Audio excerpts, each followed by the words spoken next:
8 minutes past the hour. Welcome in to the kickoff hour. We thank you so much for being with us today. The Good Time Gang settling in. We're live in studio. Rick, Bubba, Adler all join us right after top of the hour. We got a lot to break down, a lot to talk about, and we thank you for being with us. Busy time indeed. It's hard to believe that we're wrapping up January here and coming to towards the end of January when I felt like we just wished everybody Merry Christmas. So it's flying along like we thought it would be. But we'll do that together and hang out and enjoy each and every day with each other. Let's bring them in. Over to my left, it's Mr. Greg Burgess, and to my right, it is Michael Helms. What's up, boys? How are y'all? What's happening? We're good. What up? You know, you're talking about time flying. Yeah. I heard them, they were talking about something on the news, and they said, well, of course, 6 months from now at the Paris Olympics. And I thought, okay, I'm going to make a marker, and it's going to be like this, and it'll be 6 months. Just It'll be blow that. by that quick, and you'll go, so that was 6 months in a hurry. You what? I like you the ready Summer for this Olympics, one? though. I do like the Summer Olympics. I'm not nuts about it. Yeah. Like ooh. Right. But I'll watch it. Speaking of time flying, you just brought up the Olympics again.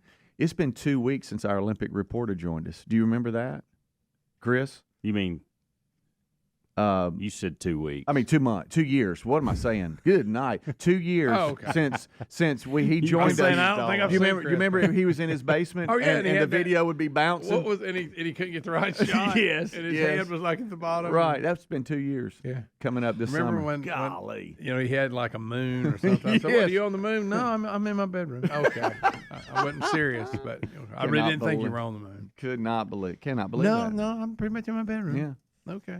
And we have another election coming up at the end of the year. That's kind of hard to believe, too. Yeah, that flew. Yeah. My goodness. All right, so anyway, we reminiscing here. Boom, boom, boom, boom. If you could compete in one thing in the Summer Olympics, what would it be? Ooh. Am I like really? Well, yes, I'm good, but I mean, am I like a favorite? Oh, yeah. You got all kinds of endorsement deals. Summer Olympics?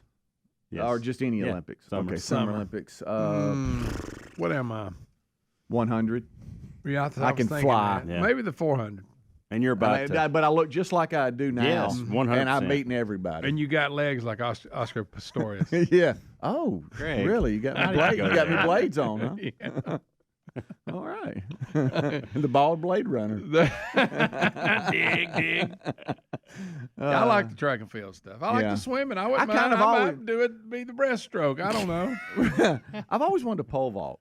I know. I've always wanted to try I don't that. know how they do that. When the boys were younger and I had to take them to workouts, try and do it a little bit, and Tinsley Performance was always, they had where they were, there was an outside pole vaulting class. I really coach. wish you would have took it. And sometimes I would sit there and I would see them all, and they, like, from the beginning, they were teaching kids how to pole vault. Some were young, and so the bar was low, and then it kind of would raise up. It's amazing what they do. And I'm like, man, that looks kind of cool.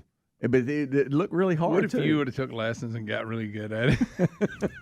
And y'all didn't know it? And as an adult, 54, I entered the Olympics as a pole vaulter.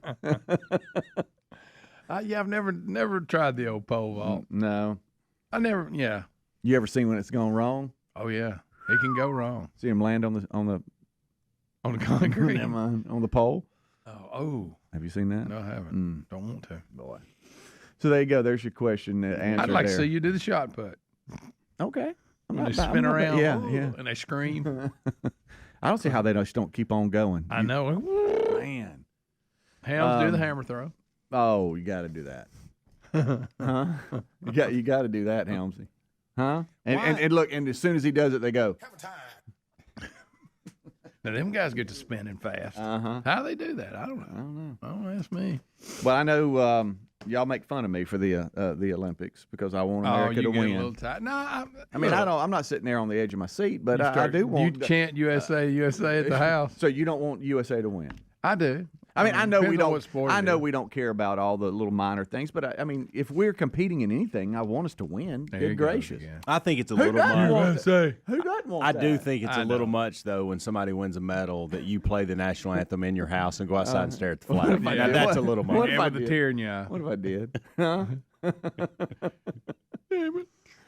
What? There's a tear in his eye. So now y'all really got me doing it.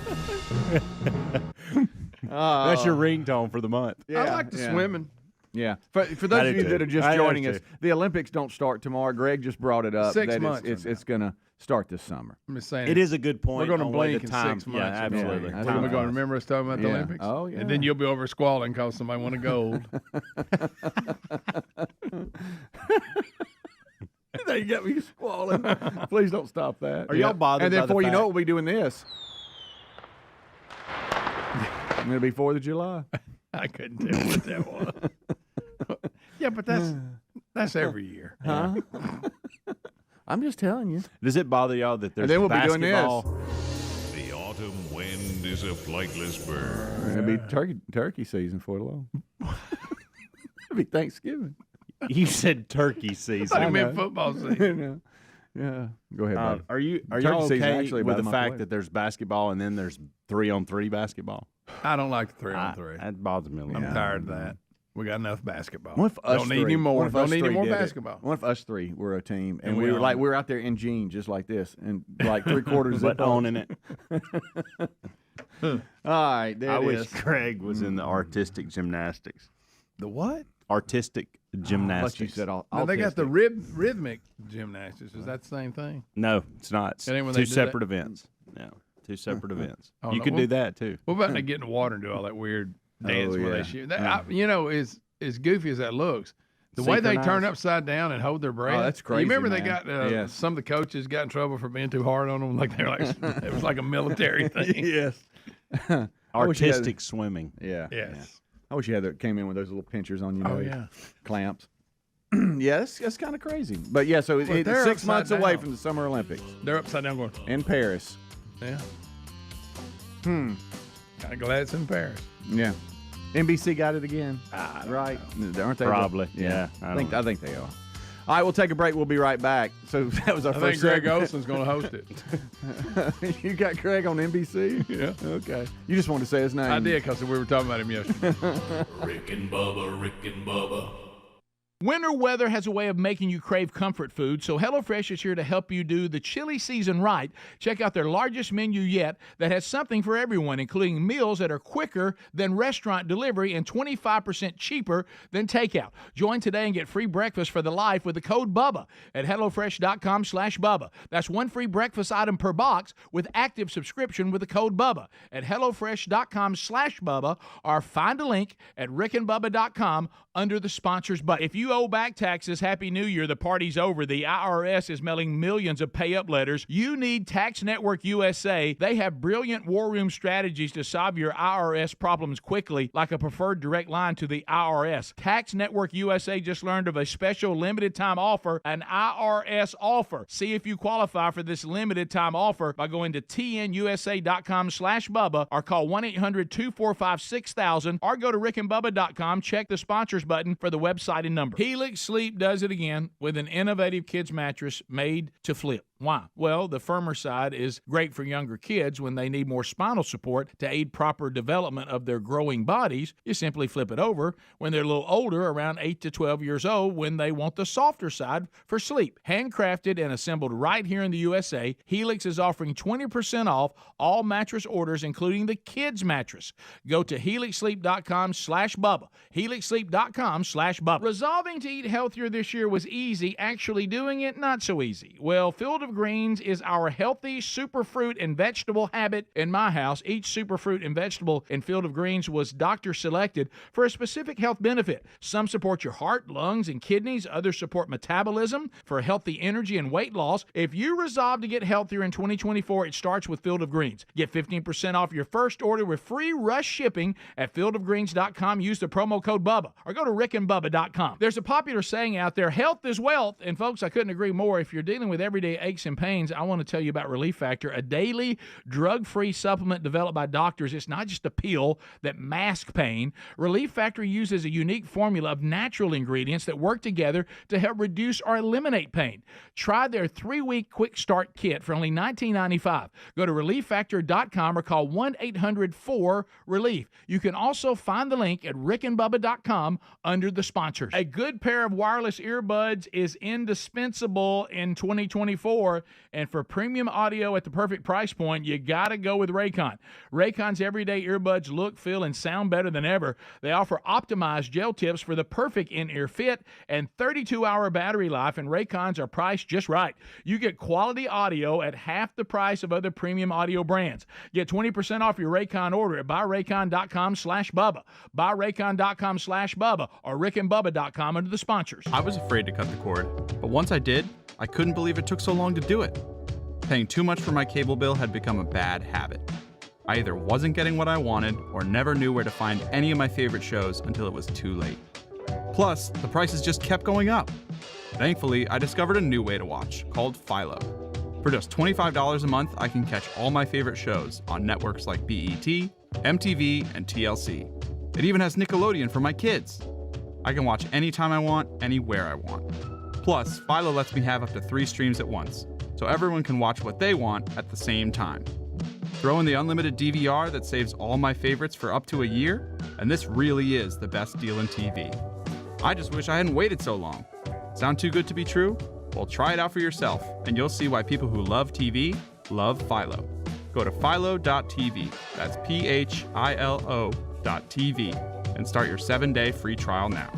As we wrap up the year and usher in the next, it's the perfect time to reflect on what truly matters, the people we love most. This year, resolve to keep them safer than ever with Simply Safe Home Security. We all trust Simply Safe in our own homes and recommend it to everyone we know. Save 20% on your new system with a Fast Protect plan by visiting simplysafebubba.com. simplysafebubba.com for 20% off a new system with a Fast Protect plan. Find a link at rickandbubba.com under sponsors. There's no safe like Simply Safe. My Patriot Supply has helped millions of American families prepare for all kinds of emergencies. Protect yourself and your family for whatever's coming in 2024 with their 3-month emergency supply kit. From floods to hurricanes or any other emergency, those delicious meals last up to 25 years in storage and provide over 2,000 calories daily. Eat right when things go wrong with $200 in savings. You can get enough for each family member. Just go to preparewithbubba.com. That's preparewithbubba.com, or find a link at rickandbubba.com under sponsors.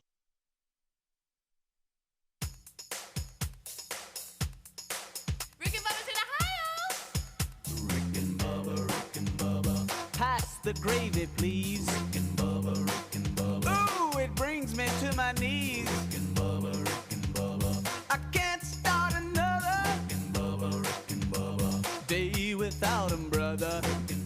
21 minutes past the hour. Thank you so much for tuning in to the Rick and Bubba Show. The number 866-WE-BE-BIG. Greg, I don't know if you were here or not, but we did a lot of stories for a week and a half. Sammy Hagar, were you here for that? No, okay. I wasn't.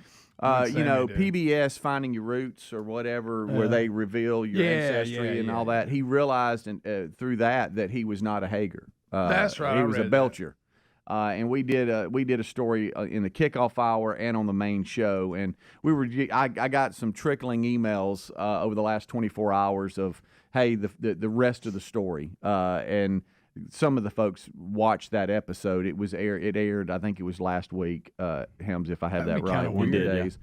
But yeah, at that age, but it goes down pretty in depth here. I've never watched the show. We've done stories about that show in the past. Yeah, because there'll be a headline, so-and-so found out. Like, somebody was tied to a slave owner, and it'll be like... Yeah, but it was weird because, I mean, it wasn't like, oh, we don't think. It was like 100% you're not a Hagar. 100%. Did you say Belcher? Belcher. Yeah. I think Hagar sounds better as a rock musician than I agree. Belcher. He didn't like it. When they told him, you could tell he was like, Belcher. Yeah. But anyway, the rest of the story here, we got an email. I forgot how they ended up happening. Yeah, I vaguely saw the article and kind of gave it a little, but not. Apparently, there was tons of I guess his dad. I don't know who it was, but somewhere in the family they had like tons of brothers. I mean, all kind. Because we were like, all right, where did it fall apart? And one of them decided that he was going to be I don't know, but it's kind of crazy. It was just an interesting story, and when we were doing it, we were like, man, I wish Greg was here because we know how you love. So one of them was a Belcher, and then basically he changed and claimed he was a Hagar. Is that what happened? I guess so. It says they first wondered what was up when his second rat in the woodpile. great-grandparents were living in different counties on 2 census records, and the husband was living with his mother. They looked at Sammy's DNA, which is passed down from the father to son, and it was not a match to any of the male Hagars. And so it was weird, but it was a match for Belcher. They couldn't determine exactly who of the 11 brothers he descended from, but he was a definite match to their father. They're supposedly the second. I don't know. This is where it gets weird. If it's not already, they're supposing that the second great grandmother had an affair that resulted in a baby when her husband found out he moved in with his mother, or something to that effect. And that's how it got all messed up, and he never knew it. But it was revealed when he was in his 70s that he's not a Sammy a Hagar. So, but too late to change it. Drive 55. Yeah, I mean, he's got a summer tour coming up. Sammy still bring it in his 70s. Yes, he can still sing. That's I'm a fan. I like his stuff he did with Van Halen. I like his solo stuff. Yeah. You brought me down as a Belcher fan. Yeah, I was looking at the calendar. Speaking of ages, you've got a birthday coming up. I do. How old are you going to be? 46. Wow. We've watched him grow up. You have. over the years. Y'all did. Y'all got a punk kid in here 15 years ago. So you'll be 46? I've seen him mature a little bit, yeah. 46. You know, so I said a little bit. Yeah. 46 years old. And you know how I am about this. I'm kind of like you, Greg. I don't like a whole lot of at this going at this on. point. Now, when you hit the big Who won? 5-0, you had a big good one. Yeah, So, yeah. 46 46 going on 66. That's what you said. You know, you're like. No, you're right. It's funny if you hit these markers, and sometimes it bothers people when you hit these markers. Like 30 bothers people, 40 bothers people. 30 and 40 didn't bother me. But as I get closer to 50, I start going. I didn't like 50. I'm not liking that, I don't think. No, you're right. That's the only one. 40 didn't bother me at all. Yeah. 40, I felt like, man, I'm just getting started kind of 50. thing. Yeah. And 50, I'm like, You're coming over the hill. Yeah. It's not fun. And 45 late really 50s? didn't bother me, but hitting 46, it's wow. So it's on the other side of it now. Nearing it, just eyeing it. I can see Reach it out out and there. touch it. I just realized that I told somebody I was 54 the other day, and I'm 55. So I got to thinking of how old I was, 57 or 58. This is what's strange. I've done that I don't know if plenty you're, of but times. wait till you.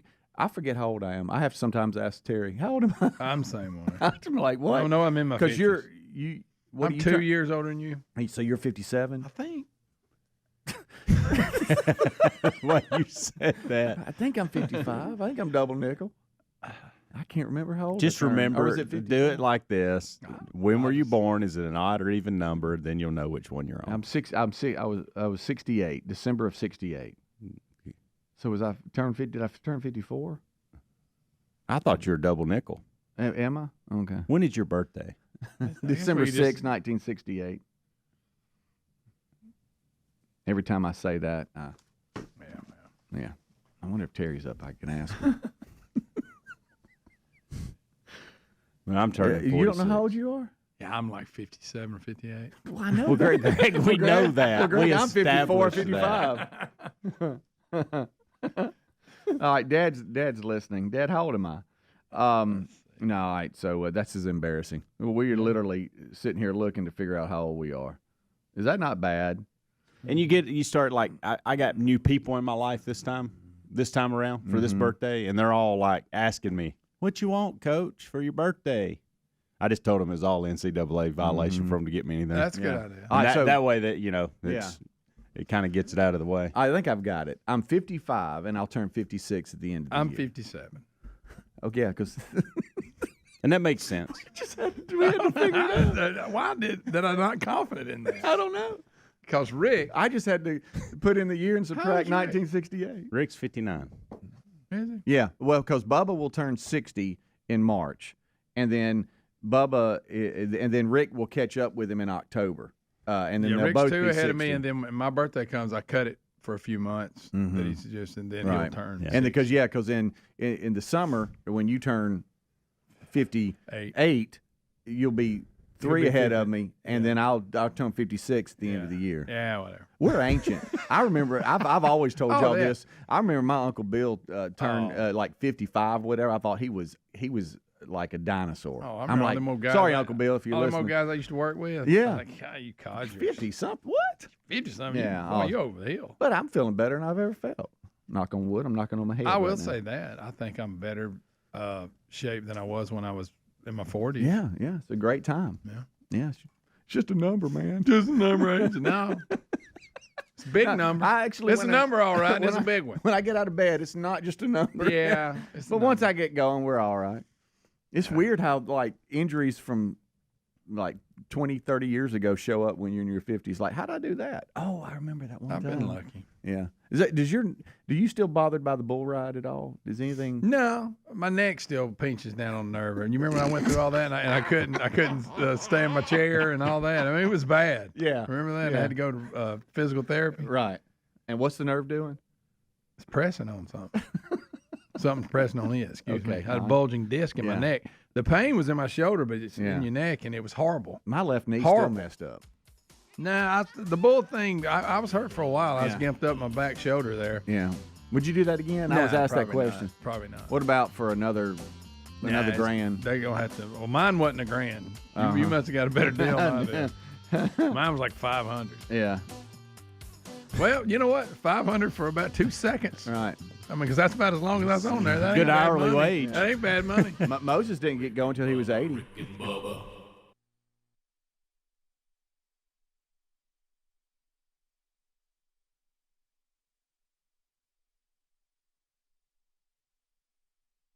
Whether you're making big changes this year or just settling back into a consistent routine, chances are you could use some audio accompaniment on your journey. I know that's for me. It's crucial.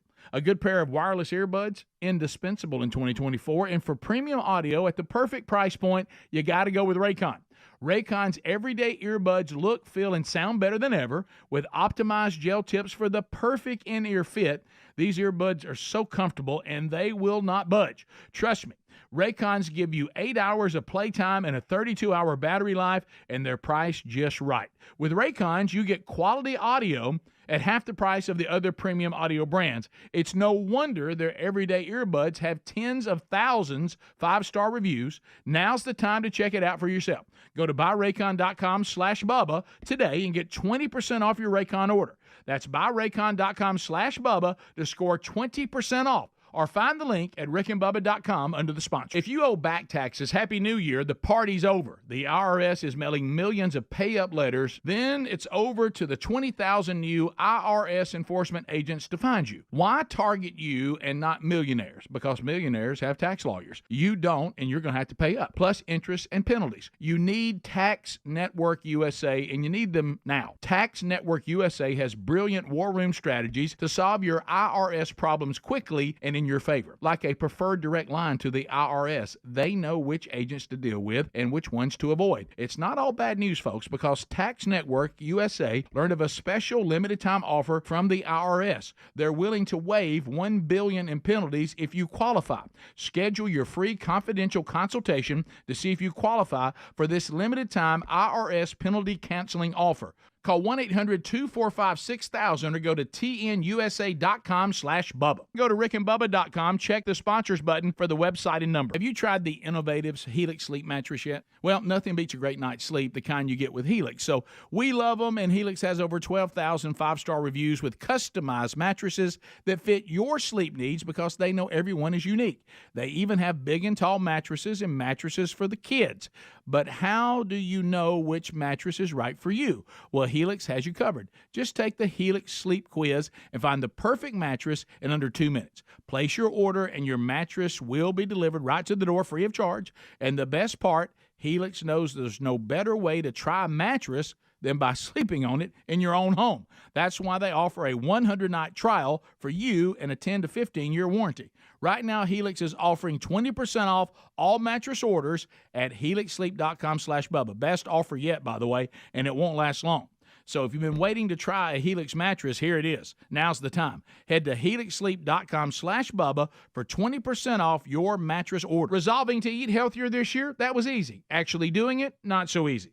That's where Field of Greens comes in. Better nutrition is a key to health and longevity, and a healthy diet could even help you avoid health risks that run in your family. Field of Greens is your healthy superfruit and vegetable habit. It's the only fruit and vegetable product that literally promises better health at your next checkup. Your doctor will notice your improved health or your money back. Do your vitamins or green drinks promise better health? No.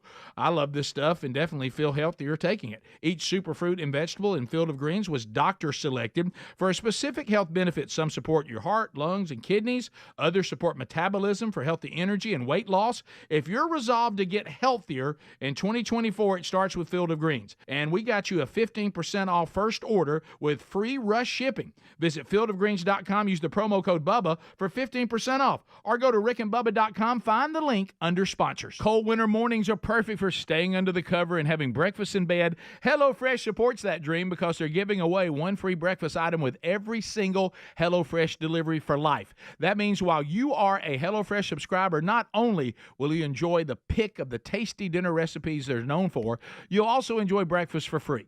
HelloFresh actually has you covered for every mealtime occasion with a delicious array of quick lunches, sides, snacks, apps, dessert, and more. And not only does HelloFresh help you cut back on extra trips to the grocery store, but their pre-portioned ingredients help eliminate excess food waste. This new year, make eating better and saving money a priority, and make it easy with America's #1 meal kit. Join HelloFresh today and get free breakfast for life with the code BUBBA at HelloFresh.com/Bubba. That's one free breakfast item per box while subscription is active with the code BUBBA at HelloFresh.com/Bubba, or find a link at rickandbubba.com under the sponsors.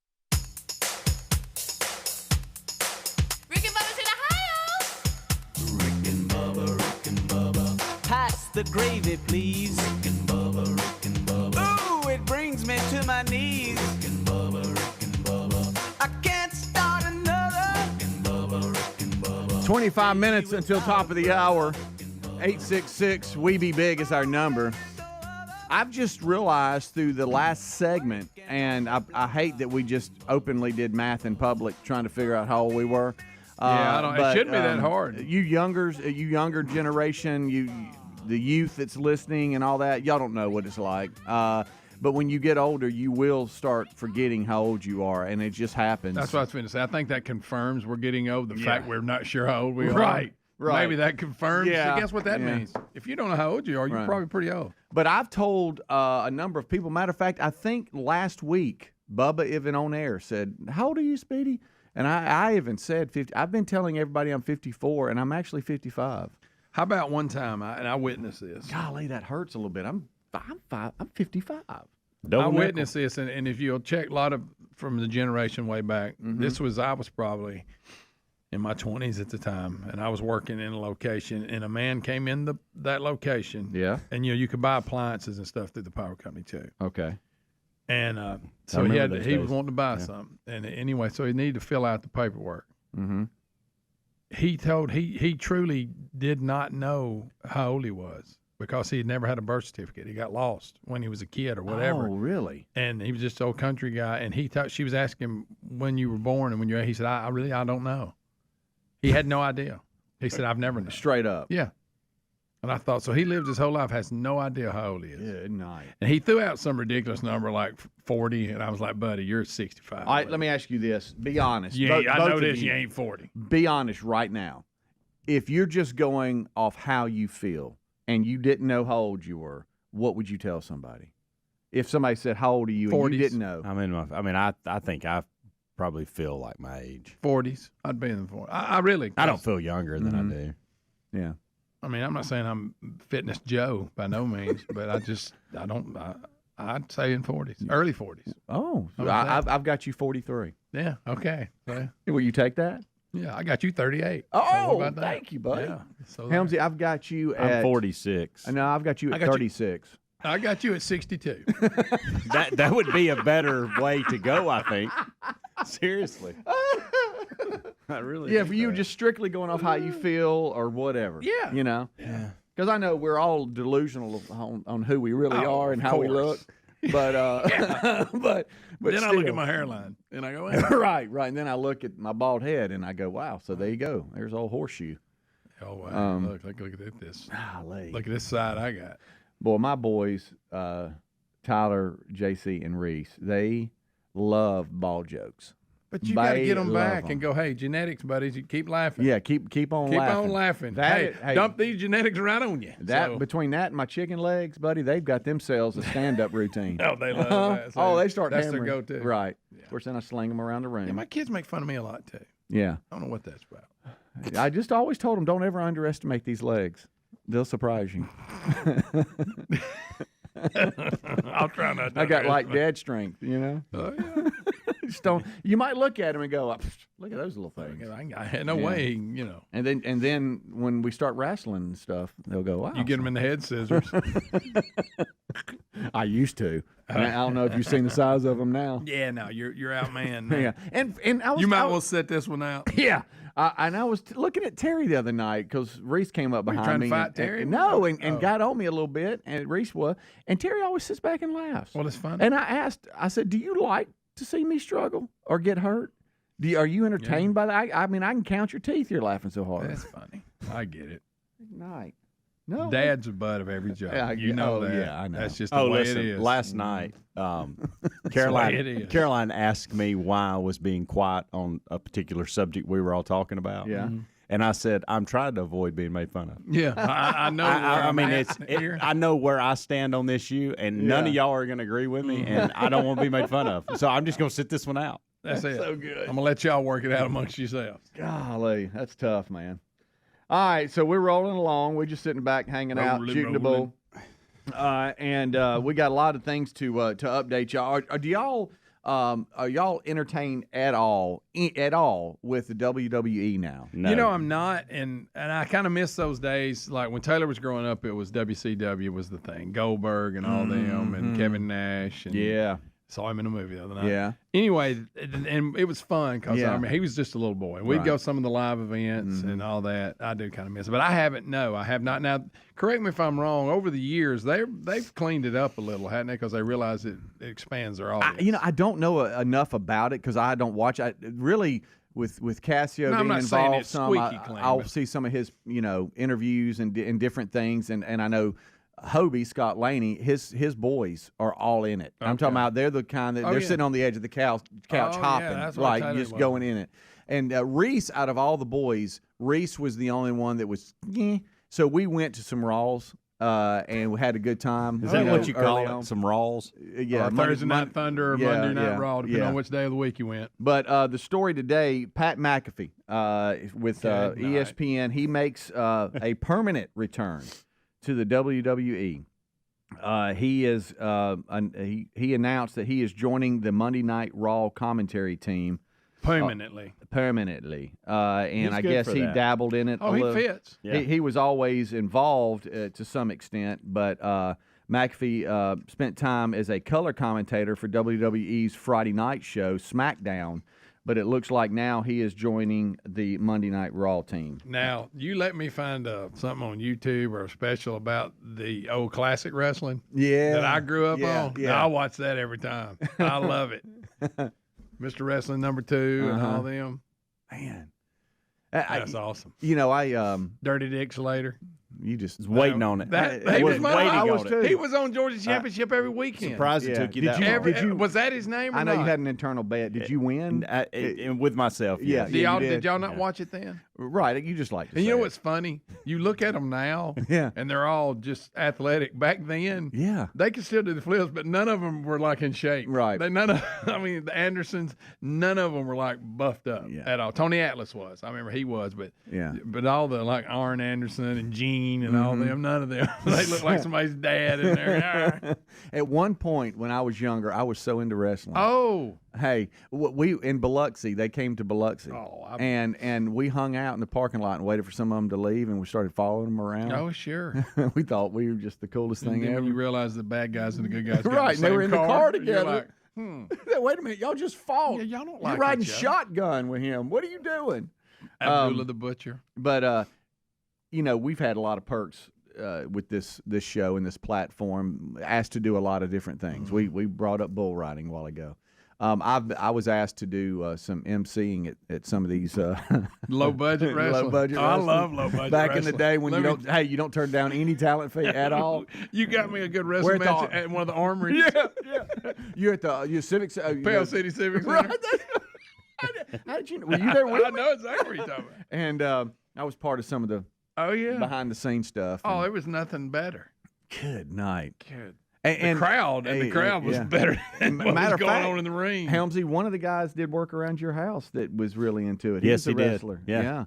He signed some photos for us. That's right. I forgot about that. Yeah, and I didn't Does some good trim work. He can wrestle. Right. Man, he'll get you in a sleeper hold. And you know what was so impressive to me is that they would be just struggling backstage to even move around, and then they'd get in that ring and they would just be flying all over the place. And some of the stuff they do now, especially in the upper levels, some of the flips and the it's unbelievable. Well, they're daredevils. Back in the old days, you didn't get a lot of that. No, shit. but now it's like you got to one up everybody. Speaking of out of shape, remember Dusty Rhodes' American Dream? Yes. He was just a big fat guy. Yeah. That's all he was. Right. Abdullah the Butcher, just a big fat guy. Yeah.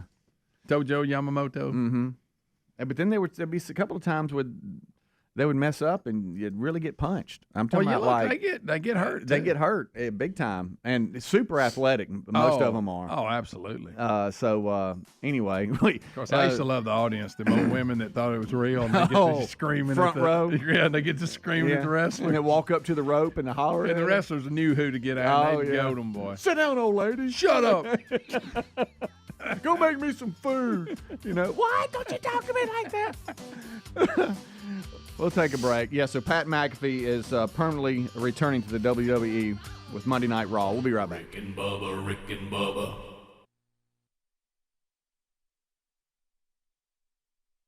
Hi, I'm Henry Winkler. My eyes are very important to me. My eyes connect me with things I love. I loved my late father-in-law dearly. He always lit up a room, but his vision dimmed with age. He had age-related macular degeneration, or AMD. And since partnering with Apellis, I've learned there's an advanced form of the disease called geographic atrophy, or GA. His struggle with vision loss made me want to help others know about GA's warning signs. For some, straight lines seem wavy, like when looking at a door frame. For others, blurry or missing spots can make it hard to read or see loved ones' faces. Many have trouble seeing in low light, making driving at night difficult. GA gets worse over time and cannot be reversed. If you've been diagnosed with AMD and notice vision changes, don't wait. Talk to your eye doctor about GA today. Learn more at GAWon'tWait.com. That's GAWon'tWait.com. $5,000. That's the average amount of money people in the U.S. are now spending on gas in a year. $5,000. That's crazy. If you drive, you have to download Upside, the free app that gives you cash back every time you get gas. That's right. You can earn real cash back with Upside just by buying the gas you're already buying. You can literally start earning cash back today. I use Upside every time I fill up, and I've already made around $200-$300. You're putting gas in your car anyway. Why not get real cash back? If you like free money, download Upside. I'm saving the cash I earn from using Upside to help pay for a vacation later this year. Download the free Upside app now to earn cash back every time you buy gas. Use promo code WORK to get an extra 25 cents per gallon on your first tank. You can cash out anytime right to your bank, PayPal, or a gift card for Amazon and other brands. Just download the free Upside app and use promo code WORK for a 25 cents per gallon bonus on your first tank. That's code WORK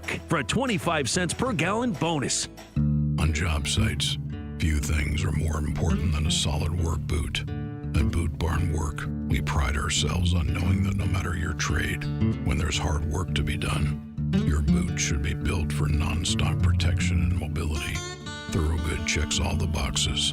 Their Wear Anywhere boots are time-tested and crafted with the highest quality materials for relentless support. For job-fitted boots, Thorogood at Boot Barn Work. If you only have a 401k, you're not getting the most for retirement. Wait, what? Add a Robinhood IRA on top, then they'll boost it by 3%. You can do that? And if you transfer in any retirement account, you get 3% on top of that. Is there a limit to the match? No limit. Robinhood Gold gets you the biggest contribution match of any IRA on the market. Sign up for Robinhood Gold at Robinhood.com/boost by April 30th. Subscription fees apply. Investing involves risk. 3% match requires gold for 1 year from first match. Must keep IRA for 5 years. Match on transfers subject to additional terms and conditions. Robinhood Financial LLC, member SIPC. There's a popular saying out there, health is wealth, and folks, I couldn't agree more. Some of you may be living with everyday pain. Now, this can affect so many parts of your daily life. I mean, it can affect the mood, your sleep. What about missing out on activities? Our friends at Relief Factor offer a natural way to relieve that pain. It's 100% drug-free. Developed by doctors, Relief Factor uses a unique formula of natural ingredients to help reduce or eliminate everyday aches and pains. Now, unlike pills that just mask the pain for a short time, Relief Factor helps support your body's natural response to inflammation, so you feel better all day, every day. Over 1 million people have tried Relief Factor, and here on our team, several of us have tried it. So let's get you a special deal, and let's see if we can help you too. Go right now and see if Relief Factor can work with you with their 3-week quick start kit that's only $19.95. Now, this is a great price to try it out for 3 weeks. You'll know in 3 weeks. You will feel the difference and know it works. You can also find the link at rickandbubba.com under the sponsors. Have you tried the Innovative's Helix Sleep Mattress yet? Well, nothing beats a great night's sleep, the kind you get with Helix. So we love them, and Helix has over 12,000 5-star reviews with customized mattresses that fit your sleep needs because they know everyone is unique. They even have big and tall mattresses and mattresses for the kids. But how do you know which mattress is right for you? Well, Helix has you covered. Just take the Helix Sleep Quiz and find the perfect mattress in under 2 minutes. Place your order and your mattress will be delivered right to the door free of charge. And the best part, Helix knows there's no better way to try a mattress than by sleeping on it in your own home. That's why they offer a 100-night trial for you and a 10 to 15-year warranty. Right now, Helix is offering 20% off all mattress orders at helixsleep.com/Bubba. Best offer yet, by the way, and it won't last long. So if you've been waiting to try a Helix mattress, here it is. Now's the time. Head to helixsleep.com/Bubba for 20% off your mattress order.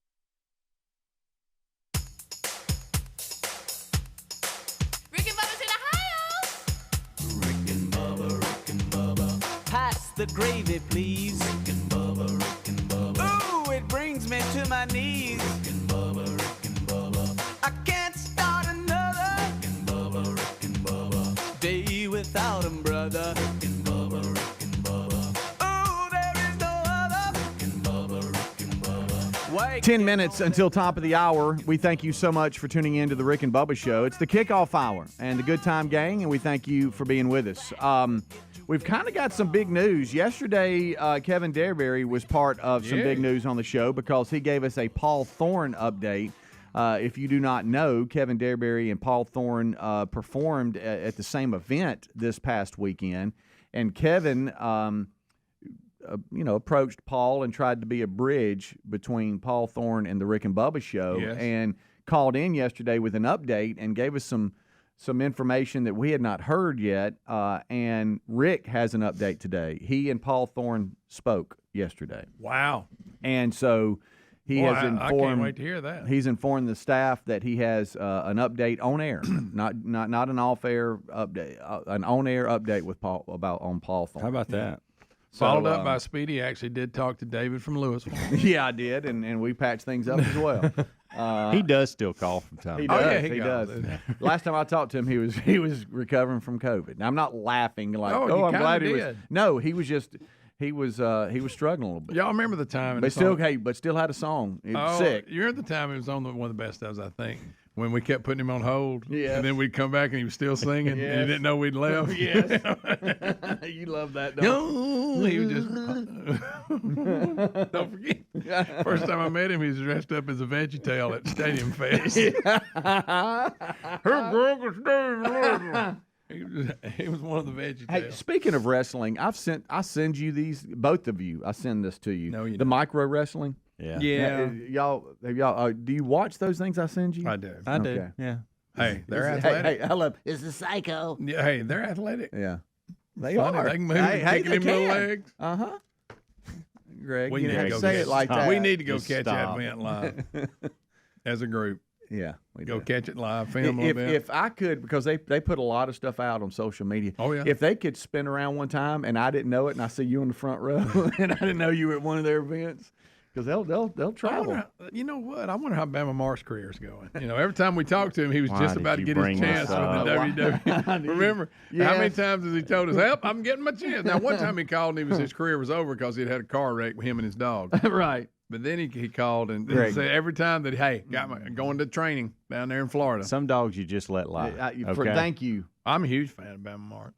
Thank you. Well, you can deal with him when he calls. Yeah, later. because he Chaos. will. He will in about 10 Mississippi. Just got to dial.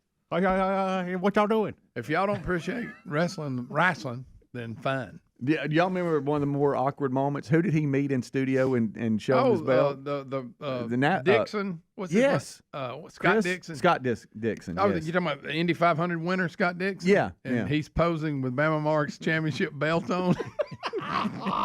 Is that the day Rick had to get on him?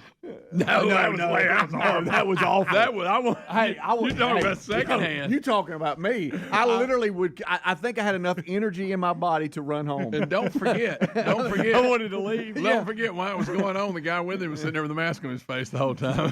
Why didn't you figure it out? He's like, I know I could have at least made it to Mark's Outdoors from where we were. I don't know if I could have made it all the way home, but I had enough in me to get out of there. It'd have been like you. I just wanted to run so far away. I went to my office for like 3 segments. You just there staring at it. That was terrible. Remember when Tyler Angry Cyclist challenged him and we were going to put a ring up outside the studio and let him wrestle? Yes. Golly. Bubba was saying things like, "I don't think our attorneys are going to allow that to Yeah, happen." y'all can't put a ring up, guys. Speaking of that, one year, and we had footage of it, me and Adler went to the World of Wheels, and it wasn't during the Venice while they were setting it up. Yeah. And we were filming stuff, and we came across the wrestling ring. You remember that? And I got in there and choke slam Adler in the ring, and you fall back. Have you ever fell on your back in one of it's them not rings? good. It's pretty cool. And then I do remember that. The guy But, came hold on, up. did you just say it because I was looking at something? Was it World of Wheels? World of Wheels. Yes. Okay. And the because guy they're came- coming back into town here. Yeah, I saw that. Guess who's speaking at it? Beaver Cleaver. Jerry Mathers. Really? Special guest, Jerry Mathers. I don't know what that's got to do with the car. But Well, they have people come I in know, and I sign know. autographs and hang out. Get But some that in was there. the one where the guy came up because they were all loading in, and the wrestling ring was sitting there, and we were up playing in it. And so this guy thought it was ours, and he asked us. He said, "Can we move that to get our stuff in?" We said, "Absolutely, have at it." And we just walked off. Probably gave somebody a big handle that day. Yeah, I'll move it out of the way. I don't remember what the app was. Was it Periscope? When when he was reading his book. Yes. He had written a book talking about Bama Mark. He had written a book. Oh yeah, we need to ask forgiveness on And that. we do, by the way. Yeah, That- we for sure. sat I think down I and let him did do it. a Now this couple one was times. leaning in. I wanted to run away. That may be one of the finest things we ever did. That I could not filming, believe everybody. it. Remember, one of us had a cheese head on, one of us had some mask on, and we just kind of scanned the room while he was reading it. It was so serious too. Guys, I'm sorry. That was pretty good. Yeah. Yeah. I mean, cruel, but good. It was. It was horrible. Well, we didn't make him. I don't bring know it. that He it brought was. I don't know that it he was had cruel. a book that was like He brought it seven, and wanted to Can read we- it, can y'all. we it was like just 7 pages long. Hey, can we talk about this? Let's not miss this. Big writing too. Oh, huge. There was a moment where he was actually in the studio in our offices hanging out. Oh yeah. That ought to scare you. a Remember little bit. when we brought the video? We watched it was wrestling, Yes. and he was acting like it was real. And we were going, buddy. Everybody knows it's not like it's a trade secret. That it's just sports entertainment, which is fine. And look, and you guys are really athletic, and that's awesome. Yeah. But don't act like that. Man. But that day, Rick chewed him out, and that guy was sitting beside him with a mask. Couldn't believe it. Couldn't believe it. I saw it coming too. I saw Well, he the kept hey, I've talking had out. enough. I've He had did. enough. He did. kinda. He kept talking. And hey, listen, told you several times. I know. You know? But I just wanted so badly to run away. I did. Yeah. Those are some fun. Have you ever had where you want to leave a place so bad? And I can run at full speed for a long ways just to get away from it, and it don't even make me tired. Not at all. And I was seriously thinking, from where the studio was to the interstate is kind of downhill a lot. I think I could dig, yeah, man. That first, Yeah. we were all looking at each other like, I'd definitely make it past the library, and you'd be like, "Where's Speedy at?" And he's just left. He's down there at Baumhauer's. That's right, dude. Start at least at Walmart Neighborhood Market and run in there and get something to drink. Keep going. All right. So there's that.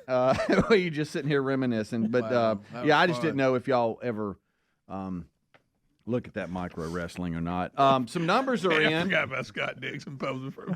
Yeah, with his belt. With the belt. Yeah, belt. had some very strange moments in the show's history. We have just different lives colliding. Lives colliding. All right, so Taylor Swift. Everybody's kind of tailored out unless you're a Swiftie. And the numbers are in, and no wonder the NFL loves her so much.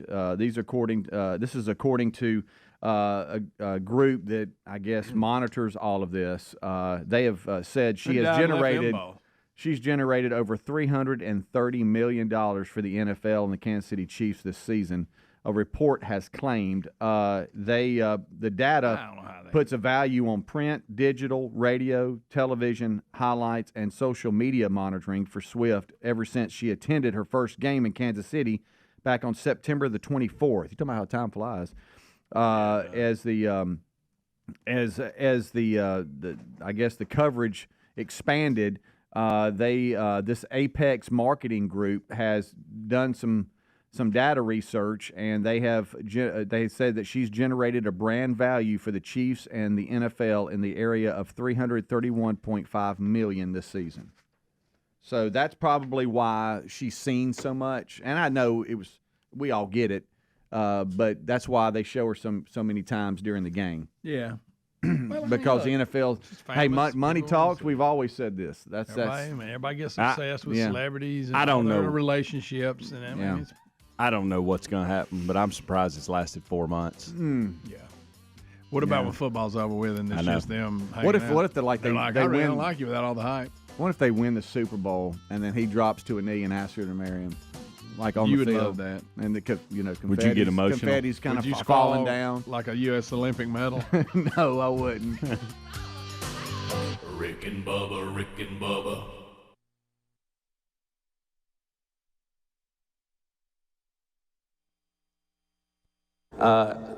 And especially Major Turner, who was over the communications and the radio station at that time, Terry Marbett from the technology department, which is now applied engineering.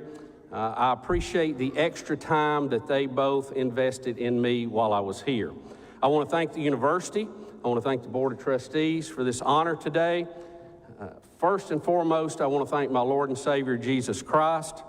And to you, the graduates, no matter where you go and what you accomplish in the years to come, remember, once a Gamecock, always a Gamecock. Go get them. Thank you. There he is. Good job, Bubba. Well done, buddy. Good job, buddy. You know, that's a hungry man speech right there. Boy, great job. Really, really good job. And well-deserving, and it's uncomfortable because the acting president, Don Killingsworth, who's here now, and athletic director Greg Seitz, we asked them, is there anything else that we needed to do today other than play this? And they said, we don't know how to say this. We're actually here to get the robe back. So it's a rental. Yeah, it's so he's. I thought Bubba was going to keep it. I had a shadow box idea that was going to be unbelievable. Now it's going to be a big shadow box. Yeah. Unfortunately, yes, we have to take the robe back. He can keep the hood. The hood is his. The Bill Bubba Jones was it was a lot to read. You know, it's a tough. Greg said that's the guy too who has to read all the names. I'm sorry, he does it. Amazing he could get through that. I know they had that wrong when he said Jones, but now who can he blame the 75 states on? Am I the only one to pick that up? Greg, it's a lot to read. No, I'm just saying. I mean, he meant to say at the time. He meant 75 states. That's a lot of numbers. He got that in affiliates going.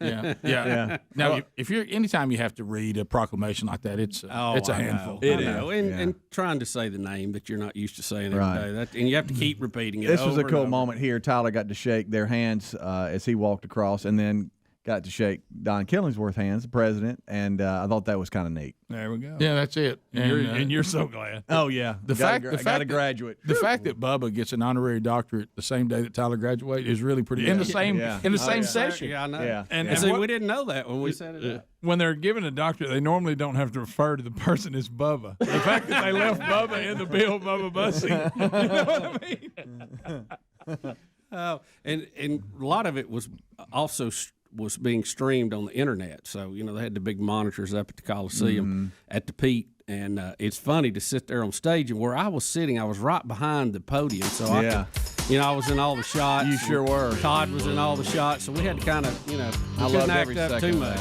I bet Todd Jones had a few one-liners throughout. Oh. Todd's always a lot of fun. President Killingsworth, thank you for being here. Thank you, guys. Thank you for having us. Greg, thank you for all you've done for us for years and years and years. Continue to take care of our family. Appreciate that very much. And still speaking to us after all that. That's right. Yeah. And Bubba, congratulations to you, buddy. Well deserved. Thank you, Jack. Bubba, Rick and Bubba. So this other story, and of course, we don't really know who this person is. Your daughter, Caitlin, college student, is here, home for Christmas, working a little bit today. And I saw her at the Christmas party last night, and I had even money that she would not make the call today. She goes, I'm going to come up and do a little work. I said, you ain't going to get up and come up there? Well, you don't know how many times I've heard that story. I know. Yeah. So, and you remember when they were little, it was real excited. Oh, They'd be up here and they'd all day couldn't wait. They sitting there waiting on you. But now it's like, what? So she's doing a good job for us today, but she may know who this person is. We don't know who he is, right? This YouTube star. Yeah. You realize we're living long enough that there's an announcement that a YouTube star is retiring. I think his name is PewDiePie. I'm sorry, right? PewDiePie? PewDiePie. Caitlin? No, don't tell me PewDiePie shut it down. He has put a video out, Rick, that said that he is too tired and doesn't want to think about vlogging anymore. So he is basically retiring. How old is he? Looks like he's about he's 30 years old. I was all over it. Rick, he has made $25 million. Well, God love him. All right, so Caitlin, are you up on this? Do you know who this person is? Who is this guy? No, I really don't know who. I know that he's like, he has like the most subscribers to his channel or something like that. Are we saying his name right? Yes. Say it again. PewDiePie. PewDiePie? Yes. Instead of cutie pie, it's PewDiePie. It's PEWDIEPI. And what does he do? Like, what's his programming? I don't. Something with like he either plays like video games it looks good. and videos them. That's it. Or something, I don't know. Probably. Something with gaming. I want to be sure I have this probably right. It's probably right. I want to be sure I have this right. There's a guy on YouTube that plays video games and helps other people, I guess, figure them out. Watch me play video games. That's it. Kind of like we would break down film and watch NFL games to see what's going on. They do the same with video games. And he's monetized that to $25 million. How about that? Yeah. A lot of kids out there, Rick. Impressive. Not a kid. So that means a lot of adults that play, which is sad. Sadly. Yeah. Now, get this, too. He just got married to, and what was the girl's name, Caitlin? Do you know? I wonder how he met her. He quit playing the game long enough? Yeah, I know. She was probably he met her online. Yeah. Mm-hmm. It's like them people that marry people on death row. She really don't know Okay, him. Rick, it says his empire includes merchandise and ad revenue on YouTube, and having only turned 30 in October, rakes in around $6.5 million a month. A month? I guess in gross sales or whatever. That How about that? Oh, PewDiePie. He was born in Sweden, has an industrial economics and technology management degree. He was YouTube's most subscribed to channel by 2013, landing himself on Time Magazine's The World's Most 100 Influential People by 2016. All right, here we go.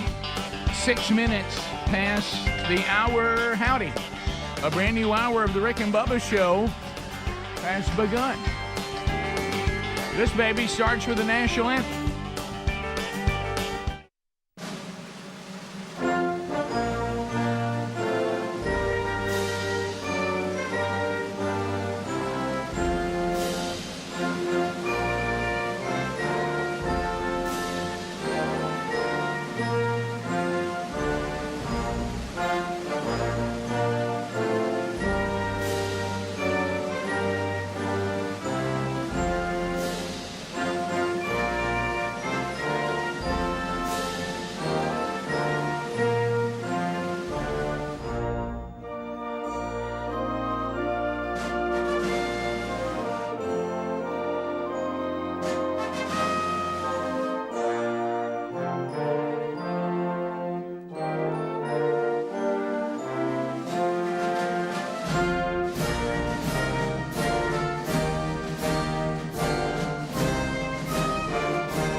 Is everybody ready for more Rick and Bubba? Here we go.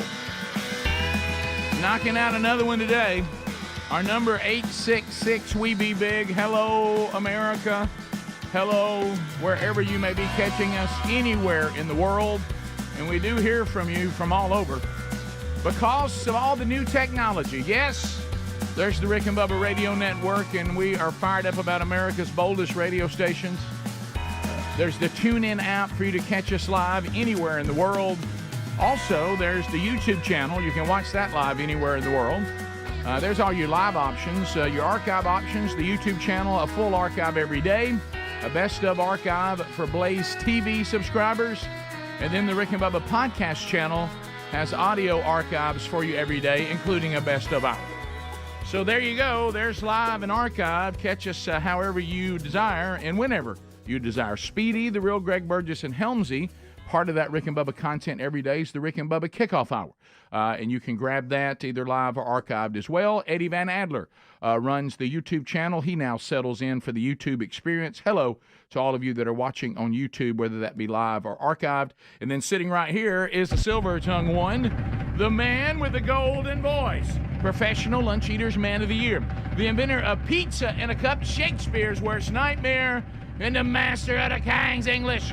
Ladies and gentlemen, put your hands together for Bill Bubba Bussey!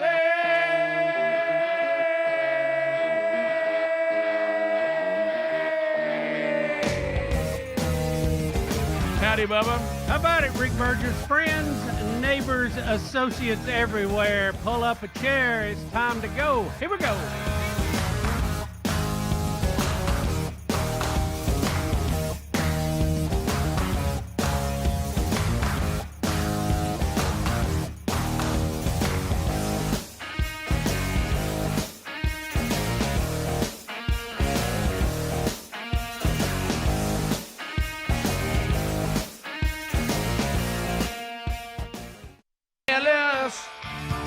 Jealous again. There's them black crows. Yeah, about you, black crows. So we unpack another one today. I will report alert. I talked to Paul Thorne on the phone yesterday. How's Paul? Man to man. How's Paul? Well, I said, Paul, now look, I hope this ain't none of this worth getting your rear end whipped, is it? Mm-hmm. No, we had a very, very good, a very productive conversation. I will share that today on the program. Paul. Also, I know we have many things to discuss today. I had someone email me over the weekend, I guess it was, and they were asking me about this Reggie White 30 for 30, the Minister of Defense. Yeah, I bet that'll be a good one. Well, so and they were asking me some questions about it, and I said, sir, I'm sorry I haven't seen it. I'm not sure what you're talking about, but I will watch it. And, of course, we told you that Greg and our sister had a car wreck, unfortunately. She is in the hospital. She's going to be fine, but she's got to recover. And so my wife and mom, we're all doing different shifts trying to help her. She's got kids that are 13 now, Greg, is that right? Yeah, I think so. They still can't drive, so they need help getting to school and all that. So Sherry and Mom went and spent the night at my sister's house, get the kids where they need to be today and all that. And then we'll have people, doing shifts. But so I was at home by myself, so I thought, well, I'll watch the Minister of Defense and try to figure out what this guy's talking about, and I'll share that today. Oh no! Oh man! What was stuff we don't know about?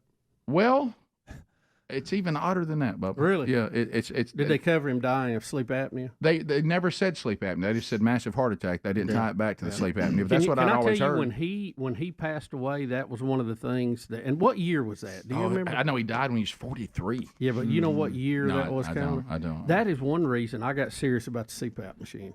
Because I'd played and I got serious with it. Yeah. Because I thought if it can get Reggie White, it can get Bubba. Yeah. Oh man, it was December 26th. On 2004, day after Christmas. You know what? You're right. They did cover that, and I just forgot, Bubba. That was in the documentary because they said that something else happened. They had gotten.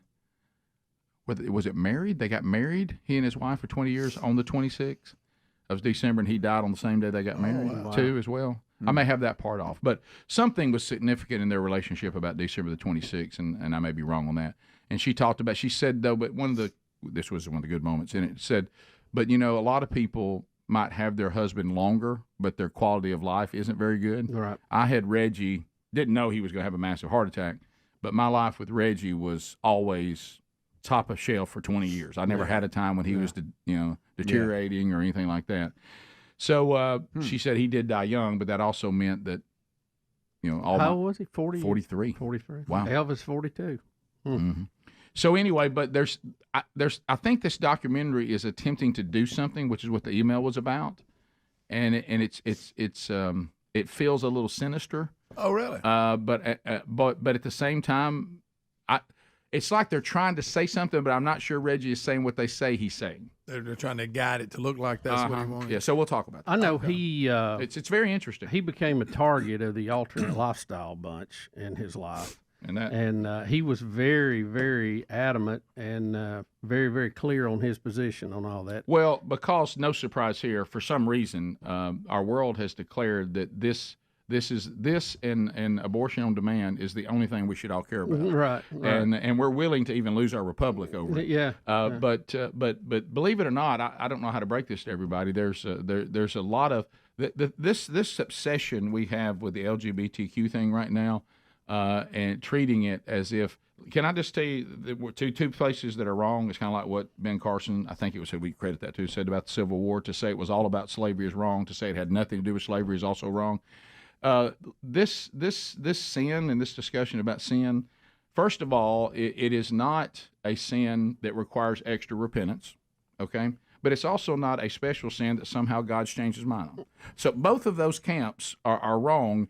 And for some reason we're obsessed with it. Well, I know why. If you read Scripture, I know why we're obsessed with it.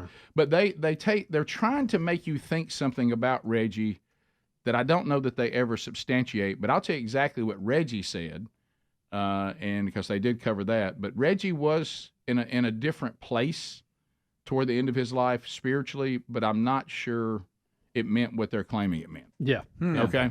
So we'll talk about that. It's I still hear a scratchy voice now. I mean, he was quite a player. Wow, what a player. What a player. Dominant. Have you ever seen his highlights when he played for Tennessee? Oh, I know. He was unstoppable. Yeah. Imagine if you had to line up across from him. Completely unstoppable. I mean, I'm not talking about a little bit unstoppable. And they said, because the NFL players are so good, there were times, they said, but in high school and college, nobody could match up with him. Oh, don't you know? Finally, in the NFL, some people could every now and then. Right. Slow him down a little bit. Yeah, but hey, that hump move he had, where he get you going one way, then take his arm and just sling you. Good gracious. We'll be back. Rick and Bubba, Rick and Bubba.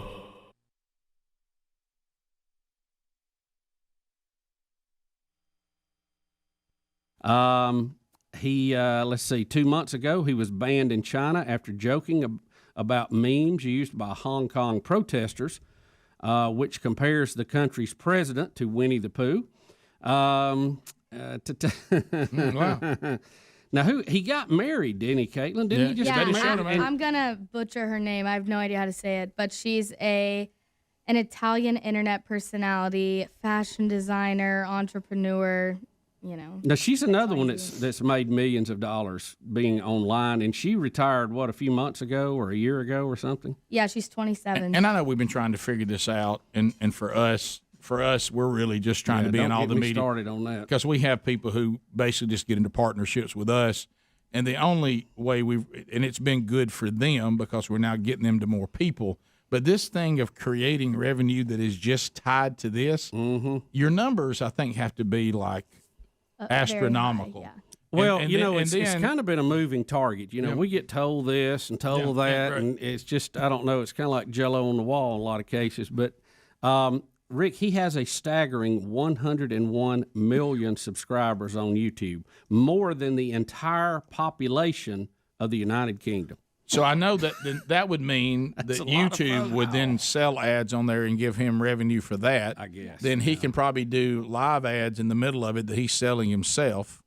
I'm just thinking out loud. Exactly and this is to watch him play a game? I don't know about that. That's what I've been told. I'm telling you. The clothes he wears, the shoes he wears, everything. We had a vlogger on YouTube. He's like very popular. His name's David Dobrik. He came to Auburn, and he like it was like a Q&A type thing, and people were obviously asking because like he buys his friends Teslas and like does all these. It's basically just like 4 minutes of like what him and his friends do every day, and he makes lots of money. And he basically just said that it's advertising and merchandise, and that's it. Like YouTube pays a very small amount of YouTube sends a little, but then they go out and get their own advertising deals, like they do live commercials for people. Like he has ads before his, and then before it he will like say something about SeatGeek, like a ticket Right, buying, yeah. So he's doing a live spot, and then he'll say things like, if you want this shirt I've got on, we're selling them in our store, go get yours, and then they sell a bunch of merchandise too. Yeah.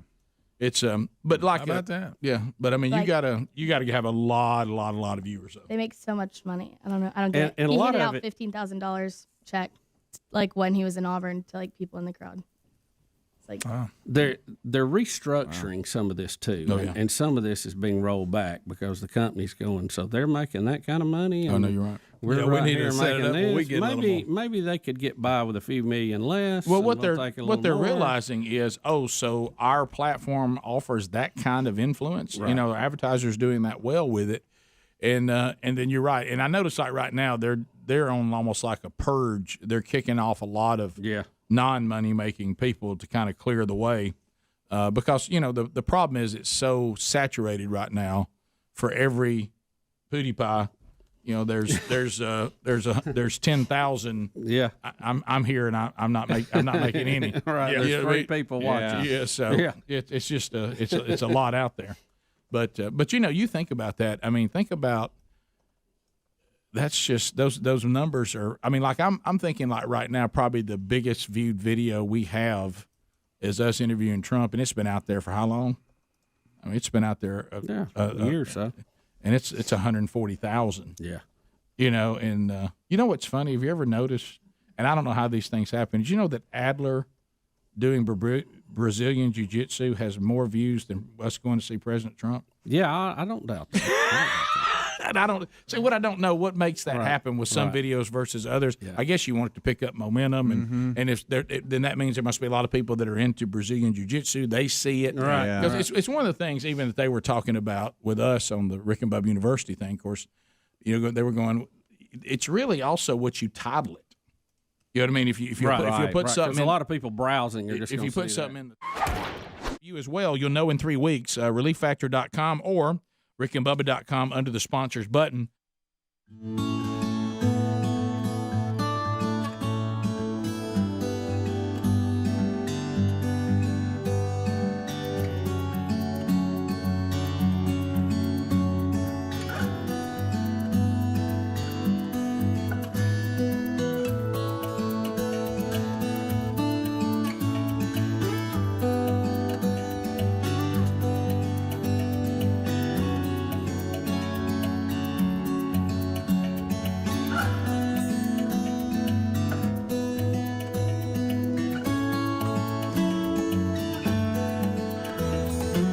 We're back. Thank you for being with us on this edition of the Rick and Bubba Show.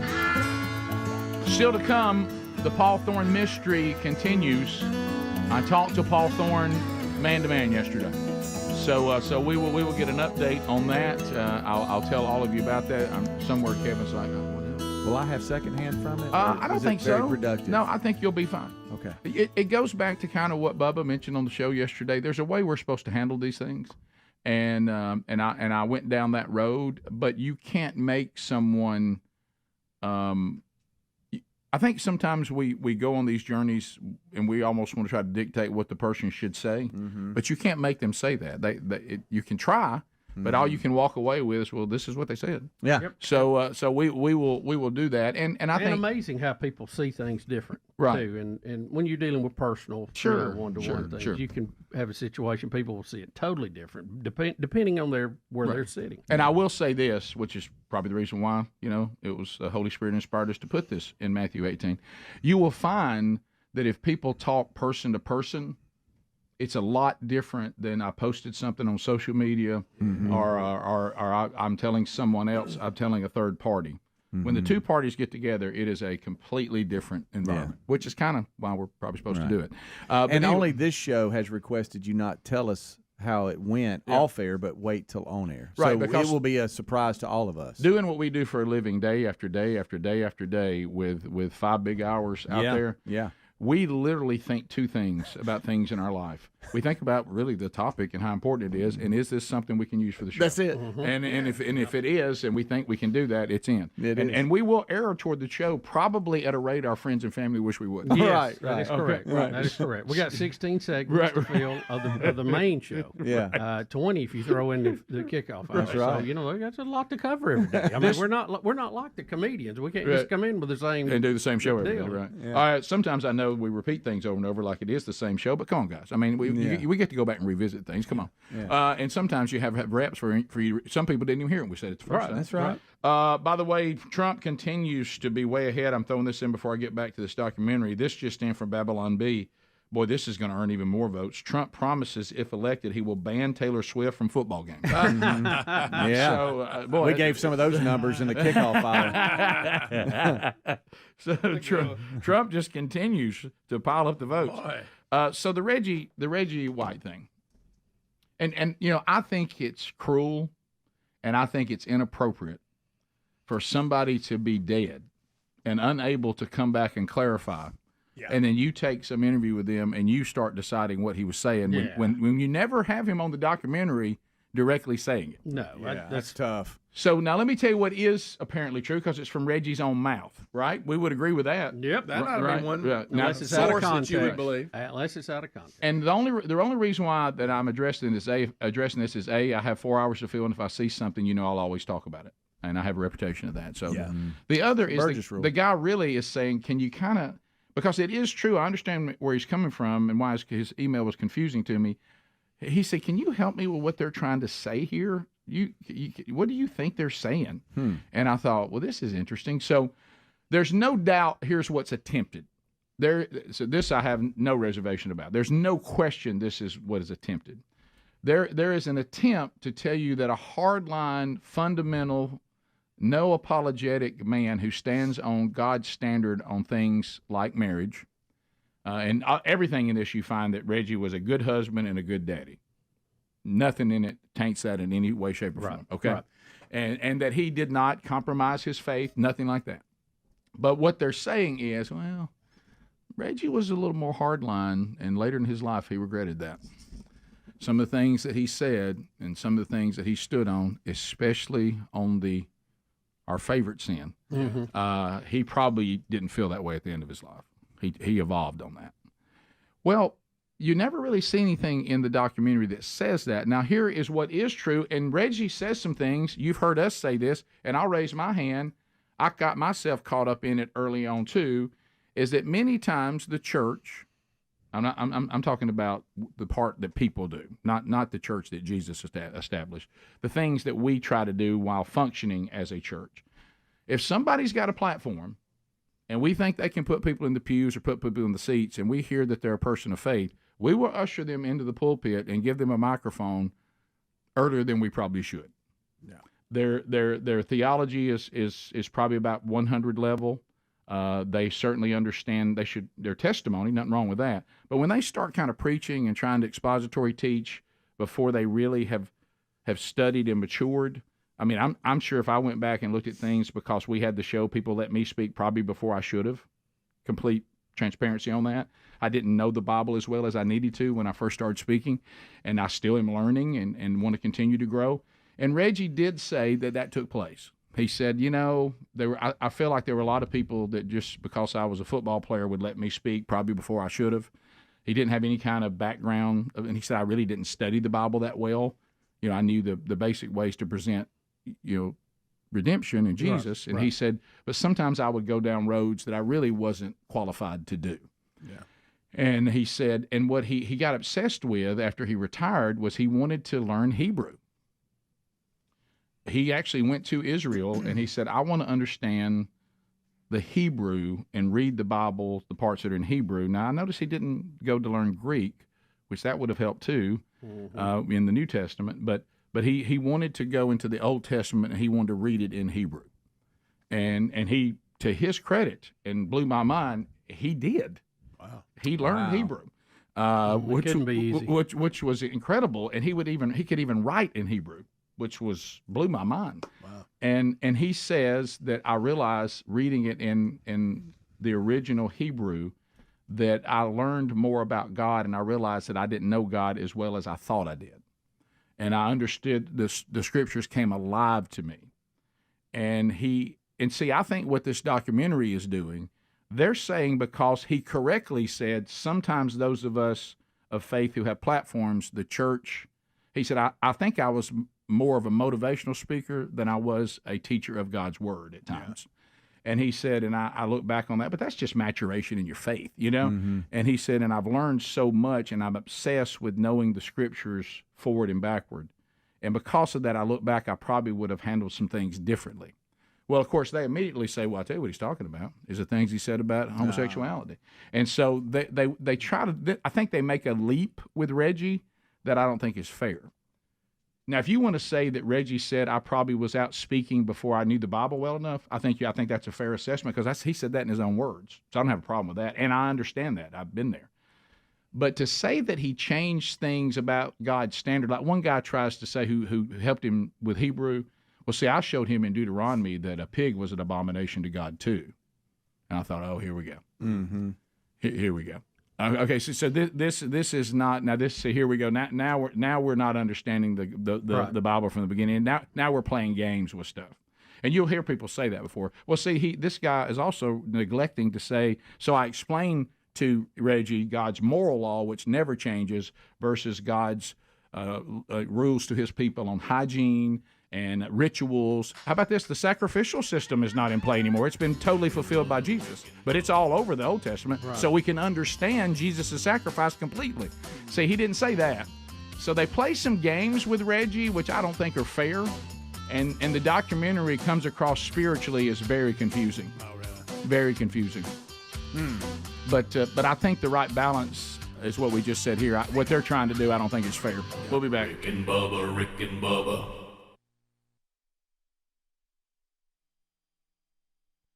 Maggie is standing by in Huntsville. Maggie, listen to us on 100.3 The River. Maggie, how are you doing today? I'm good. How are y'all today? We're great. Fantastic. So I was wondering if Bubba's kids have been in there this week monitoring his food intake for their mama after the suit incident where it didn't fit quite right, and after the picture that Adler showed of Bubba being bigger than Santa Claus. Yeah, has she been sent here as a double agent for Katie? I mean, for Betty. Mm. Yeah, that's the question. Yeah. Wow, I didn't think about that. Yeah, Bob. it's Caitlin was indicating that Betty has turned up health watch. Yeah.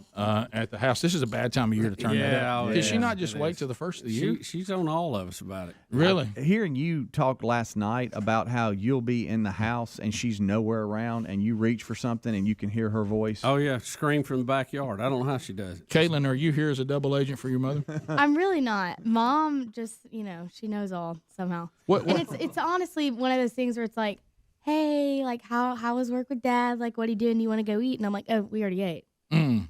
And she's like, well, what'd y'all eat? And I'm like, well, She asked specific questions? Yeah, like what are y'all eating? Oh, yeah, sure. Oh, really? Is she on everybody? Yeah. Yes. I mean, have y'all now been caught in the wake of your dad? Yes. No, like, yes. Is it becoming? I think everybody's on their own wake, Rick. Is it becoming? I mean, are y'all becoming like a big health fanatic? I didn't like it last night. It was good. The food was fantastic. Yeah. Oh, I'm not a health fanatic. No. Yeah. But is Mama monitoring everybody's intake? Mom isn't. She's the same thing as all of us. She just doesn't eat the same portions. You know what I'm saying? It's amazing how that works out. Yeah. She does. She works out a lot. Yeah. I admire her dedication to that. That was good. That was good. That was good. Well, good job. I mean, you do have more energy, No doubt. later in the No afternoon. question. You hadn't got up at 3:30. Right. Oh, there it is. There's You were shot. doing good just till then. It is Right true. across I the mean, it's bow. just the facts. It is. Nobody's shaming anybody Right. here. I mean, Well, we you just got to talk facts. You Kind can't of talk hope facts that anymore. membership. Kind of hope my wife's listening. I mean, you got a place right You here. got that membership over here. No, I don't. I vividly remember we came in here. He's like, we got to get to work early. I'm going to hit the gym. And I'm like, No. You were like, huh? So we get in there, and he walks in the gym straight to the massage chairs. Just sit there. Good Well, half an hour. technically, it is in the gym. It is. You got to get your blood flowing. I wish I was in it right now. I was working on my knee. Next time he's going there, he's going to get a shower. No, it's just, So you, does she know about the latest? The latest what? Injury? Oh, my knee hurting. Oh yeah, it's been hurting for a few days. It's just got notably worse today. Do you think that'll be tied to it? Oh well, it's always tied to it. Right. So, and I mean, I know the physics of the situation there. Those knees have a lot of work. Yeah.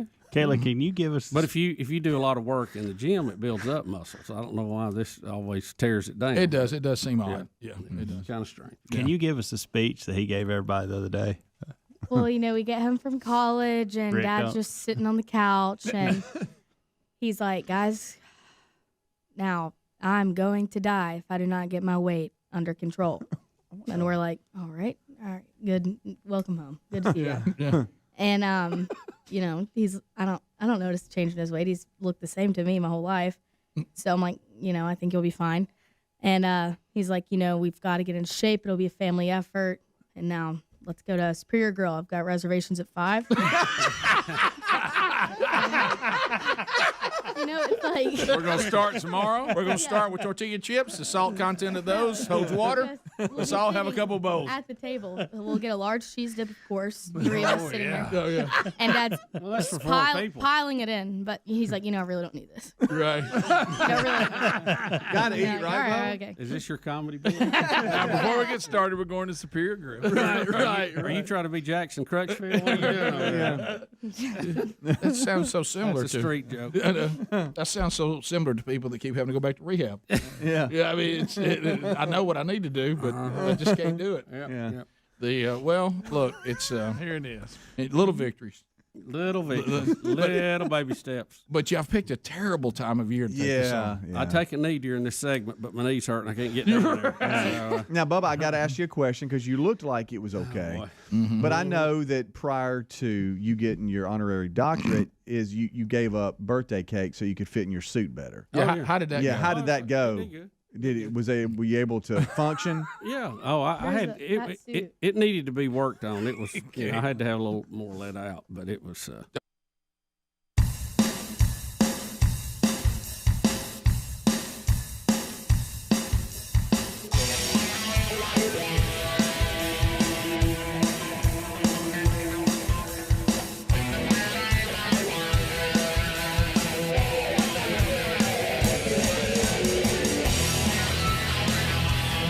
It is 35 minutes now past the hour. Let's go phone calls. I know a lot of you that catch the show live at this time rarely get to weigh in.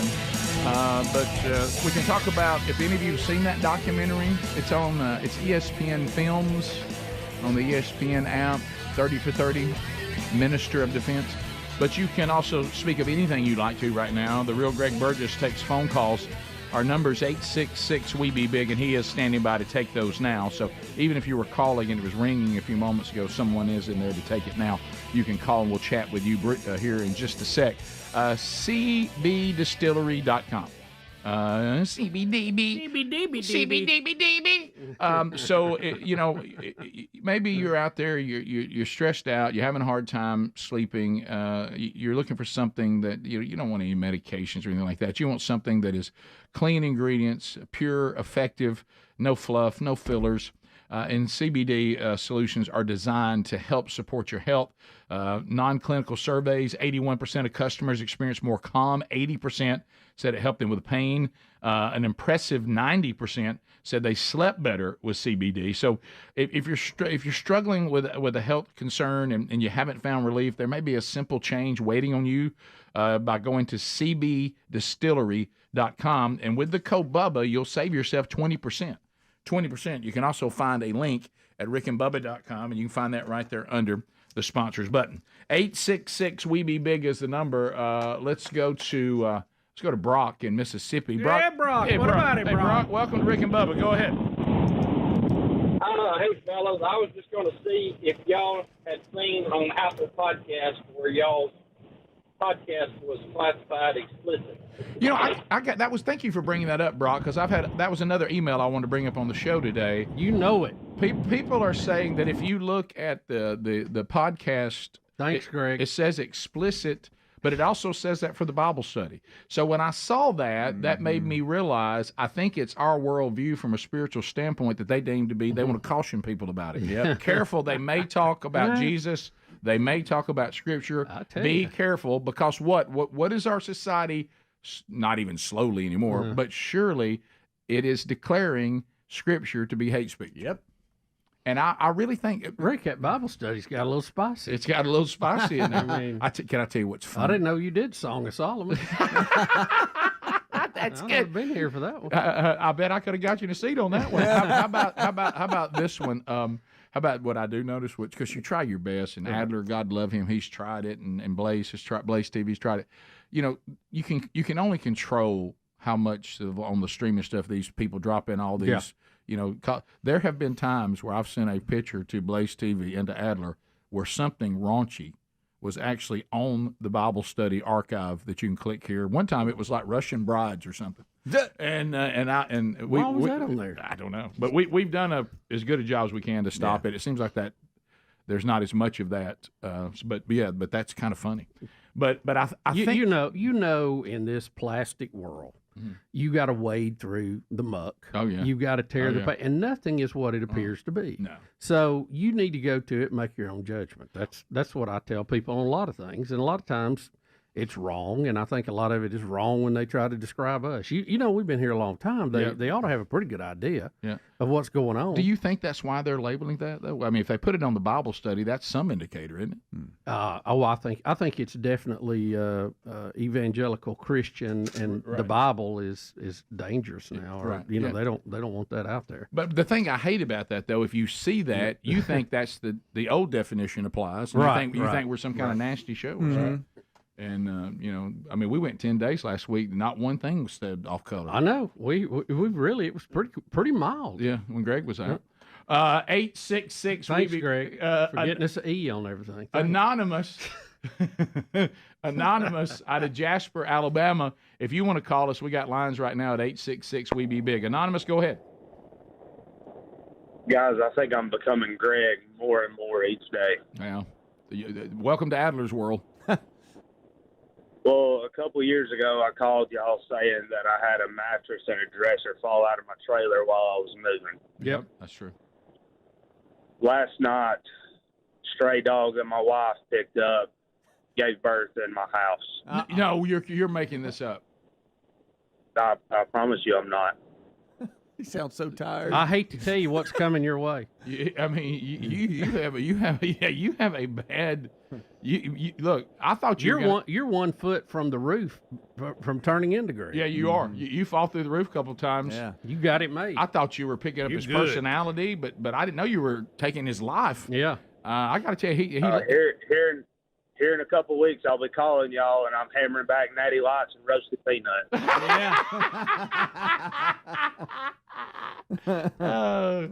Yeah. Look, this stray dog thing. Come on now. If you see a stray dog and it's a female, let me let you in a little something about nature.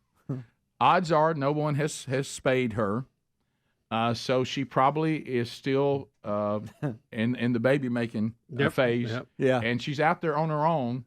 And she's the odds of her carrying children are pretty high.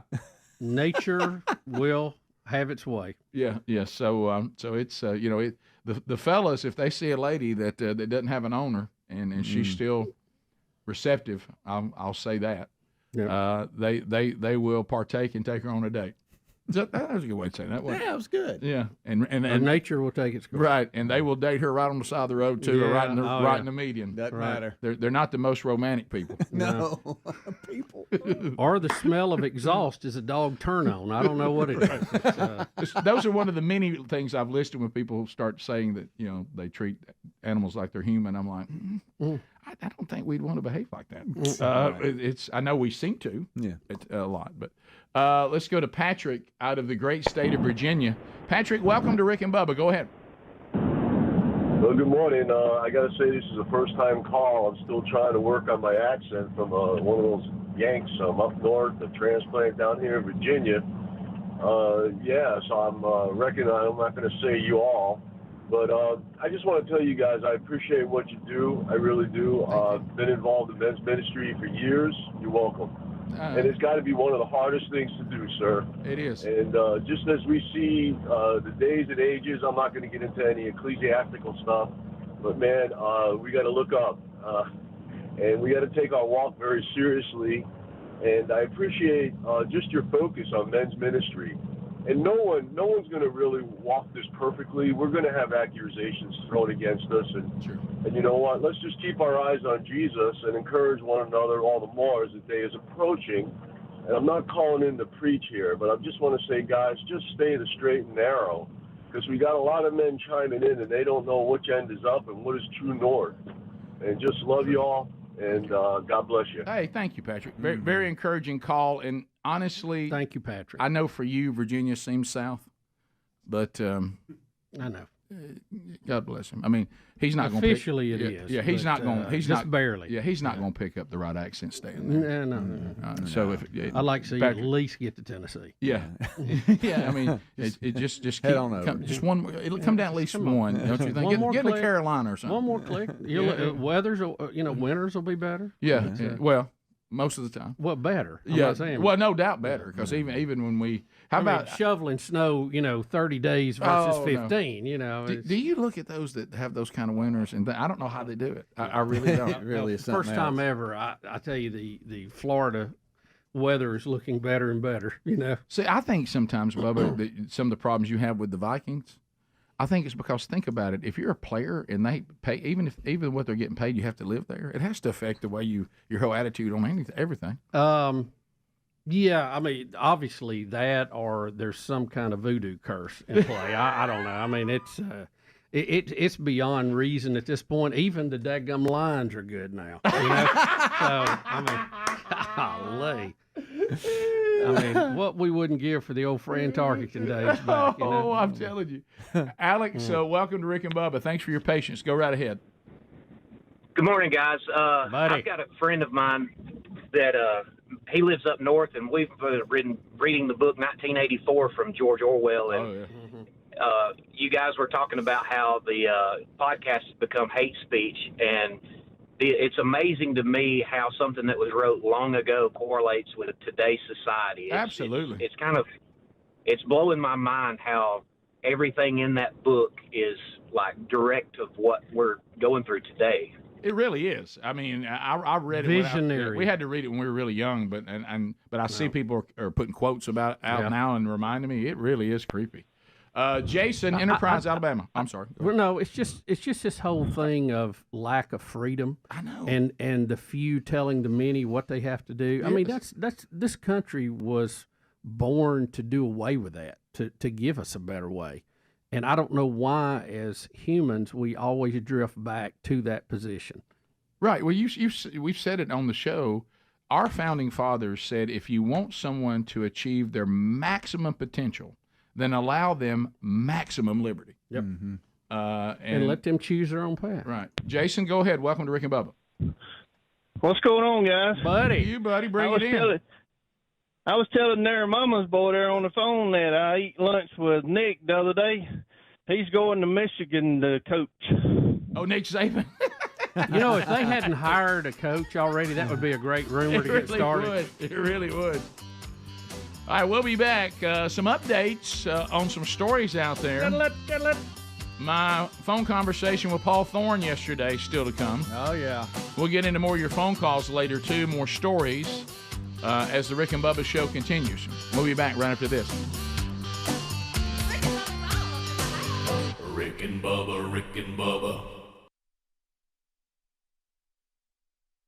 You have to go get it adjusted. Oh, did you? Yeah. After I came in here that day, I couldn't wear it. I carried it to. Okay, they let it out. Re-altered. They let it out. Oh. Yeah, it hadn't had its final alteration. I mean, that's one reason it was a little long. The pants were not even hemmed at all. So. Mom calls me middle of I'm studying for exams. I and love she's you like, being here. What are you doing? And I'm like, I'm studying. What's up? She's like, well, You know your dad's having to go back to Men's Warehouse. You know, he picked up a suit, didn't try it on. You know, it doesn't fit. He's going to have to get it let out. Mad. So I'm like, Mama, I'm sorry. No, let's tell you. Well, I'm not sure what you're going to do about it, but just she had to vent, Rick. She had to vent. Well, she had to talk to somebody. Right. Gotta get it let out. Thank goodness for Gotta let it out. Thank goodness for hunting season. Get away a little bit. Bubba, how's Caitlin been at the office working for you? Oh, it's been great. Monday's off to rare and stuff. Can't wait till Tuesday. You're a doctor on Saturday. You back in the tank come Monday. But see, and this is what everybody forgets. I keep my powder dry. You know, and then there's a point where I start firing back. I know. And it's awful then because it's. I mean, it looks like, you know, Horseshoe Bend when I get done. It's all over. You know. I know. The powder's dry. It's well, I'm glad, Joe, that you gave him that speech that you're committed to do something about it. Well, I'd need to be. I really do. I got to do a lot better. I've done it before. I can do it again, but it's just hard. Yes, it is. Tough. No, Especially this time of year. Well, that's the problem. You know, if it, I think everybody would do it if it was easy. It's amazing how I wish it efficient wasn't. our body is. You know how it. You know, it uses so little to do so much. Then we pack in the extra. You know. Mm-hmm. There it is. Well, and then the biggest problem, and I know better. I mean, I know the numbers I'm up against here. I'm a stat guy. But it is true because of that. Well, look, it is true because of that, and that's one of the things that's hard because you have to do something extreme as you've done before, and I have too. In the beginning, is see the body goes to kind of Caitlin's point. Well, I guess this is what we weigh. Yeah. And so I'm you got, and then you have to teach it. No, we need to be lighter than this. Yeah. And because it'll go. Well, I guess this is what I got to work with. And if I got to work with this kind of weight, I got to make adjustments here. It's very efficient. Yeah, you can train your body. Yeah, so you have to teach it. We need to be about 50 pounds down from this. It's not fun to have to spank yourself. You know no, what I mean? It's not. So, wow. No. Well, the problem is, you know why? When I ask myself what we need to do, myself says whatever you want. I usually can find an agreeable part of me somewhere along the way. That's the reason why I don't work out on my own, because when I work out on my own, I've noticed me as a trainer, I'm very lax. When I'm my own trainer, you wouldn't believe how much easier my workout is. You know, because you know what we tend to not do, not be too hard on ourselves. Yeah, that's enough today. I think I'm ready to call it. I tell you, I was on that treadmill 2 or 3 minutes. I mean, you know, worked up a sweat. Well, Betty doesn't eat near as, volume wise of what I eat, and she works out. She's very dedicated to it. So yeah, if you do, I appreciate. If you do portion controls and work out, you can do pretty good. Yeah. Mm-hmm. But that's how she stays being a hot babe, you know. It's well, and you hated to hear that, didn't you, Caitlin? Yeah. Sorry. I get it all the time. Well, Caitlin, good to see you. Well, hey, Caitlin, good to see you again. Head back to TV. I'm sure they need you back there. So really, I've noticed Caitlin sounded a lot like when she was little, and she would say things. Say anything. Right, Mama? Right. Right, Mama. Dad needs to lose weight. Right, Mama. About a foot tall. Yeah. Reservations at 5. We'll be right back. Rick and Bubba. Let's go to Brad in Tuscaloosa. Brad, welcome to the Rick and Bubba Show. How are you? Good morning, boys. How you doing? Good.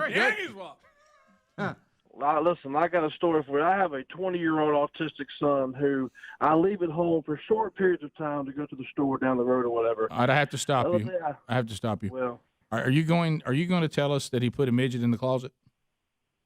Yes, I am. Okay, we've heard this story at least. Rick, you stopped him without exaggeration. I think we've heard this story 50 times, 10 to 20 times in different scenarios, different cities, different whatever. But you said this is your son. Are you claiming this is true? Because I've heard this same story multiple times. Absolutely, it is a true story. Yep.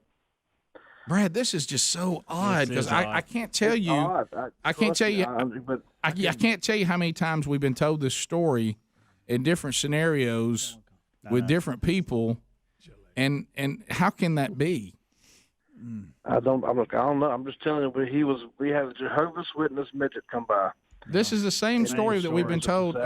I don't think it's true. I just don't think it's true. Why do people? There's no way that it is. It's been told 1,000 times. Yeah. What is wrong with people? And it's Serious always the Jehovah's Witness. The only This is the only guy that claimed it was actually.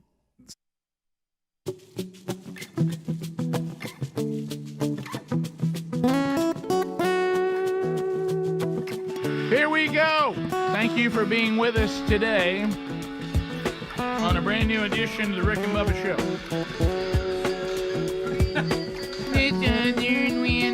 All right, so Bubba, we have an update on a story I think that we've scanned a few times and tried to. News update. It's a Rick and Bubba news. News update. It's a Rick and Bubba news. News update. It's a Rick and Bubba news. News update.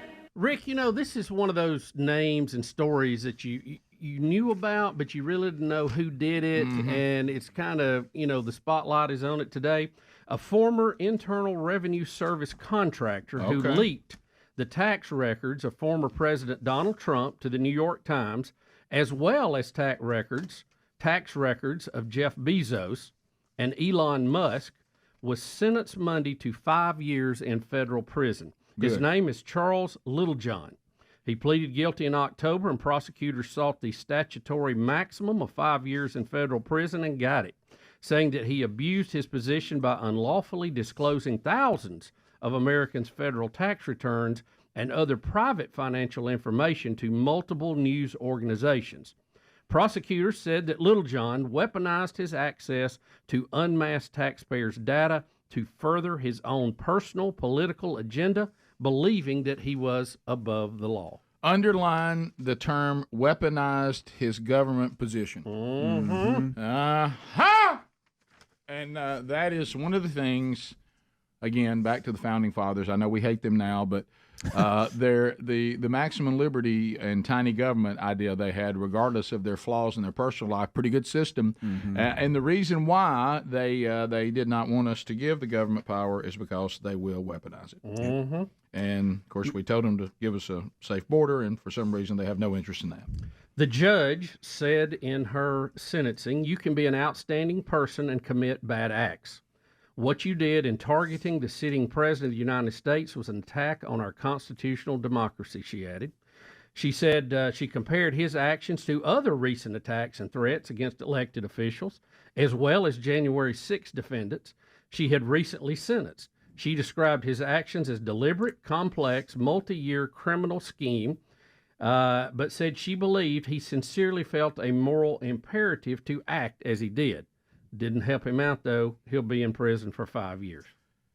Can't have people with access to all of our records and personal stuff. We can't have people who can't sit in that position and not let their own personal agenda override the commitment they're supposed to all make not to weaponize themselves. Yeah, I think, because they're going to weaponize themselves against you. See, you don't care when they weaponize themselves against somebody you don't like. Right. But when they, that also means they can do that to you. Yep. The fact that they have that much power is where the real fault is. Yeah, it is. And we do this. We allow people to have this already in our society, private industry too. We a lot of these companies that do the mortgage services or credit services and rate your credit and all that, they've got way too much information on you. And it's not if it will be stolen, it's when. And if somebody wants it, because the companies are too big, they got too many computers, too many people coming in and out the door, no way to control all that. No. And that's just another reason that our income tax system, or the way we tax our citizens in this country, should be overhauled. I'm not talking about doing away with what the government needs. They need money to operate. I got that. I wish they were a little more efficient at it. Sure. But there ought to be a way to do it without disclosing everything in your world that they can steal and abuse. Well, the reason why the reason why this is important, Bubba, is, as you stated, is we can't have this guy getting away with this, because then it doesn't send a message to the other agents. We need this person to get in lots of trouble, maximum penalty. So if I'm piddling around at my desk and I decide I'm going to weaponize my position in the government, I think we know what happened to that other guy. Yeah. Well, just the fact that this guy who is some mid-level contractor could get his hands on that and pass it along is what's scary. Yeah.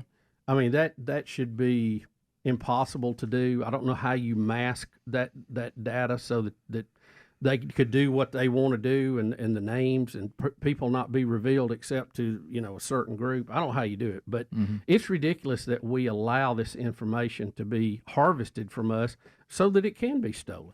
There's got to be a better way to do it. Well, maybe we're smarter than this. We can come up with something. maybe 5 years in prison for this person will teach him a lesson and teach others a lesson without them having to go. If you think about it, the damage that he's done to people and information will last much longer than 5 years. It's really, I think it's kind of a light sentence, really. Right.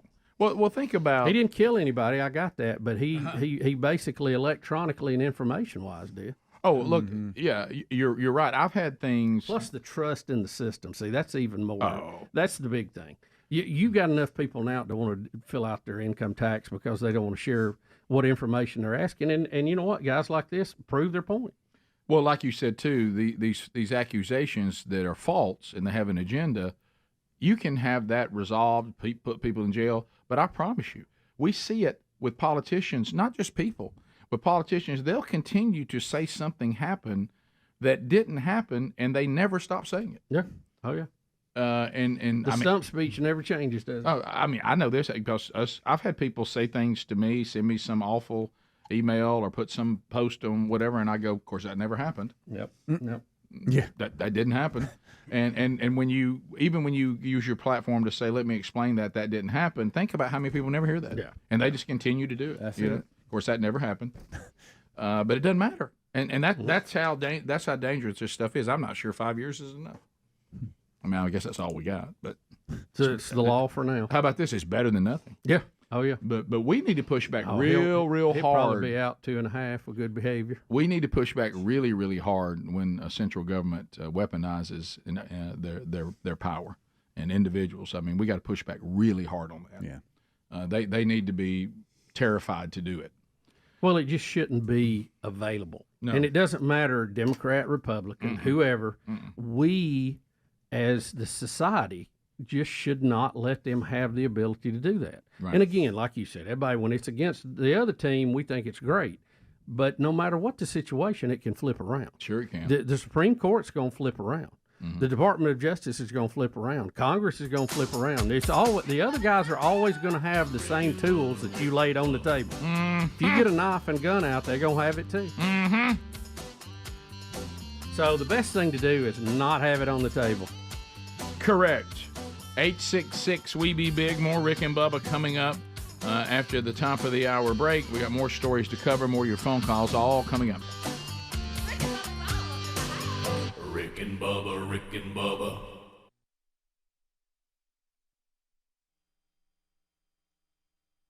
In the family, I think. Yeah, I've never heard it told that way. The only time I've ever heard it be alternated at all was somebody said that when this person said that they put a garden gnome in the closet because it came alive. And I haven't heard that twist. I heard it was a UPS man. I heard it was a. Yeah, I never heard the midget Jehovah Witness though. I have. I've heard the Jehovah Witness. I sure have. Matter of fact, that's the one I hear the most because that's what gets this person at the door. So I hate to say it, but that guy was making that up. I think he was too.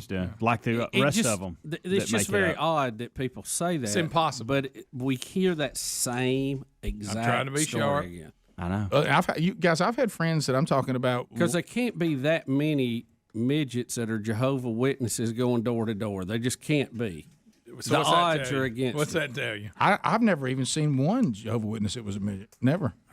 I'm not sure they're allowed. Between the big boy call and then that back to back, I gotta have something turn this thing around. And what if it was Mormons or whatever, but honestly, wouldn't you have to have? Don't they ride bikes everywhere they go? Wouldn't you have to have a different kind of bike? Hey, I'm telling Still the truth. talking about it. I'm telling the truth. It's just strange. It's just strange. Guys, I really thought when you called him out on it, he was going to hang up. Well, and his move voice on. changed a little. It did. It altered just a little. But I thought, you know what? when he said midget Jehovah Witness, I think if you had a son that really did this, I don't think you'd say it that way.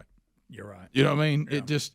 And plus, I can't. This story can't be real. I've heard it. I'm just going to say it. The guy was making it up. There it is. A man called, tried to make up that story. Greg, Everybody's tried to make up. There it is. We've had others make it up. Right. We've had Until others. the midget Jehovah Witness shows up here and says, "Yes, I confirmed it. I was stuffed in a closet." I don't about 10 or 20 Thank times. you, Bubba. Yeah, it's and happened all over over and the over. state. Too. Yeah. Rick and Bubba, Rick and Bubba.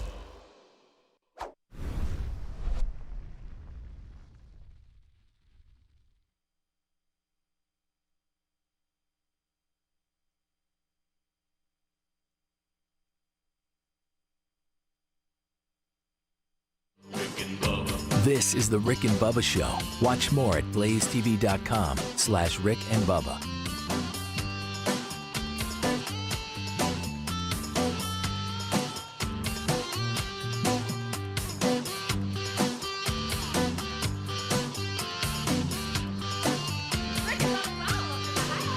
Rick and Bubba, Rick and Bubba.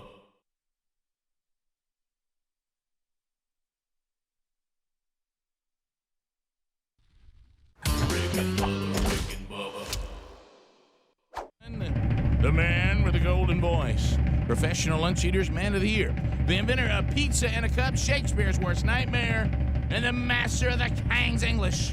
Ladies and gentlemen, put your hands together for Bill Bubba Bussey!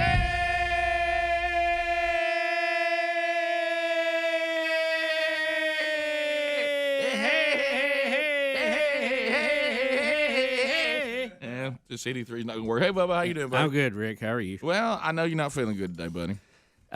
Struggling a little bit. Yeah. Didn't sleep much last night. So. Now, your knee is bothering you, but we don't know how it was injured. But I mean, this is the time we're living in now. Yeah, This is our stage of life. Yeah, it was. It may have been a little tight the last week or two, and then Sunday when we had the party, I actually put some KT tape on it, and I wasn't my usual, hey, let's play ping pong self. Right. But yesterday, I mean, it's just I've got a burning, shooting, sharp pain on the inside part of my good knee. When we use the term good knee loosely, that just means the one that's only had one surgery, right? That's only had one scope. Yeah. The others had the lefties had three. So yeah. So good knee is kind of a relative statement. Yeah, there. it is. Yeah, right. And it has that feel like a torn meniscus that I had before, if I could relate it to past injuries. Right. And I guess it was just its time to go. I don't know, because I didn't do anything. Well, that's the part. Here. That's the part that I'm struggling with the most at this stage of life. Is there was a time that in order for me to be injured, there had to be an incident that I could tell you about. Right. Hey, I was doing this, and then I did this, and I stepped off And in I this. cut, Yeah, right. And I was playing pickleball, And now someone says, "Well, why are you limping?" And I'm like, "I don't know. I just woke up and I am." So I can't explain that other than the fact that the house is falling apart. I mean, that's the only way I can look at it. I mean, that inside part of my knee is really, really hurting, and I'm doing what I can to get through it. If it is a torn meniscus problem, the only way to fix it's with a little surgery. So excited about that possibility. But if we got to have it, I want to get it done. I mean, I'm ready. Let's go at 7 o'clock. I'm ready. Right. So I don't want to put it off any longer. Right. So, but no word on that, right? No. Yeah. Haven't been able to get in and see the doc yet because they're kind of busy too this time of year. They are. So. They are. There's a lot going on this time of year. Yeah. And the fact that they probably won't take some time off. Yeah, and deserve it. Right. Yeah. So we're going to have to find somebody somewhere that can take a look at it. Well, you do, but then there's when it comes to this kind of stuff, the second team is. I mean, I know they're all good. I'm not trying to. But when it comes to surgery, I'm very specific about who I want to do it. And you have your guys that you've dealt with, and you'd like to do that. But it's kind of like the old Jerry Clower thing. Somebody's got to shoot up here amongst us because one of us got to have some relief. That's right. Something's got to give. Yes. And I was trying to remember because.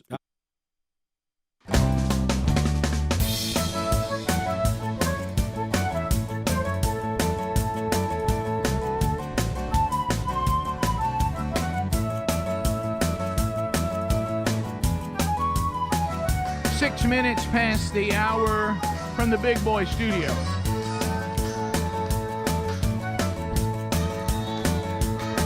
Speedy, the real Greg Burgess, Helmsy, Eddie Van Adler, all here. Welcome back, Bill Bubba Bussey. Rick, glad to be here. Thank all of you for joining us. 30 years in the making. Bubba, what's one of the things that when you look to see if you should listen to somebody, one that always comes to my mind is what they keep saying. Is it ever correct? That would, do they ever get it right? You can go off past presentation to see about their record for future events. I think you can. So what we're going to do now, we got a couple we want to give you. We got 3 individuals, and they are all talking about the future. and we're going to see if they have any accuracy. We'll start with the kings of climate change, Al Gore and John Kerry. We're going to go all the way back to 2009. We're going to hear some of their predictions, and we're going to see, sitting here in 2024, if they got the timeline and what was supposed to happen right. And if the answer is no, to Bubba's point, why do we think they're going to get it right, what they're telling us now? Yeah. Everybody say, burn, baby, burn.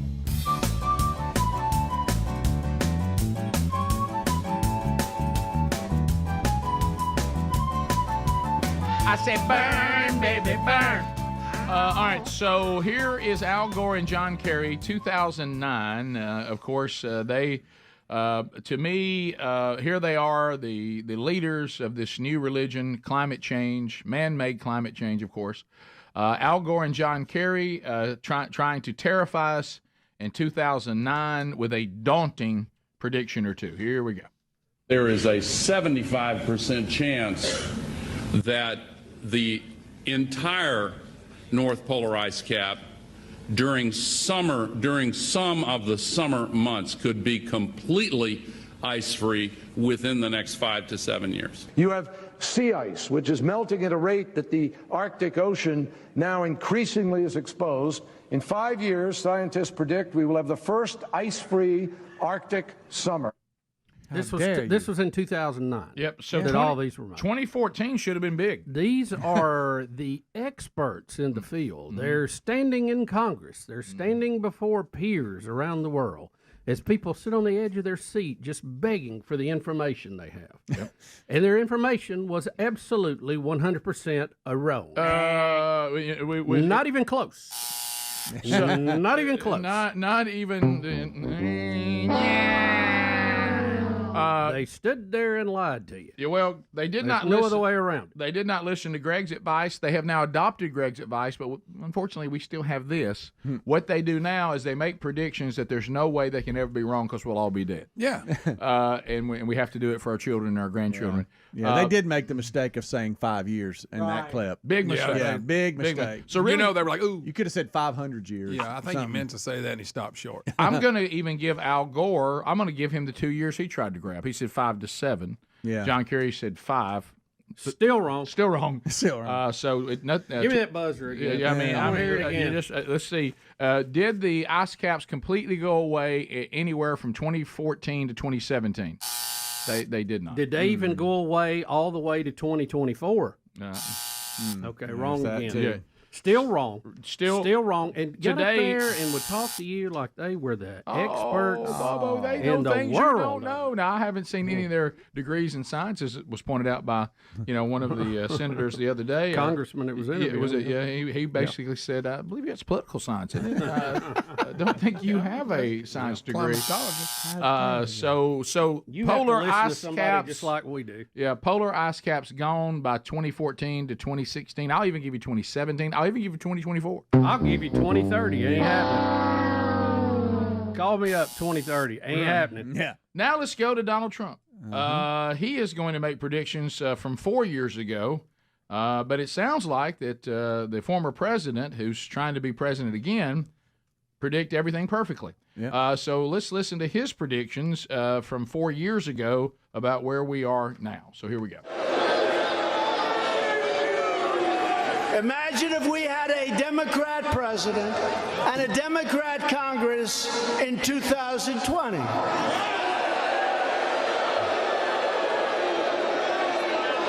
They would shut down your free speech, use the power of the law to punish their opponents, which they're trying to do now anyway. They'll always be trying to shield themselves. They would strip Americans of their constitutional rights while flooding the country with illegal immigrants in the hopes it will expand their political base and they'll get votes someplace down the future. That's what it's about. That's those predictions are a little more spot on. That was made in Orlando, Florida by the president. Yes, so there you go. Those sound a little more accurate than John Kerry and Al Gore's. Mm-hmm. Well, no, that one was right. The other two were wrong, Rick. I mean, this is a binary thing here, on, off, right, wrong. I mean, there is no gray area on that. Right, yeah. He was right on every single thing. That's it. Yeah. They were wrong on every single thing. Not even close. No. I still there. Right. I still there. I gonna be there. Yeah, right. Ice, baby. Until God tells it to melt, it'll be right there. So it may come and go a little bit. I's gonna be there. Mm-hmm. I know the answer to this, but I want to say it anyway. Mm-hmm. Why was there no one? Because I mean, we are a bunch of good uns, and we have the clip. Mm-hmm. Why is there no one that ever looks at John Kerry? And I know he's stepping down as climate czar, but that doesn't mean that we should read anything into and that. Apparently he's very sad about it. Yeah, he's very sad because getting Joe Biden reelected is more important than saving the earth now. We understand because he thinks they go hand in hand, I guess.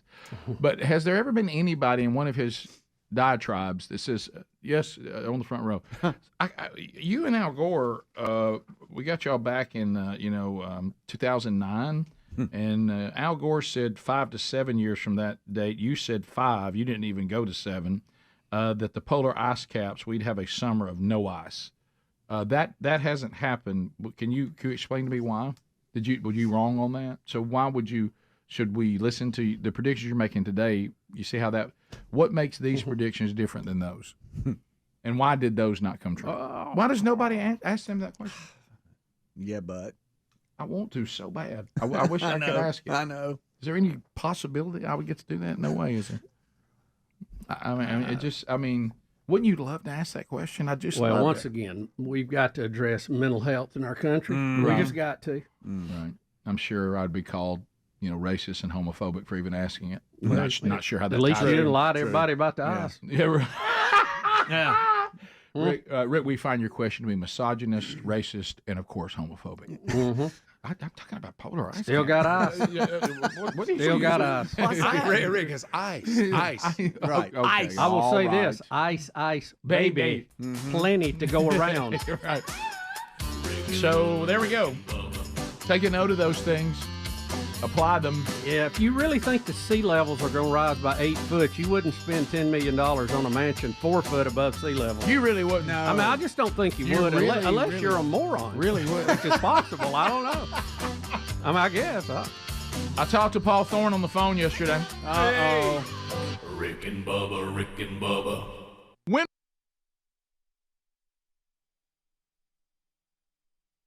hope it's not. Yeah. We were discussing in the kitchen, there's something about this trying to get to the big year ender. We've had I know, Bubba, you missed 1 year for being sick. If that was last year or the year before. I think it was the year before. I don't remember. Yeah. Speedy went down 1 year. There's something about the big year ender. It's something luminous about it. No, it's like it tries to pick off members of the team, and everybody's trying to get there. I think it's because we have our longest run without a vacation period, and everybody's just the tires are running thin. I know we haven't been off since Thanksgiving. I mean, that's what I'm talking about. Been a dang month. You know it.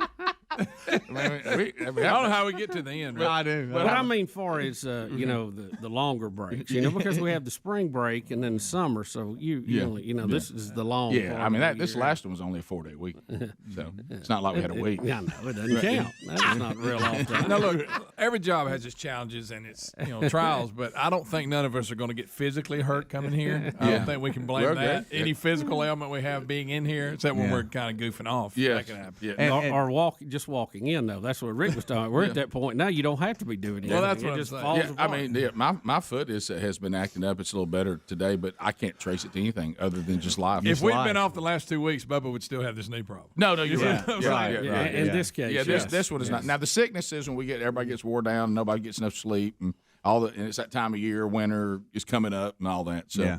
The daily documentary is killing me at the house because Terry last night, she said the following, this daily documentary just proves y'all don't really work. I know. And I say, whoa, hold on now. What are you talking about? All y'all do is eat and laugh and y'all, I mean, y'all are, I've always told you this. She doesn't think we work. And I'm like, well, now look, that's only capturing 10 minutes. Right. You know, we're really getting after it. You wouldn't believe it. I mean, you wouldn't believe how hard we're working. You wouldn't and believe really, it. we get paid to wake up anyway. Yep. That's really, we get paid to wake up and get here. And then it's not that physical. I'll give you that. Right. But she doesn't, she's always thought I know. that. Yeah. Well, it's, That's obvious when it's at 10:30 at night and the house is still active. Yeah. You know? Slamming doors. Well, the biggest problem you got now is that the kids, if you have kids that come home or live at home, see, they're done. Yeah. And so everybody's gone into that mode where it's a different world. Yep. And Daddy's still got a few more days. Opposite schedules. See, there. last year we were off exactly the same time the kids were off because of the way it fell. Yeah. But this time they're out a week ahead of me. And so that my house is acting like we're already there. Oh, yeah. Rick and Bubba. Gift number 9, 12 working days of Christmas. Could happen at any time on the program today normally, but we told you about 15 minutes ago that it'd probably be in the next half hour. So you do the math, and we told you it's going to be an Xbox One. So... Oh, and it's a special one, Rick. A special one. So we got that coming up at any moment in the next 15 minutes or so. So be paying attention. We've given you kind of a window so you can kind of plan. And we'll do a number that, I heard some people calling today during the kickoff hour, that say, hey, I'm listening on an app and I stream and what, and ladies and gentlemen, little P and Elvis has arrived. Oh, wow. They didn't take them that long. They are standing outside by Big Boy right now. Elvis is rocking his American flag leather jacket. Sure. And, you got to. And sideburns are blazing. This is your nightmare. They're early. This is your nightmare. Right. So normally a lot of you have a quirk. I don't really like to see guests to their own. And it's a weird thing with me. We should have set up a special guest door. Yeah. Yeah. Well, and I think, Bubba, you can help people with this a little bit. I know it sounds like a quirk and it even sounds rude, but what it really is because of the way we operate. And look, I've learned over the years, and I'm good with it, is that there's no changing the way we are. I mean, we're always going to fly by the seat of our pants. We kind of half planned. Right. We what plan. You love and hate about the show. Yeah, we plan a little bit, but not a lot. It really is a very raw experience. So I don't want to waste anything.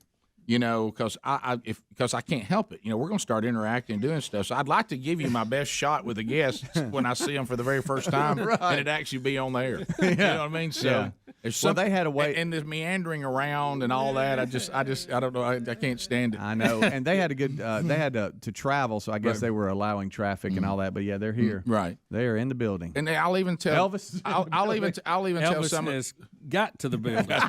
And I will tell some of you that drop by the big window, and I love the big window. Here we go. But if we're in the middle of the actual show,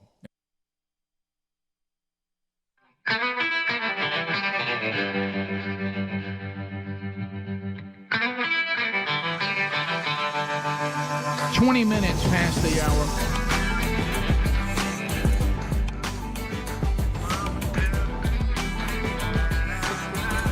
Everybody looks good at the starting line. There we go. Hey, get ready. Everybody, let's go. Like a shot from a gun. But that's the hard part, son. Everybody looks good at the starting line. Paul Thorne, great music, and yesterday, Bubba, I started thinking to myself after what we had from Kevin Derberry on the program, which was a lot of fun. I found myself going, you know what? I think I actually have Paul Thorne's cell phone, and but then I thought, well, maybe it's not the same cell phone. But changed it. So I reached out and I said, hey man, Derberry said he met you last night. If this is still your phone, let me know. Good time we could chat. And so he came back and said, hey man, yeah, give me a buzz. So I was driving in the car and I gave him a buzz, and I said, he said, hey man, what's going on? So we had a conversation, and I had a conversation about Engineer Tom too. Oh, that's funny. So that's funny. Did you really? I did, and he remembered it. No, are you serious? Yes. He said, I was wondering, do you remember who won? Did he beat me up? And I said, I don't know. I don't think they ever. I don't think it ever came to blows. But anyway, so them selling grand rivalries. I'm just going to tell you, and that's all I can. Okay. Is what Paul said. Okay. Okay. And so I said, I did the Burgess look. You know, because we were doing we were just doing some small talk chit chat, and a Burgess, if there's something we want to go look and then try to get right to my point. So I transitioned with the Burgess look. Look, man, I said, so you haven't been on the show in a very long time. Matter of fact, I don't think he's been here since 2009. It's been a minute. Yeah, and were you here? No. So none of these people had ever. Wait a minute. Was he at the new studio? Well, I call it the new studio. He was at Vestavia. He played there maybe one time. Yeah. So maybe you may have missed it. It's close. It's been at least 16. I may have been. I missed it. Yeah, 16 you years. Definitely I definitely missed it. Adler, you didn't see. Seems like I was at the Red Velvet Lounge one time and he was there. Now I wasn't working for the show. Right, you were just there. I was there. So I said, you used to be on a lot, haven't been on. We keep trying, and Dareberry said that, I said, so I'm going to say this. Okay. Let me say my part as clear as I can say it. If I have ever done anything that makes you think I'm inconsistent in my faith, if I've done anything that made you think I came across as self-righteous, if I did anything to offend you in any way, shape, or form, I own it today and I apologize to you. And I said, so I want to get past that. And wow. And he said, "What, man? Yeah." He said, I was just joking around with Kevin. I said, so you didn't mean that in like a serious way? He said, no, I was just kidding around. Uh-oh. He said, I didn't mean that as an indictment on y'all or to be, whatever like that. And I said, okay, well, I don't think that's how Kevin saw it. And if it is a problem or anything, it doesn't matter what it is. Whatever it is, I just want us to be past it. I want to be done with it. Mm-hmm. And remind people what he said. Well, the allegation was that, well, it's not allegation. He did say that. He said to Kevin, when Kevin kept asking why he wouldn't be on the show, he said, they talk about a lot of sin up there, but, they don't talk much about gluttony. I'm paraphrasing, but something to do with gluttony. Yeah. That we haven't addressed gluttony in our own lives because that's a sin too. Yeah. And but he immediately said, well, just to kind of say that there is a reason that you can certainly know that I didn't mean it harshly is, I've had my own struggles, and I have watched his testimony. He said, I had my own struggles with alcohol, and I had to address that in my own life. He said, so I've been very open about that, and that's happened in the last, few years. That got away from me, and he said, so I wouldn't be, sitting there acting like, that I don't know the struggle and that we all struggle. And I said, yeah, I got that. I just, if something we have done that makes you not want to come up there, then I want to resolve it. And he said, man, I don't have any problem with y'all at all. And I said, so there's no problem. Go get the painting. Yeah, and he said no. He did for us. He said no, and I said, but you did say that to Kevin. He said, yes, I did, but I think Kevin thought I was more serious than I was. I was really kind of joking around. And I said, now if you weren't joking, that's okay. I said, I acknowledge that we, there's all of us have we need to address any inconsistencies in our life and all that. I have no problem with that. I'm not calling up upset. I'm not mad. I just want everything to be right. And you come back. We like your music. We think you're funny. Which he is very funny. He's very funny. He is funny. Yeah. And he said, man, we're good. He said, I don't have any problem with you at all. And he said, I got a new album coming out in the spring, because I definitely wanted to come on and have something to promote. And I'd love to come promote it in the spring. There you go. I'd rather come and have play the hits and then come back and do the new stuff. Mm-hmm. And just when I thought we had we love Paul. Just when I thought we had it, he said, "Now is your brother? You feel good about having him on the show?" And I know. Right up there with gluttony. Did you tell him we'd let him punch Adler? What? I did tell him that Adler. Let me tell you what he said that I think would be very funny, and I'm not making it. This was his idea, and it would be funny. He said, what do you think about y'all getting some of them those big bopper gloves? And I'll box Tom. And we settled this thing. That's hilarious. Yes. Are you serious? Yeah. Yes. He said that was his idea. That's good. We may not can get the gloves, but we do have the sumo suit. Yeah. He said, not that anybody can get hurt, just so it'd be funny for us to box some big bopper gloves. Yeah. I said, I don't think I can get. Oh no, we can. I think Tom would do it. I do. To box you, to box Roberto Bubba Duran. would let him shoot a call. He would do it. No. Well, you talking about a label that is stuff. Yeah. So, how did you transition to Tom? Did you say we were wondering what might happen? Did you say we thought it might be Tom? I said, yeah. I said I didn't know if it was this issue with Tom or our engineer. I didn't even know y'all knew each other. Yeah, man, that's a true story.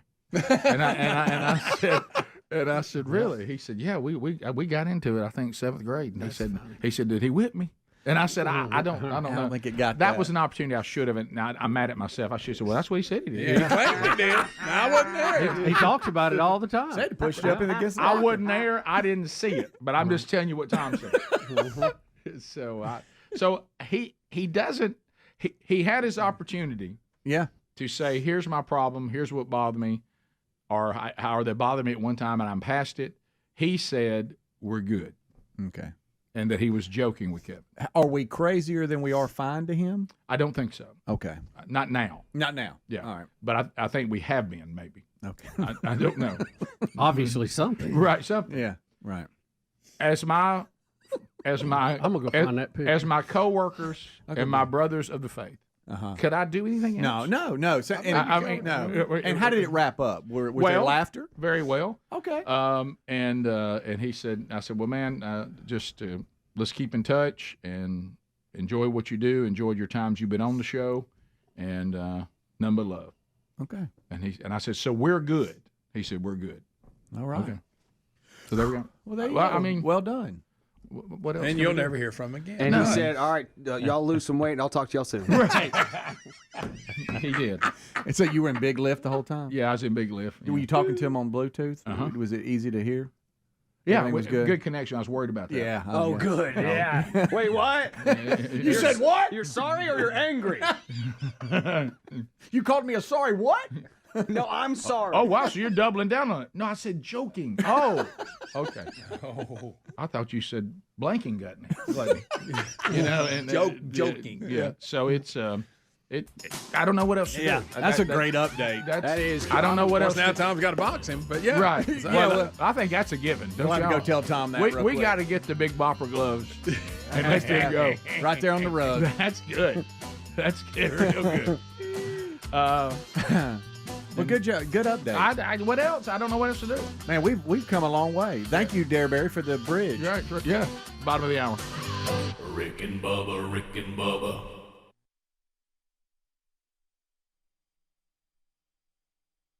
Actually talking. Just hold up a minute. Okay.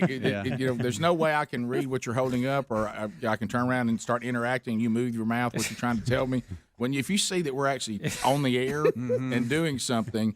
Rick, you're almost doing the courtesy spot. Yeah. Look, what I'm saying is I can't understand why people can't figure that out. Yeah. I mean, if somebody's listening, say I got a we had somebody yesterday that almost won from Bowling Green, Kentucky. That's right. So they're in Bowling Green, Kentucky, and they're listening to the show, and we're in the middle of actually doing something, telling a story, covering a news story, doing a wacky world. And here's what you hear. Yeah, and look, and then they went in. Okay, I see. Okay, hey.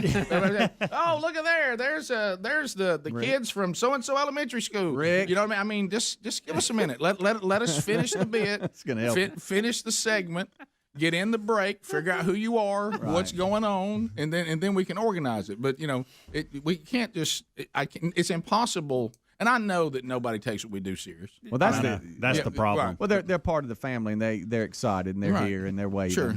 And we're in the sugar huddle. Yeah. I tell my friends all the time. I said, okay, tell me what you do for a living. Well, I actually handle properties and try to get together financing for projects, stuff like that. I said, okay, would I ever just walk up in your office unannounced like that, like eating something, and just say, hey man, what's going on? I mean, ever? You know what I mean? I mean, it's just I told Greg and Speedy a couple days ago, if I'd have been building this studio, the only thing that I would change is I would with it until the commercial break. You know what you'll get then? Yeah, I suggested that during when this place was being constructed or whatever, and then have times where we open them up. Yeah. You know, Can kind of y'all- like with when Rush turns on the Ditto Cam. Yeah. Can y'all and the other one is I stand over by a big boy in that area and I keep pointing to the door and waving, holding something Right. like that. Hey man, let us get to a commercial break. You Yeah. know, I mean, we see you out there, but we're on the air. I mean, Yeah. And we do try to hurry because I know during the cold months it can get pretty. I mean, it's cold and it's But a it- breezeway. but it you is- know? but Have it you is- ever heard the famous courtesy ad that Rick did Yeah. where he lost? Well, there's certain human. No, I completely get There's it. certain human behavior. Have you ever heard it? Though? No, I haven't. There's certain human behavior I would just like to correct because I think it's correctable. Some human behavior is not correctable. When Rick starts Yeah. talking about how brown the paper is because it hadn't been updated, Yeah. it is gold.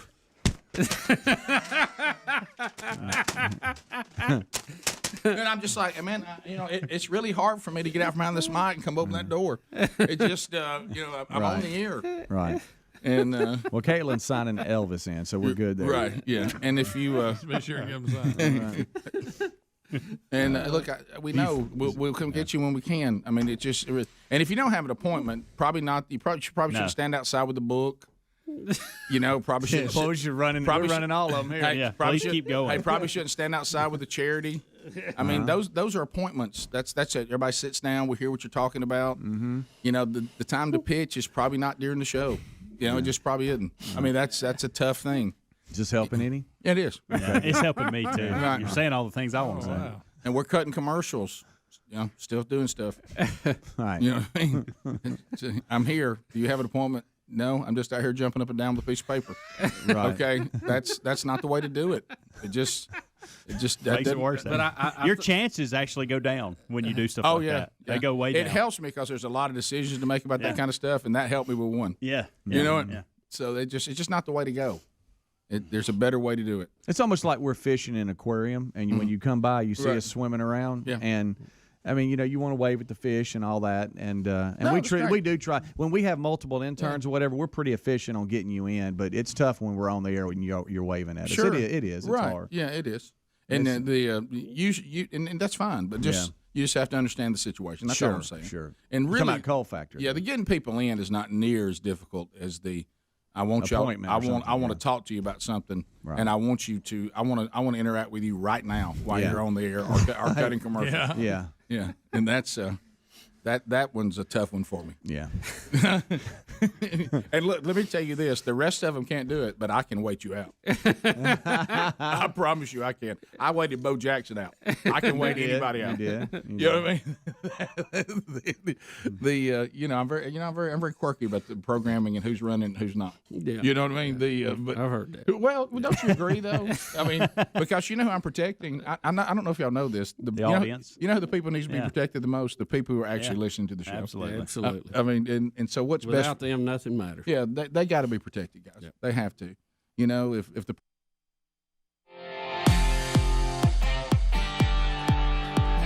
All right, so we're back. Let's chat with the Rick and Bubba family. Let's go troll form. Let's get Speedy in there. Let's go. All 10 lines are available. Your chance to speak, ask a question, make a comment, bring information to the table. It is not designed for meaningless shout-outs or shameless plugs, but it is content heavy. Bring something to the show, and it's your opportunity to do so. At the end of 30 seconds, the buzzer sounds, and we move to the next caller, allowing many people to get in, and we do that briskly. So move now. Here's an email from one of our listeners, Tina, in Tuscaloosa, said, I've been thinking about getting Raycons for a while now. My husband and I had the Apple brand for a few years, but weren't happy with them. We didn't think they were worth the price we were paying, so we decided to get each a set in Raycons. We now have the Raycons for 3 days. We're very, in capital letters, pleased with them. Sound is great. They're so comfortable. Even our 19-year-old son saw the box and said, who has Raycons? I told him Dad and I are hipping it up.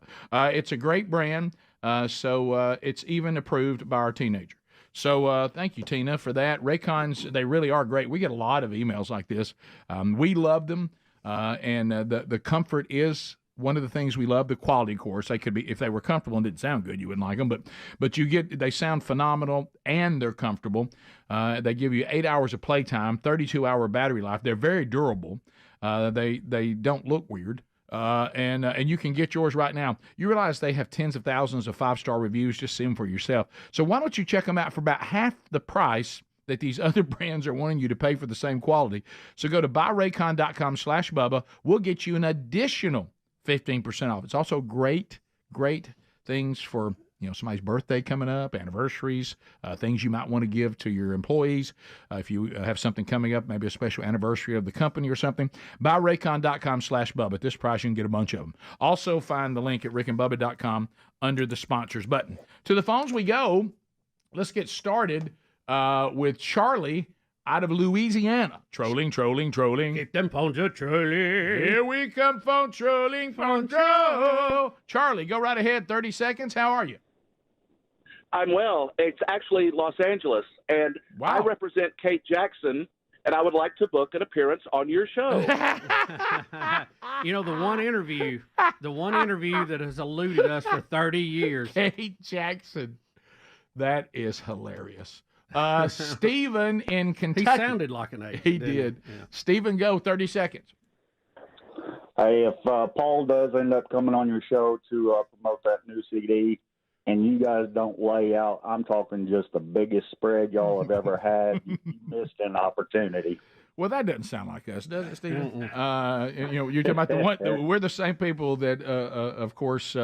Richard Simmons, we made him cry. We had so much food in here. Yeah. So that's a good idea. The powdered donuts put him right over the top.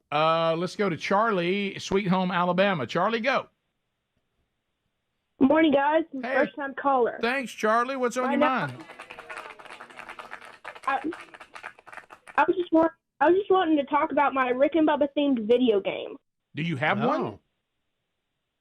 Well, I will be working on it when I get better at coding. Okay, great idea. Now, what language are you writing this in?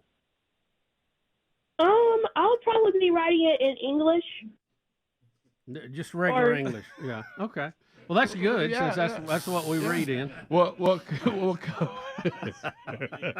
keep us updated, buddy. That sounds like a lot of fun, and there's a lot there. I was going to suggest the Kang's English. The Kang's English. Mm-hmm. Josh in Alabama. Josh, go ahead. Hey, I was listening to old Sean Hannity the other day and heard where he moved to Florida. I know it'd been a little hop skipping away to go visit y'all, but I was wondering if he stopped by and showed you his martial arts skills and how good a marksman he was. We're actually going to have him take on Paul Thorne. Mm-hmm. I heard that too. Rush Limbaugh did that a long time ago, and you remember the great statement, "As long as I'm here, it doesn't matter where here is." And he just said he'd had enough of New York, and it took Sean longer. But I think Sean has had enough in New York, and he's moving his operation to Florida as well. Yeah, I did hear about that. Good for him. And I'm surprised it took this long. Yeah, I am too. Yeah. Let's go. So there's the great politics and all the way the New York government runs themselves. Have run out another highly successful business right out of New York City. Yeah, that was paying a lot in taxes. Bruce in Trussville. Bruce, go ahead. Hey, guys. Good morning. Hey, buddy. Hey, just wanted to hit you with a couple of things. First, thank God Greg's back. Show's so much better now. Thank you, buddy. I'll send you that check, I promise, Charlie. Yeah. Hey, and secondly, about the conversation with Paul about Rick. I know you all have had these conversations before with guys that you've had trouble with or they've had trouble with you, and they'll call you up out of the blue after years and say, "Hey, man, are we good? Because I've been really worried about all this that we had a problem with, and what are you going to say every time?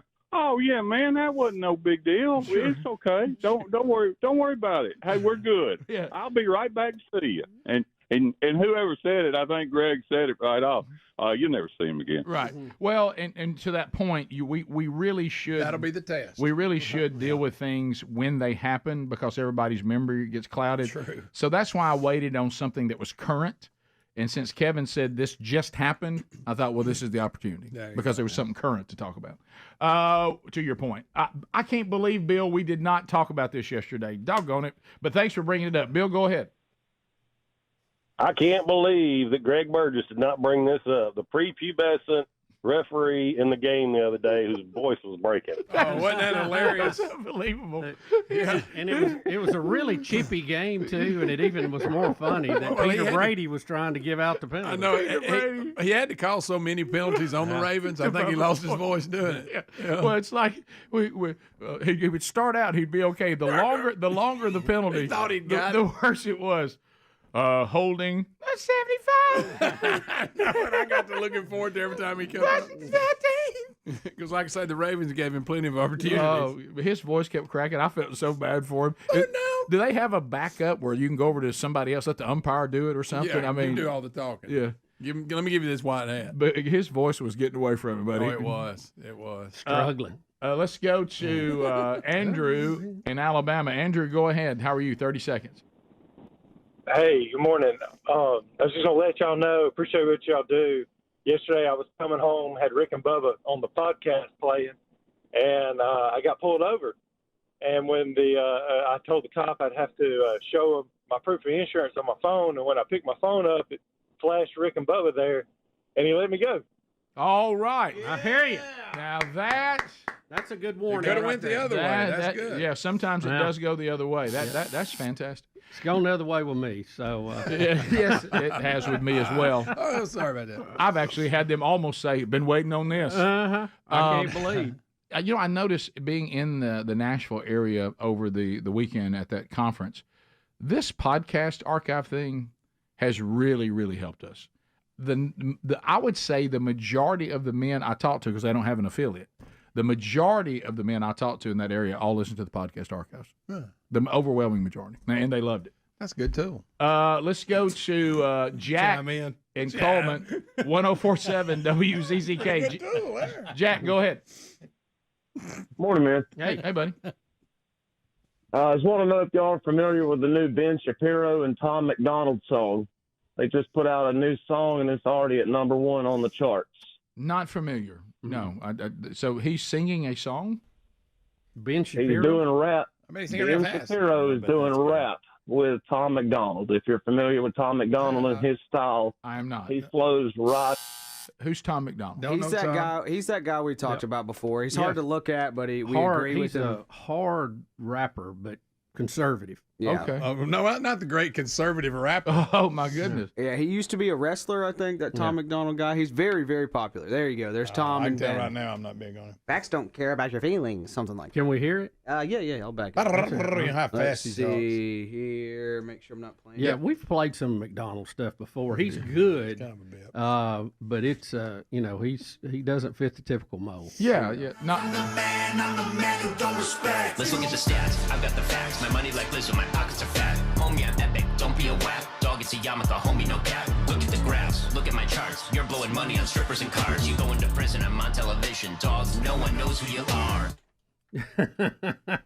Okay. My goodness. Alrighty. That video's good. Ben Shapiro even trying to be cool. Isn't that something? Look at my graphs. I'm Look at my spitting facts. graphs. Byron in Alabama. Byron, go ahead. Hey, good morning, guys. Hey, buddy. Greg. Yo. Yes, hey, guess what, brother? What? Happy New Year, man. Okay. He gave you a guess what? Guess what and everything. Don't you love guess what? Guess what? Hey, guess what? What? Just tell me. Don't make me guess. I bought 4 tires yesterday. Guess what they cost? No, I'm guessing. Bunch. Guess. Yeah. I want you to guess. 15 minutes to the top of the hour. Our number is 866-WE-BE-BIG. More opportunities to talk coming later on the program. We continue with more stories right after this. Rick and Bubba, Rick and Bubba.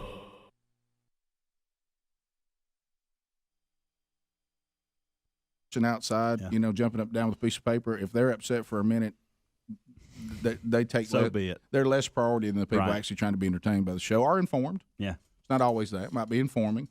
And some of the timing, you'll be in the middle of like what we were about to do with tornado damage or something real serious, and you look at there and somebody's jumping up and down dressed like a clown. You know what I mean? It's just, just kind of. Part of that's probably the atmosphere that they sense that we have created. Well, but I think what's a lost art is time and place. Yeah. And we're not very good at it either. So, like you said, we've actually, we won't do a time and place sometimes. I mean, we're about to have a person come in here and sing over their rap song with a person dressed like Elvis standing behind. So I understand this show takes big swings in different directions, so it's hard to follow sometimes. You know what I mean? Thursday, Friday, the last spin of the wonderful Wheel of Meat before this year is over. So, Bubba, it hit us like a sledgehammer. Is when we were handed a copy of Let's Wrap It Up with Trump. Of course, you know it became known here as Vote Trump on the show because and the artist formerly known as Pam Glass, of course better known here as Lil P, has made her way to the Rick and Bubba show. Of course, her album features also another surname, music by Pam Glass, a.k.a. Eat My Beats. Right. And here she is. And Lil P, welcome to Rick and Bubba. Thank you for having us here today. Well, you've been a hit. I don't know if y'all been surprised by the reaction from the audience. And, of course, your husband is here with us today, the Elvis impersonator. Thank you. Good to see you. And what is your name, sir? Robert. Robert? Glass. Robert Glass. Robert, nice. How long you been performing as Elvis? Well, around 20 years. 20 years? Yep. Went international twice. Went international twice. Yes. Watch out, Greg. Now, you sit on the front row here, don't you? A woman's got an Elvis shirt on. Oh, okay. Mm-hmm. We can go. He was excited about this today. Rick's got on his blue suede shoes. I do. I wore those just for you today, Robert. So, or as I Pam, like. can you hear okay? You know, you got a volume knob over there if you want to adjust it. Nothing to this. You don't hear anything in this one. You don't hear. Oh, you gotta have that. You don't hear nothing in that one. You're deaf in your right ear. No, I don't hear nothing in either one of these. Really? There we go. You got it now? Okay. Can you hear? I did wonder when you're going to turn me up. That's right. Yeah, and you just turn it up and make however you want to. Robert, you got a knob over there too. If you want to. That's good. I normally turn it up a little bit, and then It's right where the plug is. you're all the way over to 3 o'clock. Right. So you're good. Can you tell us how this all happened? How did this song? Where did it come from? How you were inspired to write it, then perform it? Actually, I think the Lord gave me this song because we was riding down the road when Trump started running for it. Right. And I said, you know, I'm a big Trump supporter. I said, I'm a Trump supporter down to the bone. Mm-hmm. So by that time, I said, this will make a good song. So I just started putting everything together that he had actually already was doing and what he said he would do for us. So I just put it together. So I just give the Lord the credit for it. So it is a little surprising that with you having so much Elvis background with your husband, that you chose hip hop to sing your adulation for Trump. Why that style of music? Trump likes rap. Does he? He does. So he said he listens to it. He does. Does he? He likes the rap. So I did not know that. I think it was a good choice on your part. I do. It's very catchy. So, oh yeah. And I'm a big Alabama fan. Kanye West is one of his biggest supporters. Oh, yeah, that's really? true. Who That's is true. Kanye? Yeah, true. Yeah, where's that hat? You know he's coming to Pigeon Forge. All right. Kanye is.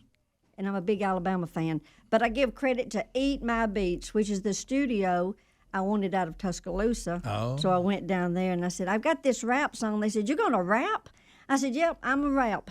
So we had about they the put it same together. response as we did from you. Yes. When Elvis shows up at a rap studio. I didn't. Well, you just don't. You don't know exactly how it's going to come together. When y'all gave us the CD, I didn't expect it to be what it was. No, yeah. Because I mean, I've seen a lot of rappers, and you don't look like one. When we walked into I'm not. when we walked into the studio, they thought it was kind of a joke. Mm-hmm. And when Pam got through, the guy said, "Man, this is so good. We want to put our name on it too." Right. So that's where the Eat My Beat. Eat My Beats came from. Yeah. Now, were you guys surprised? How long did it take you to realize it had become a hit here on the show? Well, different people was telling us about it. Mm-hmm. So, and then we listened to the call-in, so we knew we may have, a chance at getting this out there. So.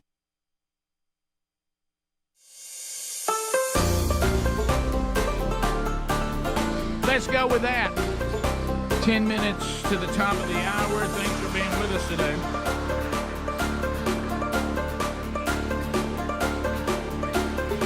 So some things you need to know about. We now focus from themanchurch.com on the two big conferences coming up. Our Man Church conferences in year 2 coming up February 16th and 17th. There are tickets still available. Robbie Gallaty will be there. Rich Wingo will be speaking.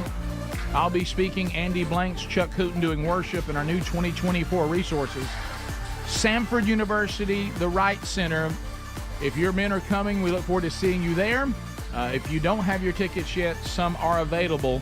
Grab them now. Then March 8th and 9th, 96.1 is the affiliate. Mississippi State University, the location, the Bettersworth Theater. There's tickets still available to that. Granger Smith will be speaking. James Spann will be speaking. Scott Dawson, Andy Blanks, and I will be speaking along with Chuck Hooten, and we'll have our 2024 resources. Those two are the next big focus, and men, we'd love to see you there. Get those tickets before they sell out, and there are some available, but it's not a lot. So go to either Birmingham, Starkville, or some of you have emailed, said you're coming to both. So we look forward to that. Bubba, we do have our friend Nancy Pelosi. Now, when you look at Pelosi, there's going to be two sides that we're going to see in this clip. That we're not going to be able to get around the fact that we're kind of liking that they're getting a dose of their own medicine. Sure. But then there's the other side where this is not appropriate no matter who it is. Right. Okay. Yeah. My favorite word is the word. So let's look at Pelosi. She's being harassed by pro-Palestinian protesters Yes. at her home, right? Yes. All right. So here we go.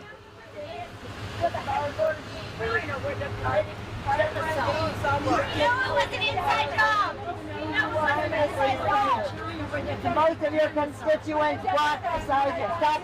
Stop the genocide. Stop the Holocaust. The Democrats want the ceasefire. The Democrats want the ceasefire. That's one of her Is that a handler? Yes, There it is right there. Is that a handler trying to say Yeah. Democrats want the ceasefire? Democrats want the ceasefire. Now, They're at the wrong house. right. So a couple things going on You here. can't be up in her yard like that. No. Well, now And I remember, think that she was saying get back to the sidewalk. yeah, she was. Now remember, Of course, they follow the law. they were the ones that told people to go after conservatives and harass them to no end. Yep. And then they get a little bit of dose of their own medicine, but we're going to be kind of odd and stay consistent, unlike the left, and say we don't think it's appropriate for protesters to get in anybody's yard and on anybody's private property, no matter what the protest is about or who you're opposing. That's right. Yeah. It's not they have a right to their private life in their private property, and we need to acknowledge that we can protest them, but we need to abide by what is allowed to us and not overstep that. Mm-hmm. Use what's allowed to you, no doubt. Yeah. A lot of people have died for you to have that opportunity, whether I agree with you or not. Yeah. And one of the course, I reasons, know you don't want me to be able to speak, but I'm fine with you being able to speak. Yeah. And one thing that's added to them going after her, she was, I guess, recently interviewed on CNN or somewhere where she said that while some of the pro-Palestinian protests are genuine and people really feel the way they feel, that's why they're out there, that they need to follow the money because she feels like Russia and China is backing some of these protests to where it's just creating mayhem. Oh, no doubt about that. Bubba said that. They love that. That's been a formula for a long time. They sow H&D, I like to call it, hate and discontent. Right. And they've done this their whole, since we've been a country, they got more active in the 60s with it. Yeah. And found out, they try to drive our society into chaos. They feel like that will give them more military ability because we won't be able to build and support a military. I'd like to ask the pro-Palestinian protesters, are y'all pro-Hamas, Hezbollah, and what's the other one out of Iran? The Houdinis. Houdini, yeah, the Houthis. The Houthis, yeah. Houthis. Are y'all Houthis. Are y'all standing up for them? Yes. Because if you're for the Palestinian people, you need to be against those groups as well, because they are killing more of them than anybody. They're using them as human shields, and they also want to rule over them with a tyrannical dictatorship that takes away any rights they have whatsoever. But you don't even know if they know that. Right. The people there. Well, I would just like to clarify the protest. Right. Because if we're all for the Palestinian people to not be abused by anyone, including all these terrorist groups. But the terrorist groups is what's bringing this reign of terror down on those people. And we need to get that protest right. Y'all, well, I don't know what's going on with John Fetterman, but ever since he's starting to recover from this stroke that he had, he's starting to act all normal. I know. There's been a lot of people talking about it. Pro-Palestinian protesters. Wow, that's hard to say. They showed up at his house, and he got on the roof and started waving an Israeli flag from the roof of his house. That's Fetterman? That's Fetterman. What's happened to Fetterman? He had a stroke and now he's coming normal. No, you remember he even wants a secure border. What's going on there? Yes. You remember though he went into the hospital for psychiatric help. Remember, even after this, after he was elected, Absolutely, he went he in, did. and ever since he's come out, he's been going more to the center. I makes don't want to sense. say That's right, great. but That at makes least to the sense. center. Yeah. So as his mental condition has improved, he has been more conservative. Yes, yes. I And want to make sure we got he's that. been talking about China buying up land in the United States and things like that. Something's going on. There you go. Somebody got to Fetterman. His brain is working. Yeah. Can we go to 2C? Oh. Okay. So 2C, unfortunately, we had 3 of our military killed by a drone that was, we think the Iranians are behind, correct? Yeah, they were all from Georgia. Yeah, and so the press secretary, Karine Jean-Pierre, gives condolences, I think. So here we go. What I will say, obviously our deepest condolences go out, and our heartfelt condolences go out to the families who lost three folks who are military folks, who are brave, who are always fighting, who are fighting on behalf of this administration, of the American people. Obviously, more importantly, we lost those souls. Well, I've never seen anybody struggle so much to say that that we had military personnel that got killed by an evil enemy of our country. Yeah, who were doing what they were supposed to be doing, who were in the line of combat. I'm glad she finally got to the fact that they died for the country, not the Biden administration. Yeah. She finally got there, and I'll give her credit. But she couldn't quite communicate something that to me seems quite simple. Yeah. We have heroic people that died in the line of duty, and we would like to acknowledge that and have our condolences and prayers and stand with the families that also made that sacrifice. How hard is that to say? I don't know. What do you think she was trying to find when she said three folks? Folks. Was she trying to find 3 soldiers? They lost some folks. I don't know. 3 folks who are military. Maybe it's just a normal lockup. She couldn't find it. I've been there. I'll give her benefit of the doubt. Sure. I guess. I don't know if the gender maybe threw her off. There's some gender confusion there. But, right. Yeah. They were. I know 2 of them were male. One of them may have been female. I have not seen the picture of the third one. It was all 3 male. No, I would just say 3 soldiers were killed. Of course, they may not be soldiers. They may be in another Yeah. part of the military. Yeah, that one was female. So, I don't know if she was worried about, saying the wrong thing for as soldiers or, Very true. Well, top of the hour, and Iran did this, and we cannot let them get away with it.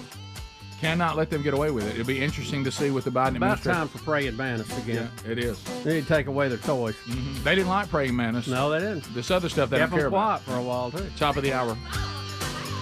Rick and Bubba, Rick and Bubba.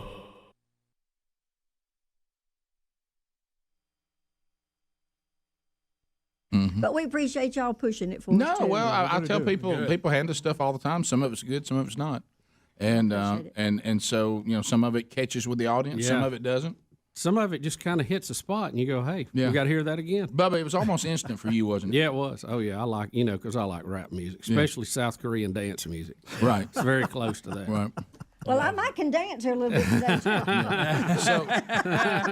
today. And now we were unable to find the music bed for you to rap on. So you're going to rap with yourself today, right? Right. Right. Do you have any idea where that music bed may be?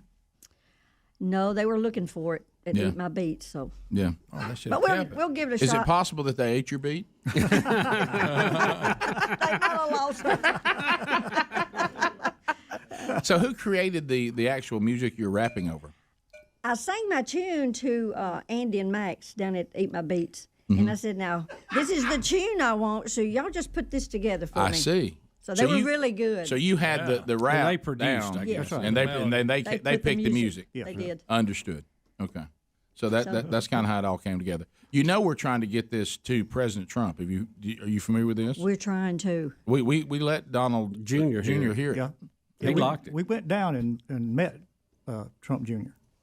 Oh, that's right. At the book signing. Yes, and believe me, it's hard to hand a CD to. Yes, Something it is. that important. Yeah, they're not big on you handing them anything. No, you can't. Yeah. You could be strip search to get it to it. Right. Did you meet some resistance on that? Yes. Yeah, you did. Oh, yeah. But did a handler end up with a copy of it though? Yes. Okay. So, well, hopefully you got it. I mean, he's got to get through this impeachment thing they're tying him up with right now, but then start the re-election campaign. You know, I think he'll be more focused on that. Yeah, yours says vote Trump, and somebody said Nancy Pelosi's working on a hip hop song called "Impeach Trump." Have you heard this? I'll come up with another one. So, are you upset about what they're doing to the president? I sure am. Did you see some of the House members that went home to have their little town hall meetings last night on the news? I did not. They're getting eat up. Really? Yes. Okay. Even some of the big demos. Oh yeah. I thought. We were saying I thought that was a miscalculation. I don't think they realize that it's kind of bipartisan. How everybody thinks this has kind of been a waste of money and time. Latest poll numbers: Trump up in the battleground states. Mm-hmm. All right. Amen. Mm-hmm. You fired up about that? I am. I love Trump. Yeah. Well, I heard Hillary Clinton may run again. She won't get it. But she said she was. She won't. She's lingering around. She just wants somebody to say, "Will you please run?" Michelle Obama may get in it. She won't win. Little P says no. Nope. Some people thinking Trump won't win this time. Trump will win. Are you sure? I'm positive. I tell you, man, by the time they get through investigating the Ukraine and all that money going in a big circle, coming right back into the Democratic Party. Yeah. It seems like they would not want to keep digging in that field because there's going to be problems for them. Well, that's what happened when Trump started saying that let's look into corruption in Ukraine. It had to lead right back to, truth's truth. Mm-hmm. Yeah. And then Biden admitting on the air that he'd pulled a few strings to so get a prosecutor they out. muddied up the works by keeping this impeachment thing going to keep him from investigating Ukraine. Yeah. And it makes a big circle. The best evidence in all of this is against Joe Biden. Absolutely. Because we have video of him saying he did a quid pro quo. Y'all know you're having a serious conversation with Elvis? Yeah. Okay. Well, he knows his politics. Right, he does. Thank you very much. I appreciate that. Yeah, I was going to tell him he's got to say that now. Now, where is home at? We live in Marion County. We're about 7 miles east of Winfield.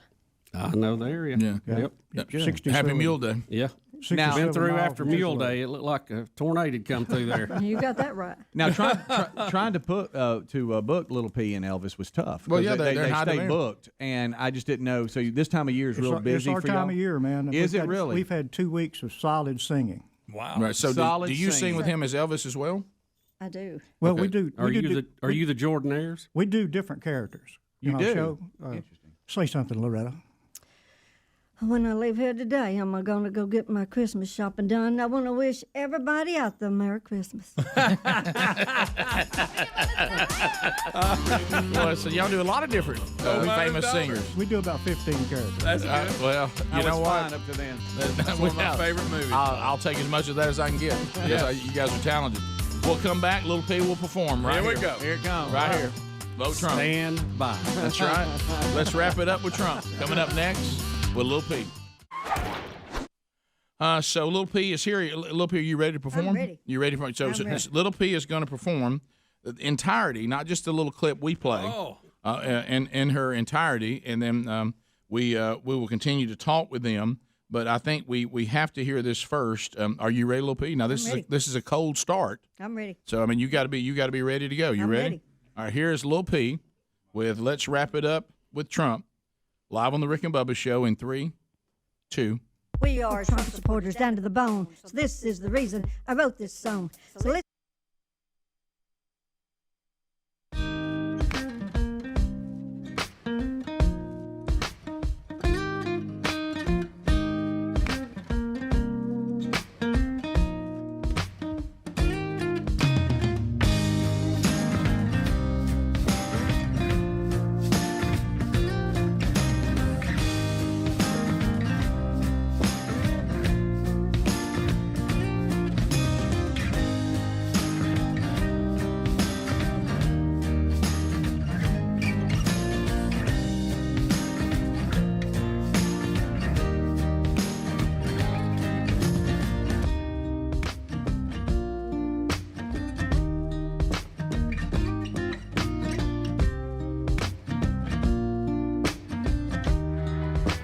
Six minutes past the hour from the Big Boy Studio.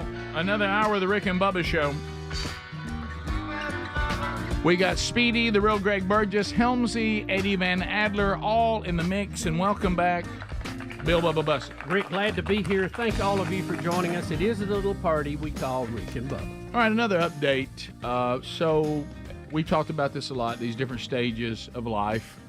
And as I have told all of you, maybe some of you are experiencing it to some degree, the empty nest world, which can be wonderful. I love the empty nest part of life. I have enjoyed it. But I've told you that there's an ongoing deal that we have to kind of deal with it. And you love the fact that, your wife is not distracted by all these children or anything. And unlike Greg and his wife, we don't have the grandkids yet, so that hasn't started. So that means that there's a lot of window of available concentration that my wife has decided to now focus on me. Now, you think to yourself, that sounds great, and it can be.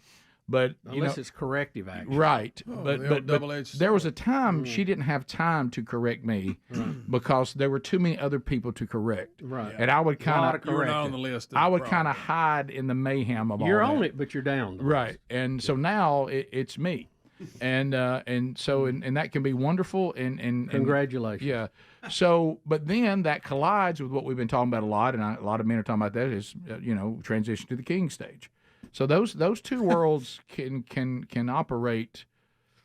The king doesn't care if he's correct. Right, and so I've learned that the queen does not like the king not to care about correction, and doesn't like the king trying to get his own plan and say, here's what we're doing. Yeah. So one of these things involves, and it can be tough. I know it's petty. I know it's not a big deal.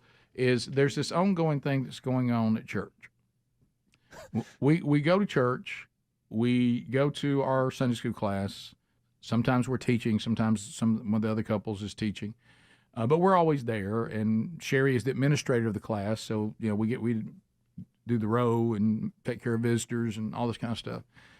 But the transition, because what we do is, which I prefer, is our schedule is, and it's what I'm going to call it. You can fill in whatever modern thing you want to call it. We've talked about that. Sunday school first, and then worship second. Or as I was a kid, Sunday school in big church. Yeah. Big church. Okay. Or we call it preaching. Right, preaching. Are you going to preach? Are you going to preach? I do not like green eggs and ham. When we're done with the life group, I want to transition. You mean Sunday school. Sunday school. Yeah. Thank you. Gosh, they got me. We leave Sunday school. I didn't know what you was talking about. I know. We leave Sunday school. I want to go directly to worship, preaching, or big church, and I want to get a good seat, and I want to be involved in worship. I don't want to be back in the back where I might as well be at home watching it. I want to be there. I want to be up front. I don't have to be on the very front, but I want a good seat. And you get a good seat if you'll move on. You don't get a good seat if I have to stand outside the bathroom. Well. So I understand, and Sherry we'll talk, and I keep saying we got to keep moving. Yeah, we got to keep moving. And I tell her, just because of what we do for a living, when you abandon me like this and leave me not moving, I'm a sitting duck.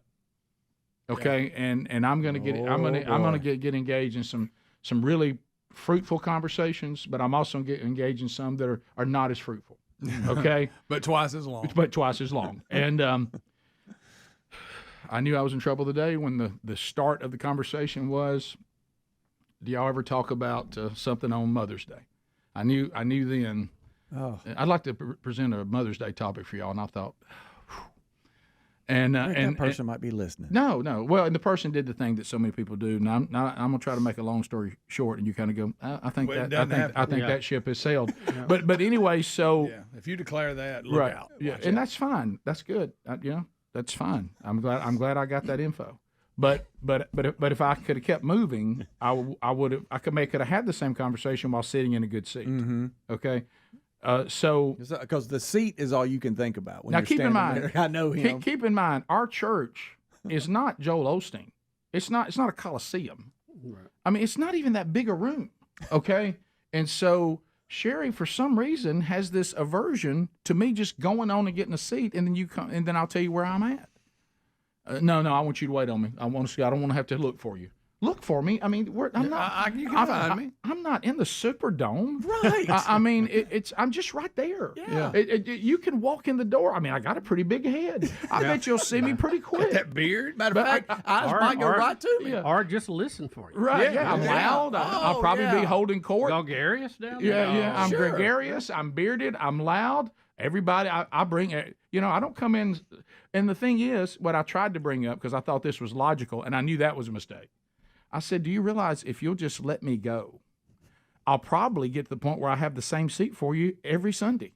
You'll always know where it is. There you go. Mm-hmm. Because I'll get in there and I'll try to, like most Baptists, I will never change where I sit. Right. But we're having, and then people make fun of that a lot too. I think there's a lot of positives to that. I agree. Because your family knows where to look for you when they come in. Perfect example. Yeah. So she said, absolutely not. What? And I said, so I've got to stand out here every single Sunday, even when I don't have to go to the bathroom. And she goes, yeah, because I don't want to come. I want you to wait on me. And I said, well, I tell you, the king doesn't like that. The king? I said the king didn't like that idea at all. And I said, we're going to end up with bad seats. And she's like, well, the king's just going to have to wait here for me. I'm sorry. And so I'm out there, and of course now I'm sitting up. Okay, and the women, I look, there's a line coming out of the bathroom, and I'm like, I guess I'm on night. And so drink less water. So all of a sudden, I hear the music start. And Sherry, which I understand, also has a high sensitivity of I don't want to be disruptive coming in if worship has already started. So we will grab the first place. She said, let's sit right here. And I said out loud, I said, sit right here. We might as well be watching on YouTube. And she goes, quit being so loud. Did you just say that out loud? And now the people who had those seats, she said, you make them feel like they're, they kind of looked around like, oh, we're losers. And I was like, no, I'm sorry. And so then she goes, just sit down. You'll be fine. I sit down, and we have one of these multi-purpose rooms. Yeah. Which that's a problem too, because the seats quality vary wildly. Okay. And so I sit down, and like they pull bleachers up, when they're not doing a basketball or something in there. And so now the rail is coming down. I kid you not. I'm sitting there like this, and I'm looking, and I said, Sherry, I'm going to have to hear the message like I'm looking around the corner.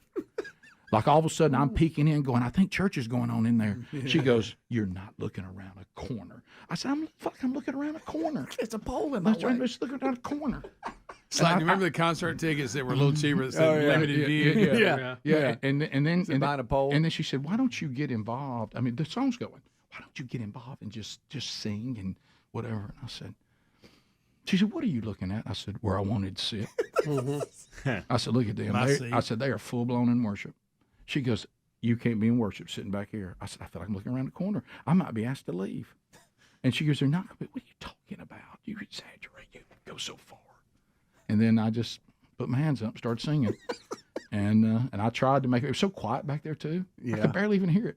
Let me ask the king a question. She said I began to exaggerate on how bad it was. Could the king, possible. Could the king not go put a Bible down or two at the seats that you want? Well, just listen, and then come back to Sherry while she's in the bathroom, and that way we're really with her. It's just okay to put a Bible down. Hey, it's just two. I'm not saving. I'm not saving half a row, Greg. Well, you got to admit at a graduation it's a bill. But we're not at a graduation. I'm going to cover up 20. I don't understand. Now you got me holding. Can I say this again? This is not the Superdome. Right, but I'm I'm not just that saying, hard if to she find. really wants you with her, this go, does hey. not require GPS. I mean, well, have you tried? Hey, while you're in there, I'm going to go grab and reserve 2 seats. I'll be back before you get out. You're not required to acknowledge that. She also, so you're going to move a Bible. She also says, because of those of us that have done a lot of stage time, she goes, and you also do that confusing thing, like you send everybody. You have to tell everybody that you're stage left. Can you not just say, come in and I'm on the right? and I said, well, that does confuse the common man. I said, I like everybody looking out from the stage where I'd be. We're not on the stage. And I said, well, using the stage is the way you're supposed to do it. That's what the king does.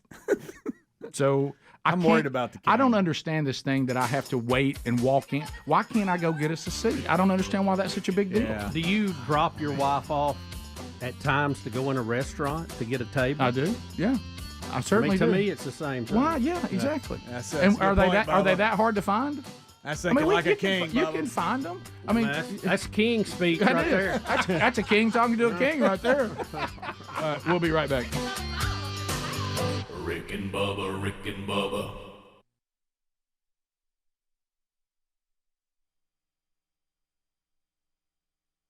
to what I've got to say, 'cause he's made America great today. Vote Trump. Yeah, baby, vote Trump.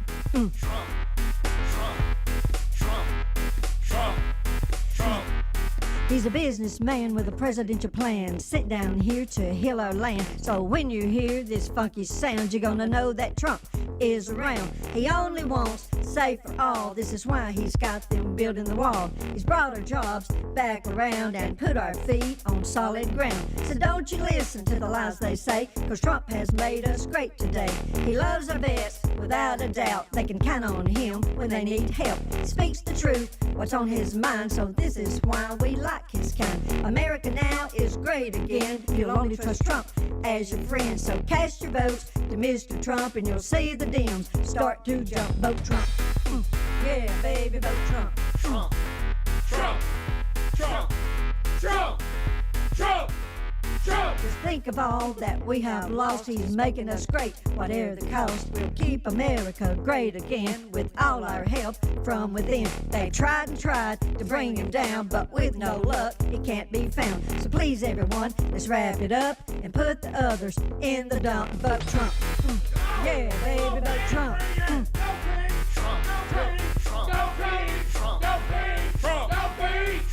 Building a military mighty and strong, fighting with us, they won't last long. Trump is president, we cannot lose. He'll keep America in the news. So let's come together to win this race, and he'll keep America in first place. Vote Trump. Everybody. Yeah, baby, vote Trump. Trump. Trump. Trump. Trump. Trump. God placed Trump here to see us through. So let's give a shout to the red, white, and blue. This whole world needs peace within. This will only happen if we keep Trump in. Vote Trump. Yeah, baby, vote Trump. Hey, man, vote Trump. Everybody vote Trump. Yeah, vote Trump. Vote Trump.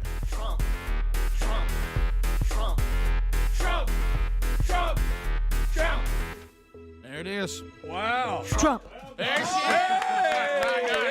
Yes. How about this? Little in stature, but big in hip hop. That's right. Big mouth. That is hard to do, to sing with yourself. Look at there. And you pulled it off. You certainly did. You wrote the lyrics. You did. That's yours. That's awesome. Oh, my Greg, goodness. they got the paperwork on it. That's right. They do. Today's world, you better know. Yeah, she does. So you said you guys it's do outstanding. 15 different. When y'all perform, Robert is Elvis, obviously. But Robert, do you do things other than Elvis? I know P does various artists. Who else do you do? Roy Orbison, Johnny I Cash. can see it. I can see that. Oh, yeah. We do it all. Just comb my hair down, put the dark glasses on. Okay. I have the 59 Gibson guitar. Roy didn't move very much. But Elvis, you got to move a little bit. Can you still move?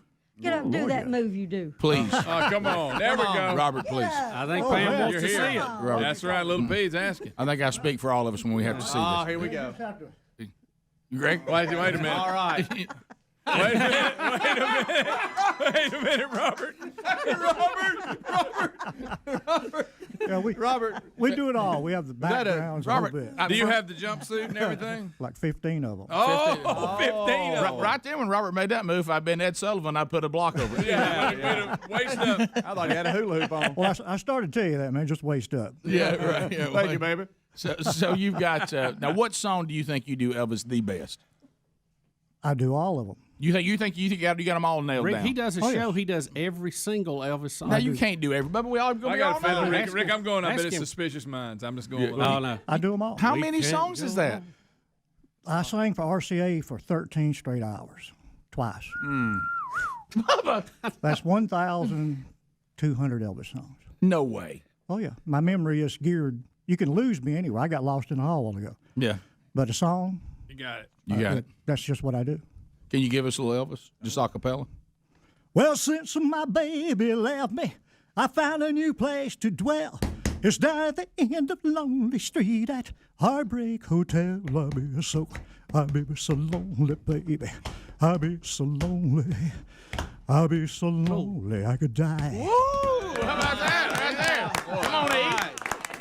So this time of year you do Blue Christmas, I'm sure, this time of year. I'll have a blue Christmas without you. I'll be so blue just thinking about you.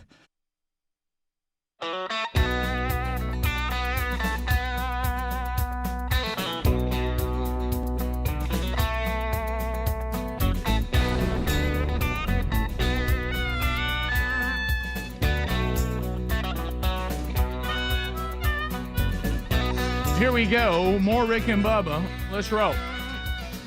Well, I knew it. And this was another one of my concerns. Here's a text from somebody I go to church with. My wife just called me laughing, saying, that explains it. I did not hear Rick saying amen during the service. I thought he wasn't even there. Yeah, there it is. So far back. The pastor needs me up there. I mean, sometimes I'll see him and go, I mean, if y'all, I mean, what I just said, no, amen. and I'm sitting back there going, amen. And nobody can hear me. They can't even hear my amens. All right, so we're transitioning. I mean, I hope the pastor doesn't think I wasn't there. All right, so so now, just a faint. Yeah, Rick. Hey, Rick from the back. Yeah. Hey, man. Amen. You can't hear me. I'm like Joe Carwash now. That pole in the back saying amen. And God loved the choir. I couldn't even see them. They had them over on the stage left.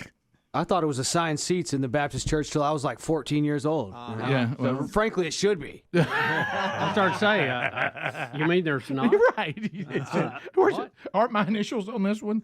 So, old coach is ready. Looking over at Coach. Hey, Coach. Hey, let me just tell you, I'm sorry, buddy. Yeah, well, I mean, hey, this one right here. Listen, I'm on fire today. What are you talking about? You are locked in. That's right. I'm fired up for Michael Helms. Here we go. Tennis, baby. Tennis. I'm so glad it ain't for me now, you know. Well, Bubba, I mean, do you find yourself living vicariously through Coach Helms? I do a little bit. Do you miss tennis? I do a little bit. Yeah. A little bit. Yeah, I do. I thought a lot. I do. You're the face, Bubba. I miss it. I miss playing it. Well, that's what I mean. Don't you miss getting out there? Competing and going to tournaments and things? I do. I really do miss that. I'd like to see you make a comeback. Well, joints and old age is no one gets away from that. Even Tom Brady. Well, I thought that some of these old guys they really good and they place the ball well. Well, that's the thing. They are good. That's it's a running sport. If you can't move, you're not going to have a lot of fun doing it. And, even doubles? Even doubles. Please even look. Doubles. Please look what Adler pulled. That's good stuff. Forgot about that. That's when he was in top shape and at the top of his game right there. And top weight, it looks like. Well, over the winter. Apparently there was not as much running as we thought. I just wish he'd have had his Wilford Brimley. Oh, me too. Gosh. But look, I hate you I'm missed him proud. short I'm proud of Michael Helms. Oh, yeah. Who, Coach? Look, Hey, we've got a lot of coaches on here. We got some state championships. But hey, he's our first D1 coach. All right, he's climbed on up the. all right, so D1 coach, ladder. following your instructions. So you coach Jack State, Yeah. right? Yeah. The women's team. I do. Yeah, the women's team. Yeah. And I just hope today there's no bad blood. I Talking know, about bad blood. I know you're going back talk a little trash to UAB where you were assistant, if I'm not mistaken. For the men's team. Traitor. But I have a lot of friends still at UAB. The head coach, Chief is a good friend of mine. We talk a lot. Who's Chief? Chief? He's the head coach. Chief at Native American? The women's team. Greg. I was asking. I mean, I figured that's yeah, that's what I figured. Hey, welcome back. If your nickname's Chief, See who your friends are, right? I know. And so We were all thinking it. You just uncontrollably say I it. kind of want to have a nickname Chief, by the way. Yeah. I kind of like that. You did at one time. So we play. Let's just get back. We play the Blazers. For some reason, y'all wanted to Thought discuss he'd be a this lacrosse today. coach. Yeah, Bubba's been wanting to discuss it because we're proud Well, I'm of excited you. for you. Proud It's of a big match today. Boy, You're coming you back are. to town, and If you're in Birmingham area today at the Hoover Met at 1 o'clock, we will play the UAB Blazers. All right, let's So go. I think Blazers, Bubba's Blazers, coming. Blazers. Clash of the time. You going, Bubba? I am coming. I think, Really? I think Amanda's actually making an going, appearance and coming, getting whatever. over Going there. out the first pitch. No, none of that. What time? 1 p.m. Ooh. So Okay. Go Blazers or go Gamecocks? it'd be go Gamecocks. Go there. Gamecocks. How about this? We're gonna be staying cocky at 1 p.m. That's it. That's it. We hope so. We hope we come ready. How to you stay feel about the cocky. game? How's the matchup? I feel good about it. I mean, Yep. this is we've had a good week of prep last few days. You and, match up with them pretty good. If we get the matchups that I want, I feel like we got a chance. Okay. And Get your that's- beaks and that's up. all. And that's all you can ask for. They're a really good team. Been good for a couple years, and they've jumped off in that American Conference. So they were Conference USA. where we currently are. And now they're in the American, so when they jump up, they get better. And so it's a tall task for us, but if we play like we can and we stay focused, which that's hard to do sometimes, I've seen. Yep, it is. We'll compete well. We'll compete well either way. May I suggest something? Now, whoever comes off with the trophy there at the end, we'll see. Right. But may I suggest something? Fun. This guy right here. Right.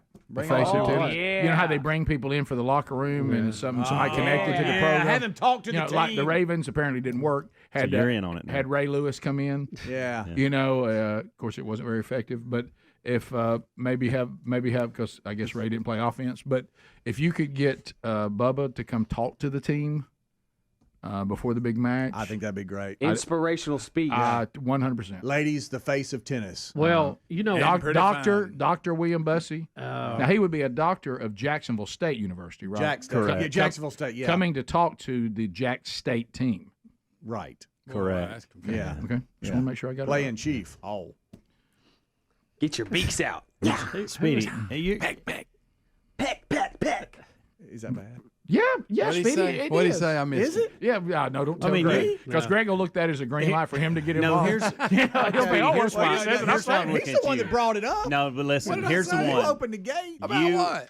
You apologize for Bubba's actions, and you're the one that's doing all this. Well, I thought everybody was in. I'm sitting here. I thought everybody's in. I'm I guess happy just a for few. you. I guess just a few Thank were you, in. Bubba. I've invited my old doubles partner Alan Head to come, and Bless we'll his heart. sit and watch the game, and enjoy a little tennis. We hadn't sit and watched any tennis in a long time. It'll be fun.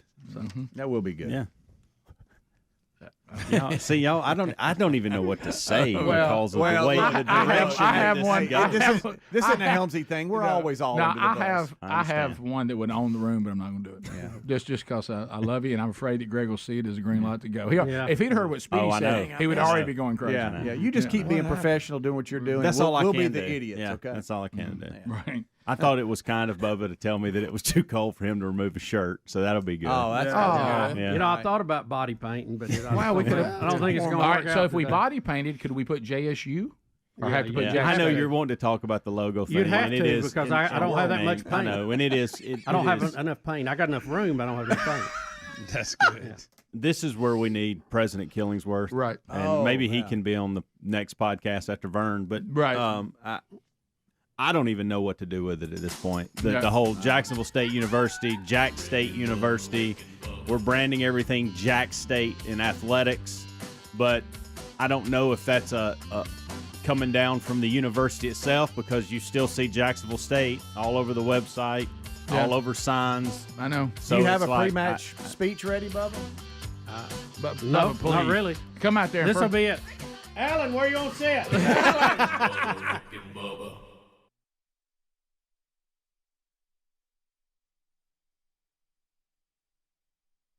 Decorations of red on a green Christmas tree. This is our time of year, man. I mean, that's right. I do, How about that? Look, Robert, go ahead. I know we do them all now.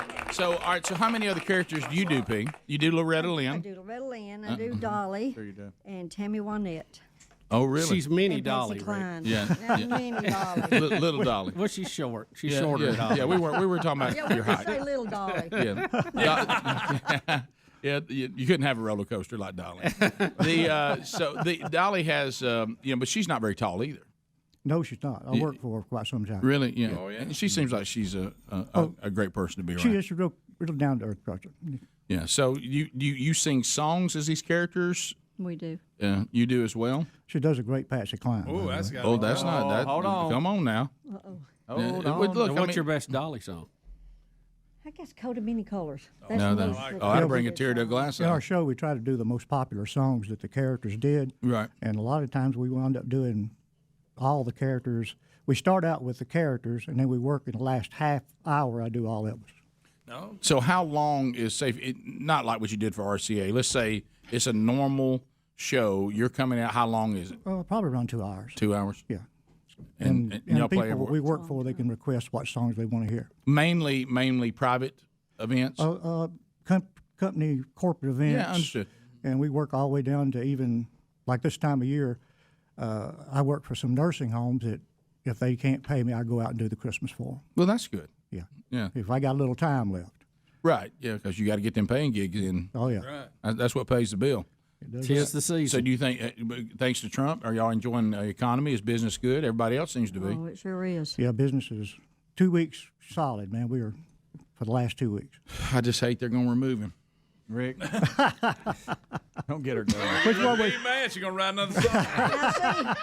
Don't get little P fired up. I'm prophetic, so I say Trump wins. Really? Oh, absolutely. Well, You know why? the Because first vote Trump. the first prediction was much more impressive than this. Hey, man. Oh, boy. The fireman? What did the fireman do that? When all else fails, truth will come to the top. Yeah, it does. It does. right. So, I mean, Seems like it takes a detour sometimes. it but will. It eventually will. gets Yeah. there. doesn't it? Well, I think sometimes for you to care about the truth, you have to find out what it's like not to be in it. Yeah. Then you go, oh, you know, that was pretty good. All right. Well, we'll come back. We'll continue to visit with Lil P and Robert, who together. I didn't realize y'all did so many different artists. Have a good time. Man. So we'll get your information and show notes today if you want to talk to them, and maybe you're thinking, hey, I'd like to bring that to my event. We'll certainly put that information up today. More of the Rick and Bubba Show coming up right after this. Rick and Bubba, Rick and Bubba. All right, Hunter, what do you say to Lil P? Wow, what a wheel. Let's go. Yeah. Look at that. She's spun that thing like Loretta Lynn. All right, so let's see if we can. A lot of energy there with Little P. All right, let's see if we can win one here. Little P, big energy. Yeah, that's right. Little P, Big E. Yeah! Moultrie, view it! Well, congratulations. So what was your name again? Hunter?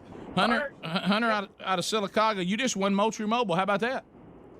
Yes, sir. All right, so look, I'm going to put you on hold, and the folks at Pradco will ship that directly to you, okay?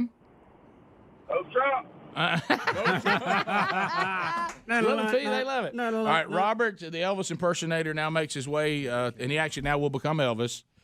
Richard in Montgomery, what do you say to Elvis? Wow, what a wheel. Hey, are you ready? Spin it like you're doing it for Lisa Marie. There's old Elvis. I like it. All right, let's see what happens here for Richard in Montgomery. Come on. Yeah! Meat! It is.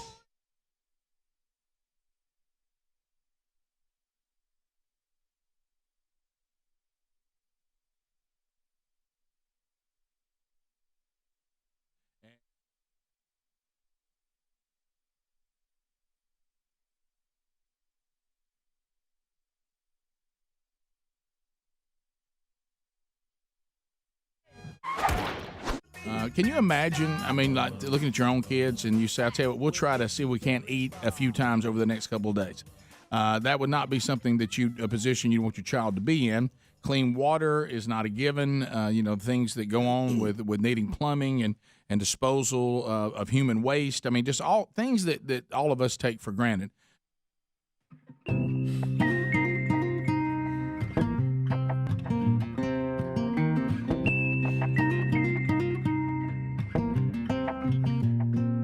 Here we go. Abana. All right, so let's talk about mypillow.com/Bubba. mypillow.com/Bubba. Whatever you are celebrating in your life or whatever is happening in your life, there's always room for more of the products from mypillow.com/Bubba. What a great lineup with 200 or so unique offerings. You can join us right now, stocking up for all your needs from this great American company. And they cover really everything. So from Valentine's coming up, you could get the MyPillow flannel sheets. They're just $29.98. Men's or women's pajama sets, or as some people try to correct us, pajama sets. We're from Alabama, so we say pajama. Pajama, pajama, pajama. We be jamming. So anyway, they have an array of styles and fabrics, just $39.99. Lightweight men's or women's bathrobes are just $48.98. And the MyPillow hoodies are just $29.99 right now. So if you'd like to get the 2.0 version of the MyPillow, this one has the fabric that has the temperature wicking technology where it keeps the pillow cool no matter what's going on. You can do that and get them right now at 50% off. So MyPillow.com/Bubba, MyPillow.com/Bubba, or go to RickandBubba.com and look there under the sponsors button.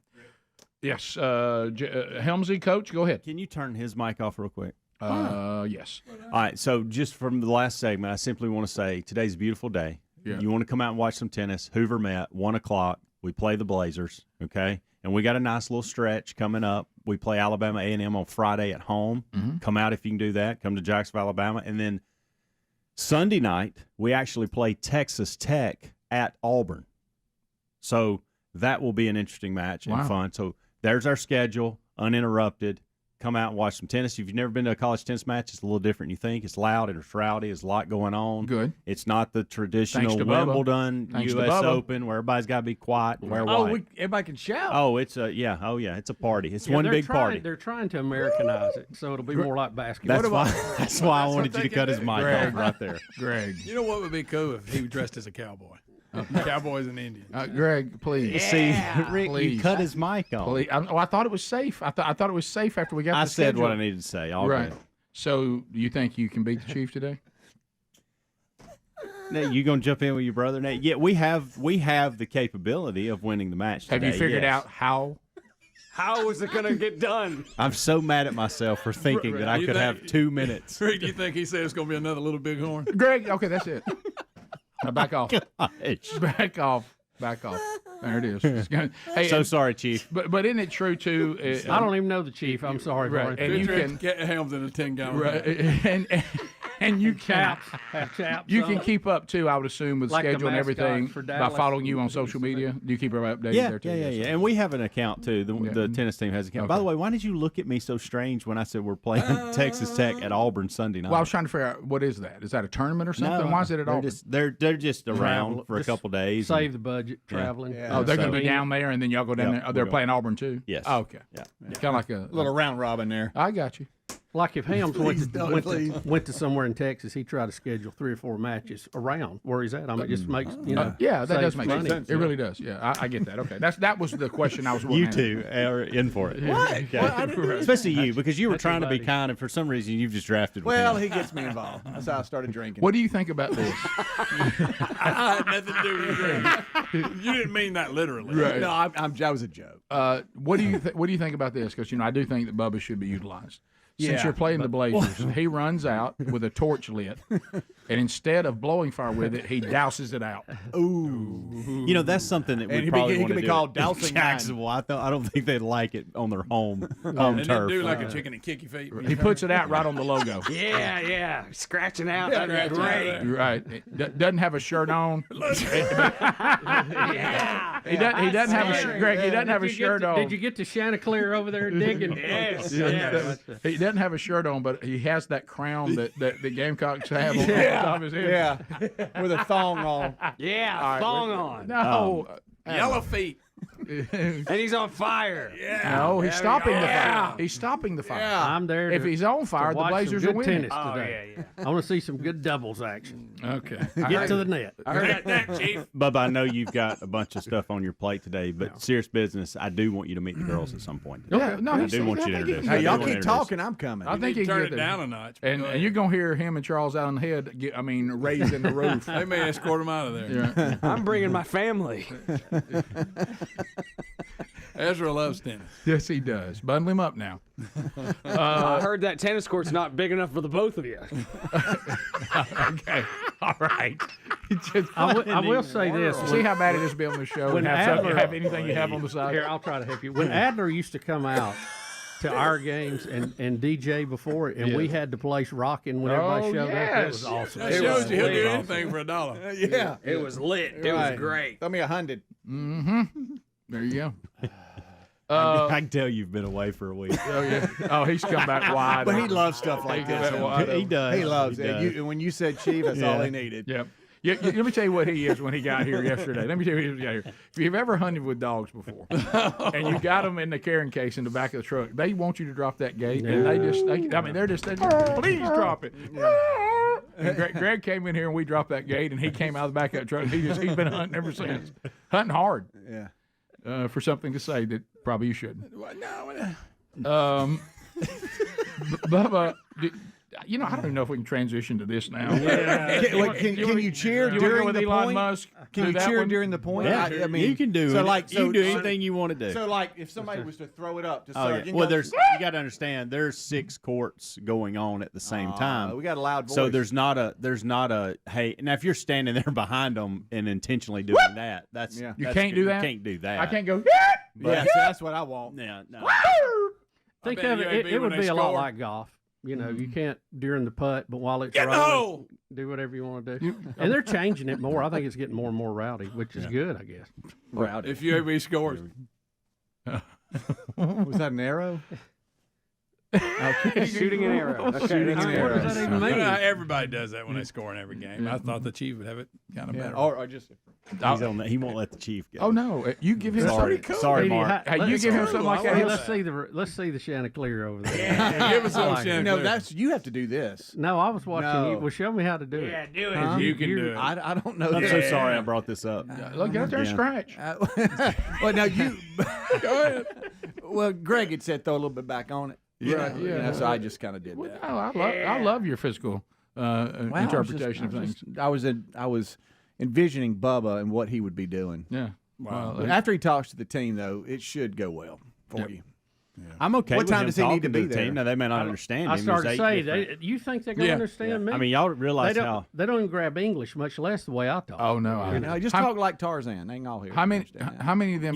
You're so right about that. I really have to. I don't want to say dumb down, but I have to really simplify my message. You have to leave slang. I do, and I had to learn that the hard way. You because play I would say things. And they would be that. like, "What is he talking about?" They don't get No, I'm just talking like Tarzan. Just be very, very precise. You do. You got to be simple, precise, to the point. You play hard, you eat. I don't. I probably won't say that. You don't have to tell them to eat. They'll eat on that. I think they're going to feed them. Well, sometimes if you don't play well, coach will wait a little bit to feed you. I know, but I think they'll feed them either way. Okay. We'll feed them either way. Now I will say this. A win gets them a better meal and dessert. Right. I will say that. I am not opposed to saying that. So do you have to go get the team, bring them here, carry them back? Not today. I've made arrangements for them to meet me at the Hoover Met. It was a king move. Yes. Coach Tarzan. He's going to ride a painted horse. There's Helmsy. Didn't feed online, serve good. Can I tell you this? He's not a caveman. Can I tell you this? The line between even the cavemen are offended by it. The line. The commercial. I want to warn you. Funny. The line between, let's say, Tarzan and say Tonto, it's not. There's not a lot. So this could be misinterpreted. Well, give me Tarzan. No, I don't want to. No, you should be doing Tonto. Yeah. No, I shouldn't. That's Greg. Should be staying away from We were talking that. about talking like Tarzan to the ladies who I'm on different subjects. Understand broken English, so you have to be very precise. That's what I was doing. Okay. That's what I was doing. I got you. But you see how close it was to the other, though? Now that you say that. Yeah, sure. Yeah. That's all. Y'all realize there are moments where if I need to have a deeper conversation, there is my graduate assistant, she's a Russian, and so she can speak to the Ukrainian, Russian, and Estonian in some different languages. So if it's really deep, I have to get her involved. What that Russian-Ukraine thing?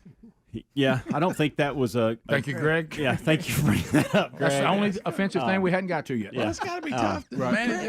And I think it was at first. I was just talking so now it's not, but I think last year there was some... Oh, really? Oh, yeah. Uh-huh. Yeah. Anybody on the team straight up? Like, I was born in America, I speak straight English. Up. Yeah. No. Hopefully no Hamas. Resolving that in 2024. That's not how you ask of that. fall. It's not really how you ask. I mean, you're born here. Domestic. You speak domestic. Yeah, probably. Just say American. Speak domestic. Straight up. Did you say speak domestic? Yeah, straight up in domestic, same thing to me. Oh, okay. Yeah. That's that slang again. Yeah. Rick and Bubba.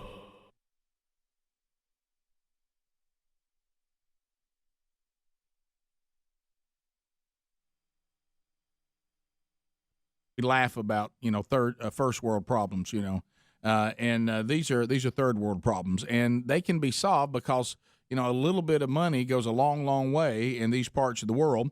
And you can find a child and sponsor that child through Compassion International. When you do that, you'll be working not only on their physical needs and emotional needs, but their spiritual needs, because they work through a local pastor there in the area that has been vetted out by Compassion International on sound theology. And if you would like to be part of this, we're trying to get 100 kids sponsored directly through the show. You can be part of that right now by going to compassion.com/Bubba. You go to that URL, and you'll be put in to what we're doing on that goal to reach at least 100 children. You can also mention the Rick and Bubba Show if you call 855-293-2323. And, of course, there's a link at rickandbubba.com under the sponsors button. So, Bubba, it has been requested. I'll admit, now we have done Blue Christmas by Porky a few times, but we've only done White Trash Christmas one time. And it was the very first segment after Thanksgiving. Mm-hmm. So I remember. So this has been a Rick and Bubba classic. A lot of you are new to the program, may have never heard it. This is by Zach Tyson, and Zach spells his last name Tison, and Zach is Zach. And he brought this little nugget to us. Some of it hits too close to home, kind of like the first time you heard Jeff Fox.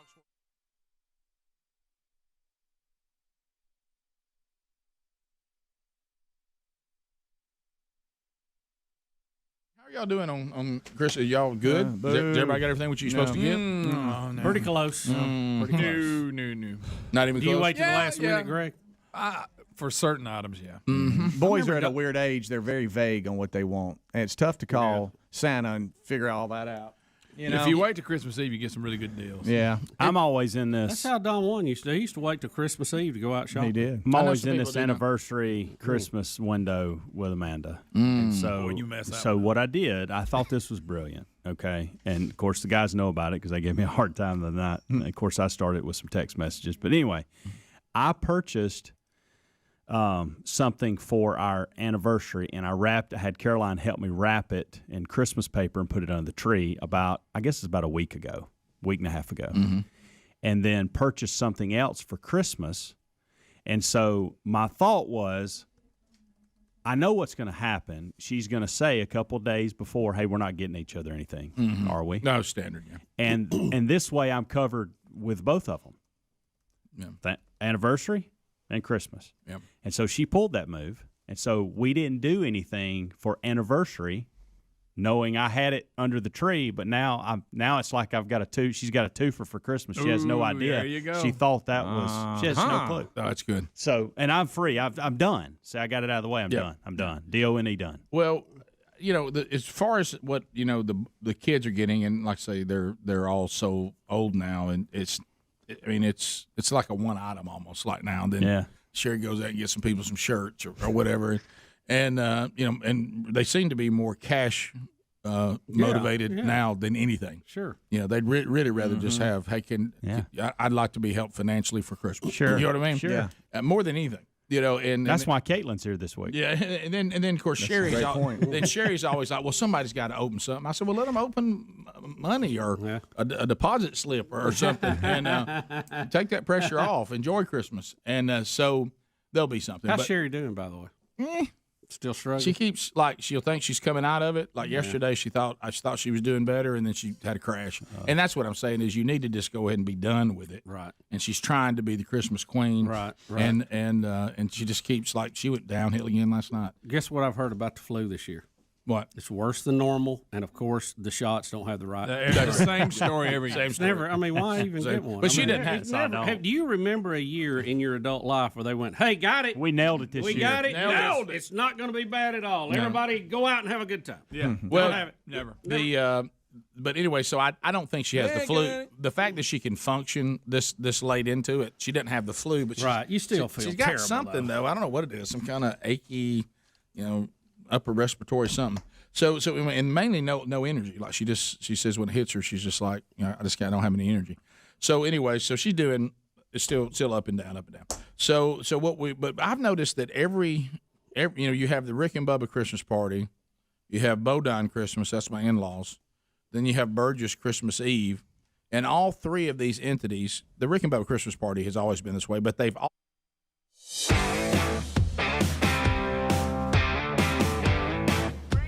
Here we go. We're back. Thanks for being with us on this edition of the Rick and Bubba Show.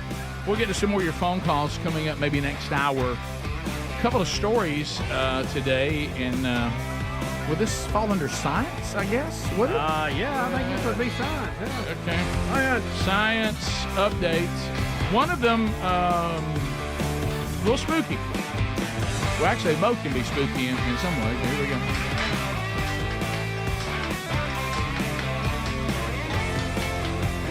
So, Bubba, we unfortunately have seen the horror that is Alzheimer's and dementia, and we've all been right there on the front lines with that, and it is not pleasant at all. And it seems to me, and maybe I'm wrong, but it feels like it's becoming more and more and more. And I don't know whether this story can be one of the reasons for that.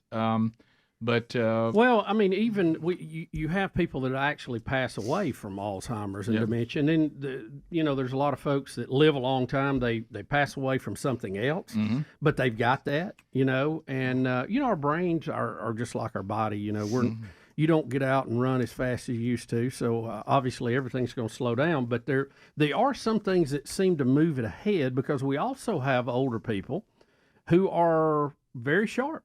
Got it together. Right. And we're having people that are getting Alzheimer's at a much younger age than we'd ever seen before.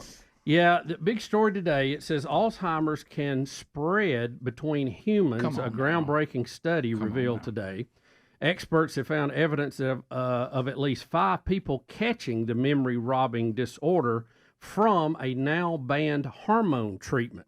Now, this was a hormone growth treatment given to children who later developed early onset dementia. Alzheimer's, of course, is caused by a toxic protein that builds up in the brain.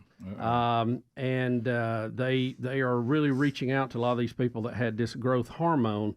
And it appears that the growth hormone planted seeds in these kids. Oh, no. And right now they're saying there's around 1,848 people infected that they can trace back to these growth hormones. Yeah, Bubby. And that was a pretty standard thing. Well, I don't know that all of them did it, but apparently there's one. I actually know people that are friends and acquaintances that their children were given this growth hormone, and because they were not growing at a normal rate, and it really did help them as far as growing. Right. But now you see this, and you worry that you hope they can't find that link.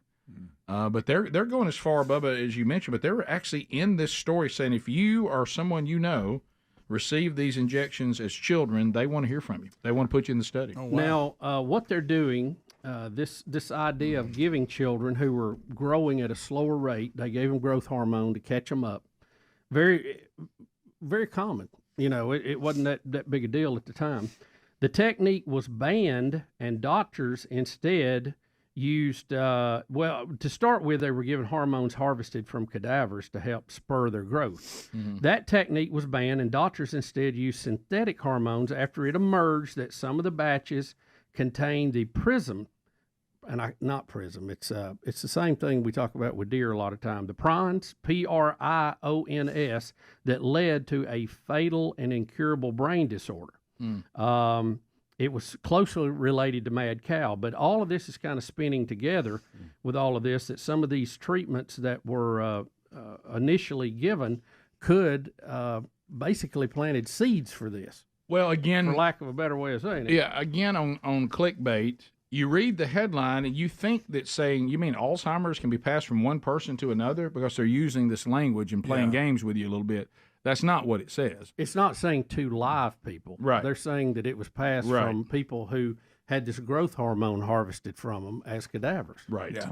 So, Rick, there's a new test out available, blood test for Alzheimer's. It's a pinprick blood test that has been developed, which they think will give you early results on this, which will also aid in early treatment and hopefully slowing down the disease as it moves forward. Well, it's kind of like, our friend who has ALS, just because we don't have what we need right now, it doesn't mean we're never going to have it. And I hope that there can be some of these breakthrough drugs that they're working with Alzheimer's. I hope they can be developed because we've all looked right in the face of it, and it is a horrible, horrible, cruel disease, and it's terrible to watch. And so I hope that there can be some sort, and I'd hope that maybe this connection isn't validated as much as it looks like it's going to be, because like you said, Bubba, I know there's a lot of parents, and it happens all the time. I mean, we go to the medical field and say, we trust y'all. I guess this is all okay, right? And sometimes they don't know at the time.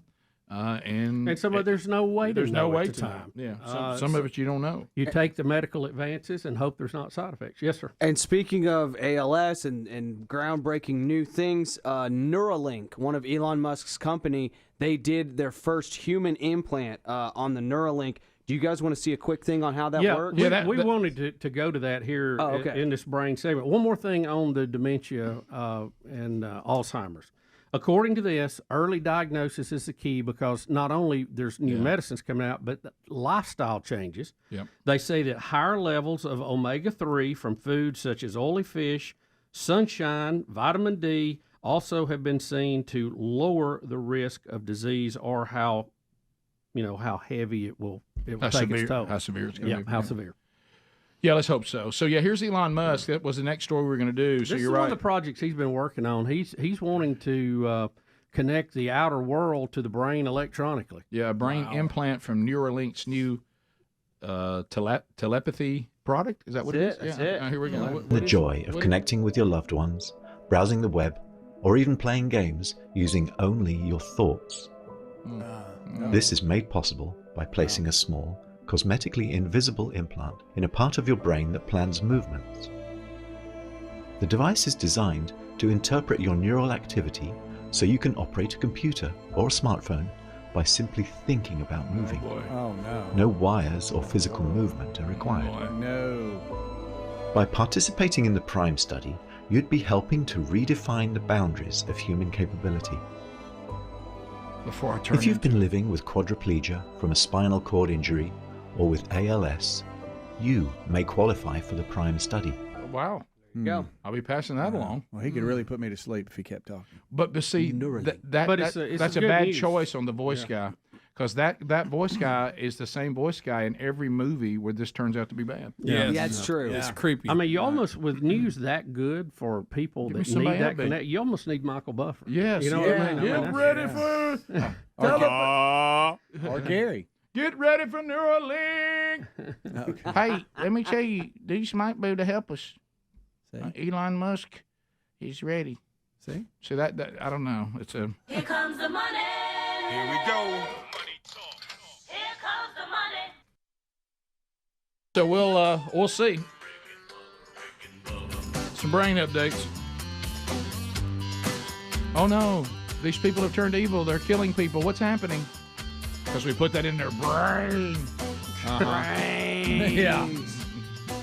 Woo. If you leave us, have a pleasant day and catch the Rick and Bubba archives and pick up any part you missed, because you shouldn't miss any. But if you're still with us, we'll be back. Rick and Bubba, Rick and Bubba. Moved, and it helps because you have people out there that have, hey, this relative has this many kids. Somebody over here may not have any. Then somebody has one, and everybody's moved to Yankee Swap. Everybody. Yeah. I mean, there's no longer everybody brings gifts and for every person. But not everybody yells Yankee Swap like we do. Yeah. Did we ever get into that footage? Was it in the documentary yesterday? I hadn't seen yesterday's. Yeah, we're screaming. Screaming Yankee Swap. Yeah, we scream Yankee Swap.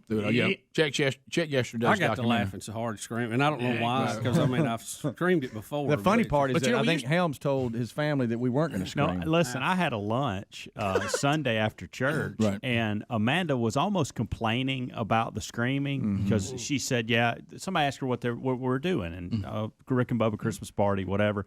And Amanda went into this, they're going to be screaming and chanting on every gift. And I said, we're not that bad. And then once I got there, I realized, wow, we are that bad. No, we are that bad. Mm-hmm. I mean, it was every gift. It was loud. Well, here's the thing, and Greg can attest to this. See, we come from a chanting family. Yeah. So our family chants and yells and hollers. So then now the Rick and Bubba team chants, yells, and hollers. So we really don't go anywhere where people don't chant, yell, and holler. No. And so feel like something's wrong. my family, I make them chant, yell, and holler.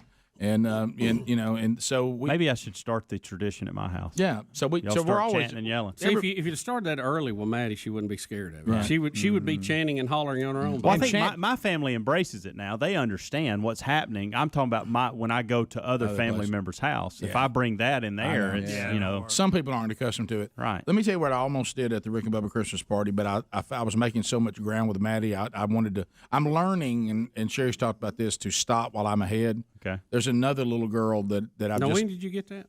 Well, with children scared them. Yeah, with children scared them. Not life, sadly. But the is like there's another little girl that I started out that I'm trying to get little. She's like about 3 years old, almost 3, and so I've learned now once I get the first communication, and this little girl, I got her talking about Cheerios and all that. I fought the urge to go and try to pick her up and walk around with her because I said, let's get there and stop, then try to work back. I almost, when I saw how much ground I was making with Maddie, Helmsy's youngest, I almost see if I could get a Yankee swap out of her.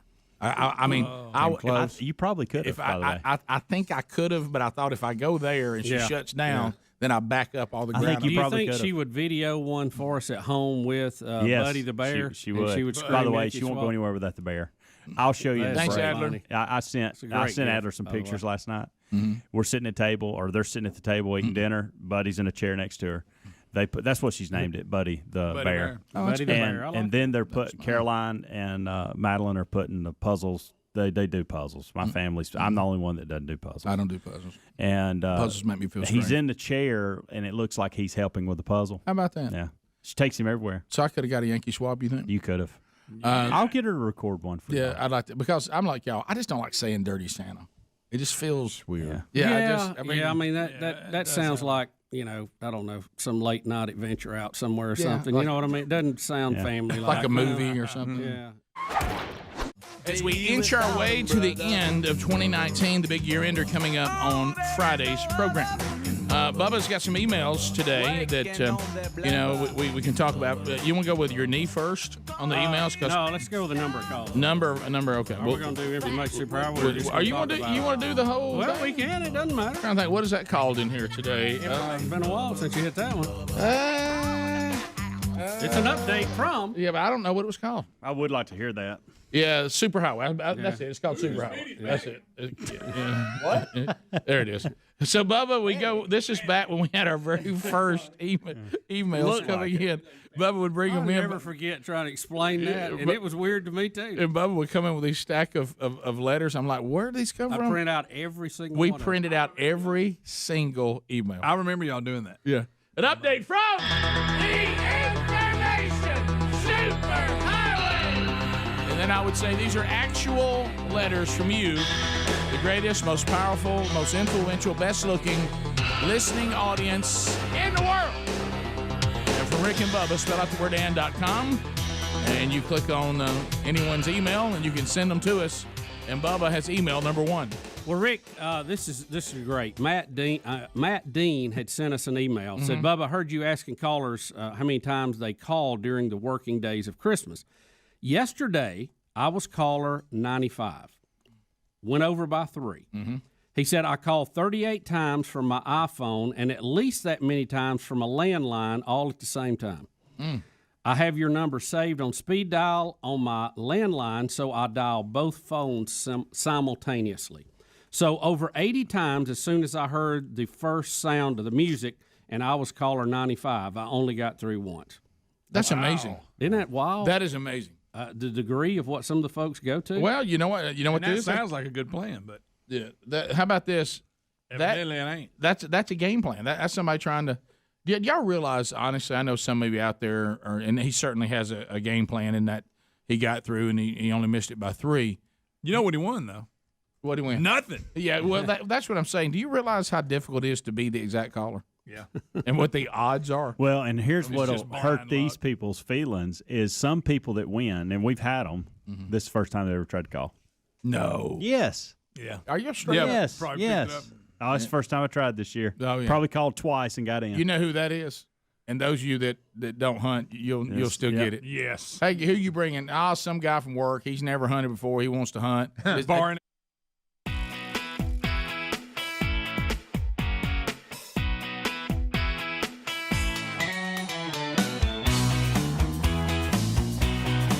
Here we go from the Big Boy Studio out on the bleeding edge of technology from Sweet Home, Alabama to the world. Thanks for being here today. Speedy, the real Greg Burgess, Helmsy, Eddie Van Adler, all here. Welcome back, Bill Bubba Bussey. Rick, glad to be here. Thank all of you for being part of the little party we call Rick and Bubba. So continuing more stories today. We've unpacked quite a bit. If you missed it, go back and catch it on the archives today. So we talked last hour, our last segment revolved around some breakthroughs involving the mind and the brain, and then others that we found maybe a link that, unfortunately, to Alzheimer's, but hopefully there's some things that can be done. And so this was one that's dealing with the elderly as well. And let's face it, I mean, there was a time when we took care of the elderly and held them in very high regard. I will just tell you this. It's tough out there, and the way that we are handling the elderly, we're going to be held accountable for that. Some of the things that we've seen and the treatment is just, we got to make some changes. But anyway, this is talking about some of the benefits, some of the things that you can do that they think they can tie to living longer, which that one, I think is always suspect. But I will say having higher levels of purpose. Now that, absolutely. So let's take a look at this, dealing with, they're calling it medicine for grandparents, and the medicine would be grandchildren. So here we go. There's been a huge amount of research out of Harvard about what it does for grandparents to have proximity to their grandchildren. Like, if you're a grandparent and you see and you interact with your grandchild more often, you're likely to live longer. You're likely to have higher levels of a sense of purpose and meaning and connection. You're likely to laugh more. You're even more likely to recover from illness more often. I've seen that in the eyes of my wife's parents, of my parents, when they get around our girls. It's unmitigated joy. There is something about proximity to grandkids that is literally medicinal for grandparents.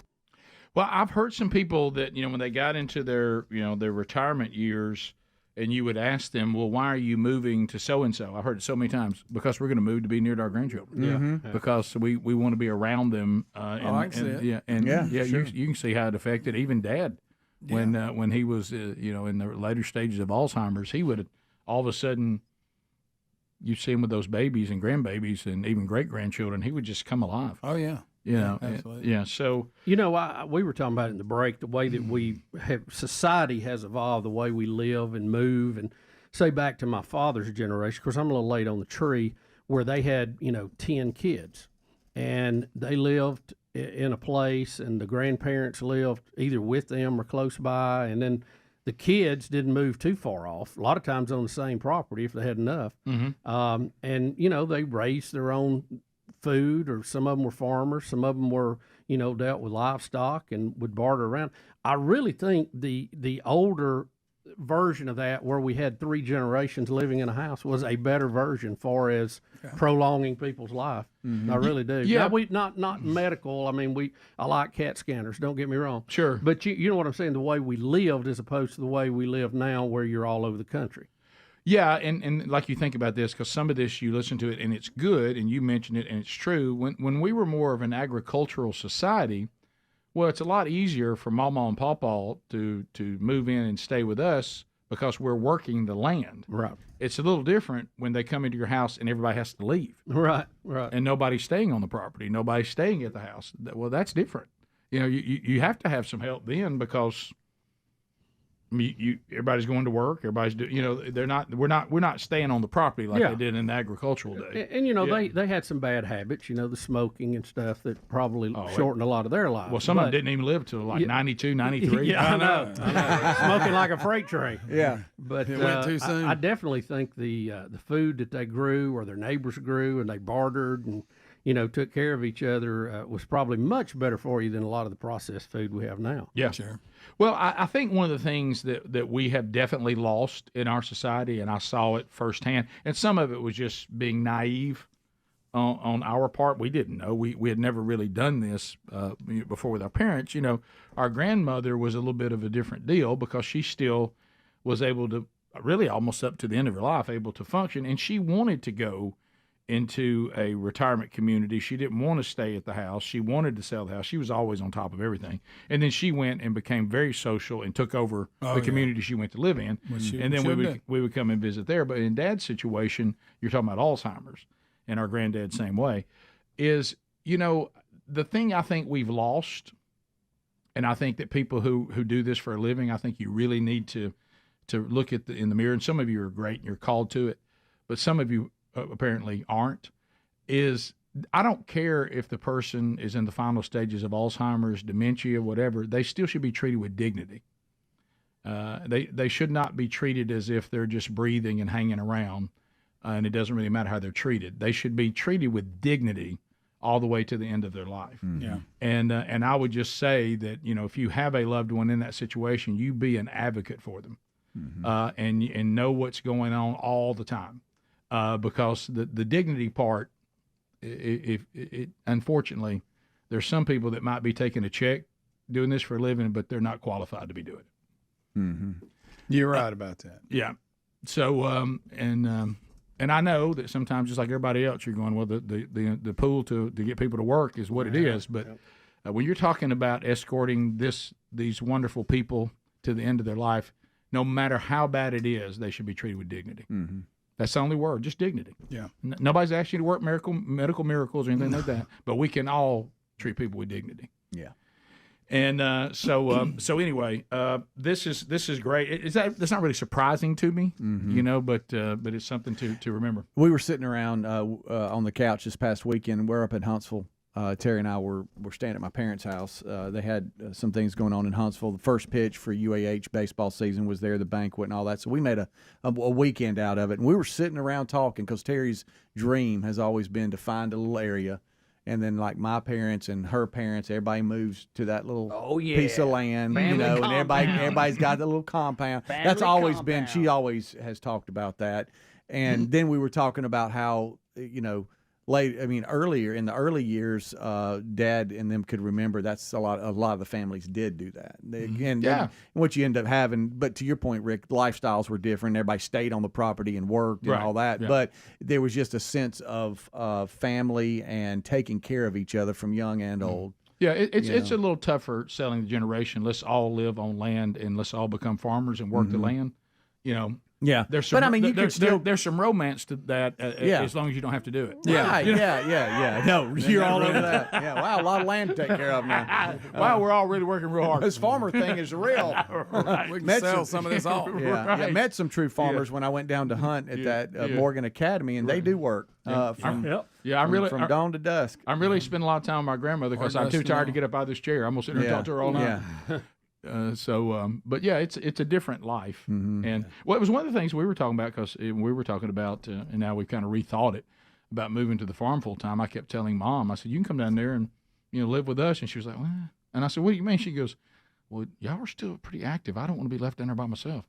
Even though she takes care of herself, she's like, I don't think I'd be scared. Yeah, and I was like, Mom, I mean, so anyway, we'll be back 15 minutes past. But that family compound thing is provided we can still go to a grocery store. Yeah, that would be cool. That's key. I'm okay with that. That's key. That's key. Also, not sharing a wall, that really helps. Yeah. Like, we're really close, but we don't have to share a wall or a hall. Yeah. I'm sorry. Sorry, Mom. You're kind of over the rise. Yeah. You're really close, though. But not down the hall. Rick and Bubba, Rick and Bubba.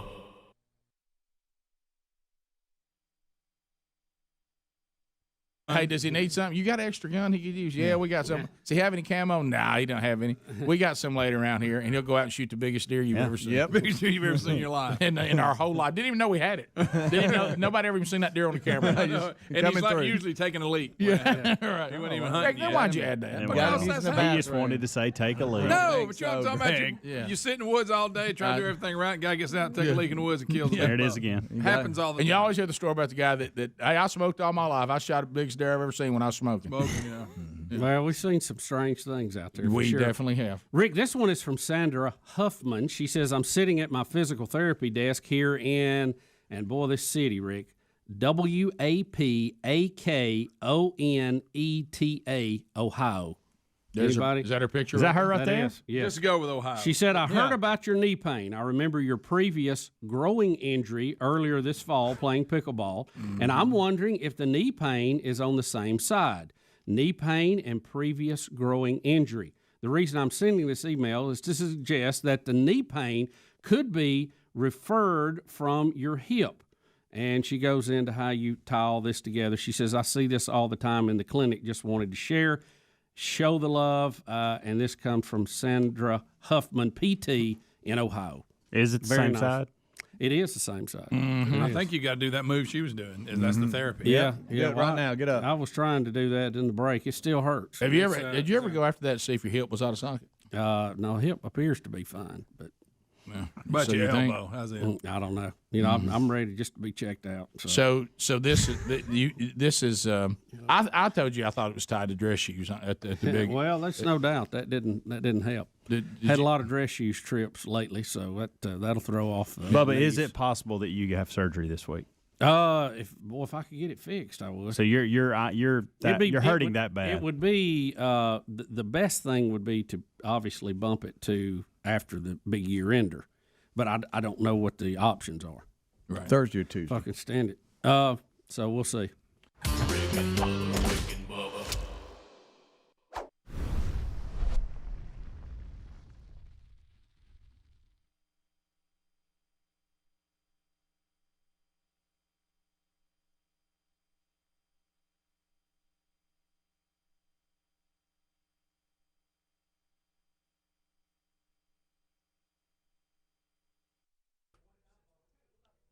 Check. Hey. What's up, tubers? Thank y'all so much for watching on YouTube. We appreciate you guys so much. As I work my way through, because I've gotten a couple emails about this, so I'm going to address it real quick. As I start working my way through the replays, the flashbacks during the breaks, I know that we're coming up on COVID, and I've got several people worried that we're just going to sit and do two COVID flashback talks.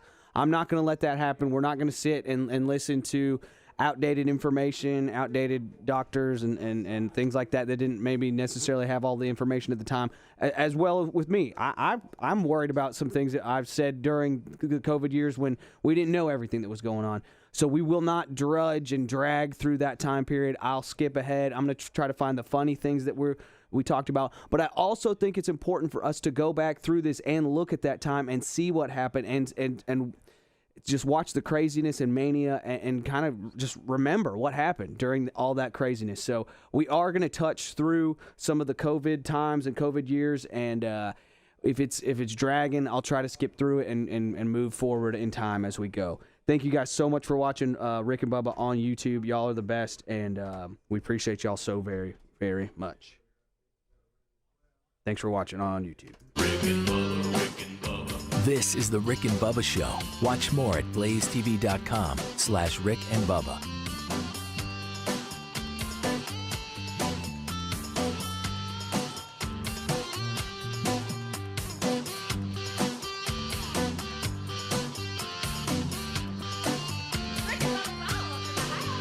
Rick and Bubba, Rick and Bubba.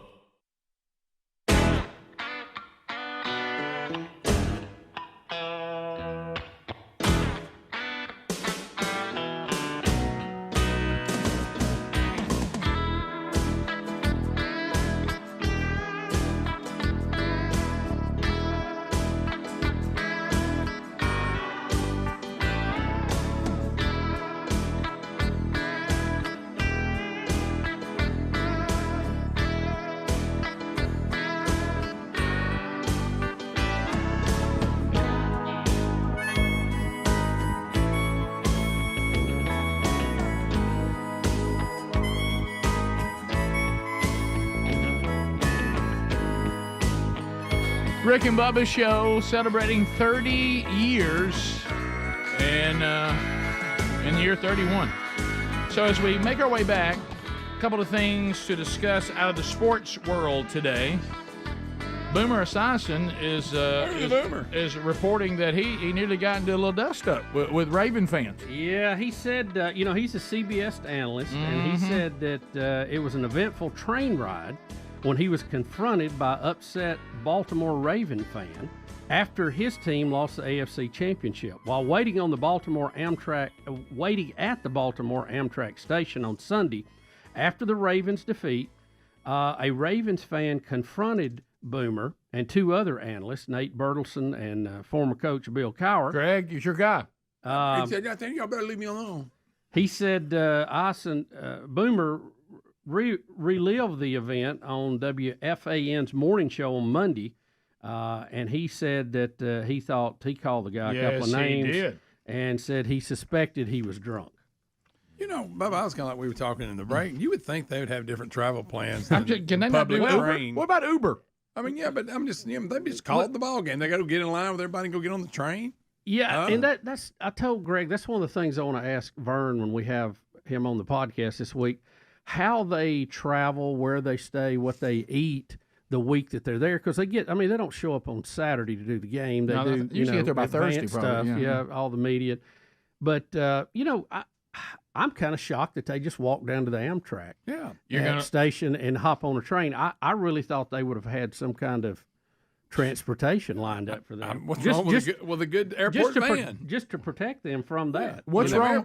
What's wrong? This is your car waiting on you. It'll take you to your hotel. Says the NFL fan. He said, like you said, Bubba was drunk. His accusation to Boomer and Cowher is this, Greg. Y'all rigged the game. Rigged it. He accused him of rigging the game. I love when people claim games have been rigged. And he says, Bubba. and we're going to get to the second story. Well, he said the NFL rigged the game. Right. So I still don't know why he's mad at Boomer. Yeah, video out of interference calls that they weren't called. And the reason he says the NFL's rigging the game, and we're going to do that story next, Taylor Swift. Oh, they want her to be. They want the Chiefs to go on because you're going to see a story. Oh, right now they're estimating that Chiefs that Taylor Swift's association with the Chiefs has generated $330 million for the NFL. How about that? Now, how do they? Well, so according to the Ravens fan, they want her to make it to the very last game so we can make some more money. So Boomer said that he $300 million wasn't enough. He said they engaged the fan who got in the face of both of them while they were trying to watch the NFC Championship on Boomer's iPad. I bet Cowher would take a swing at him. Right. And Boomer, not so much. I would have thought Cowher would be the one you wouldn't want to mess with. I mean, he's a former Steeler coach. Right. And here's a quote from Cowher. Boomer said Cowher said to him, if he gets any closer, I may have to get up and smash this guy in the face. I am really PO'd. Mm-hmm. Okay, I'm telling you, you don't want to mess with Cowher. Yeah, he talks funny, but he's rough. Yeah, Cowher was about to get into it. So here's where this thing with Taylor Swift, which of course is why the NFL's rigging it. Yes, makes perfect sense. Right. They have gone into this romance with Travis Kelce, and she's attended 12 of the Chiefs' 18 games, including the playoffs. And there's a group called Apex Marketing, and they're also part of Front Office Sports, I guess. They said that they think that association, the brand value that she's brought to the Chiefs and the NFL's cut of that is somewhere around $331.5 million this season. And they put a value on print, digital, radio, television, highlights, social media monitoring for Swift when she attends the games. And they say that's the number they have. And it says the online news generated the most value ahead of the social media. And they say that because of her association, the Chiefs get all kinds of coverage, all kinds of chatter. Her fans buy stuff. More people buy stuff. And they say that her influence is that strong. Now, I don't know how they come to that specific number. Yeah, I hate to play Greg here. I'd have to see a little more how they're tracking that. I think they're just kind of giving a dollar value to media coverage, which certainly has a value. It does. I'm not disclaiming that, but the Chiefs get a lot of media anyway. They I do. mean, they're not living in a cave. Yeah. The Kelsey brothers have been well publicized. Right. Mahomes is one of the Mahomes. highest paid player. I mean, he's publicized quite a bit. So especially on State Farm commercials. I don't know. I don't know if there's a bank deposit somewhere that the NFL went. We've got an extra $300 million in here. Does anybody? Can y'all see where? Oh, that came from Taylor Swift. I don't think it's that kind of thing. I will say that in my home, in my house, the interest in the NFL has gone up 330 million%. Isn't that funny? Yeah, I did get Sherry to watch 2 games on that storyline. Yeah, alone. Lisa did too. So I will say this: I agree with y'all completely that you can't be that specific about the number. I totally agree with you on that. I do believe it is 100% beneficial to the Chiefs and the NFL that she's involved. Yep. It has impact. Sure. No doubt. Yeah, it does. No Because doubt. it's brought in fans that normally wouldn't watch it. And biased. And I'm a absolutely. Chiefs fan. Why? Because Taylor is. Yeah, I'm a Swiftie and a Chiefs fan. But And let you me can bet the merchandise is cranked. let me remind you all of this: what goes up must come down. It does. Sure. And what happens when they break up? Well, it doesn't matter. Will they hate Super Bowl's going to be at that gone point, by they've then. collected a nice check. But I Who mean, cares? will they be out burning Chiefs Yes. memorabilia Well, at that it point? doesn't matter, though. They've already bought it. They've already collected The it. answer to But it won't be And there they'll still next be- time. Yeah, you won't get it next. They're just saying this is what she does while she's here. Now, when she gets upset with Travis Kelce, which we all know is going to happen, And writes a song. right? about Well, it. 2 songs. I think he's worthy of probably yeah, 2 songs. at this point, yeah, because Yeah. he said "I love you" to her on the open mic. Caught that. And then the Swifties will then hate the Chiefs, but they'll go, well, it was a good run. Leanne Morgan has one of the it is funniest funny. bits about that. Yes. If y'all have not seen that, It's very funny. talking about how Taylor Swift has this, desire to be normal, even though she's not allowed to be normal with Yes, her money yes. and her thing. That Yes. she sees a mom that cooks pot roast and Yes. has sensible shoes. Oh, yeah. That she definitely wants to give that family a baby. Yes, and it's funny. You just got to see the whole thing. And then It's she goes hilarious. on to say that she's subconsciously wanting to breed with that big man. Yeah, that's well. I wasn't going to say that line, but that's what I was going to imply. She's wanting to give that family a baby. Right. Yeah, okay. And now, when he drops to a knee and proposes to her after they win the Super Bowl and confetti is falling down on him, then That'll be something. so romantic.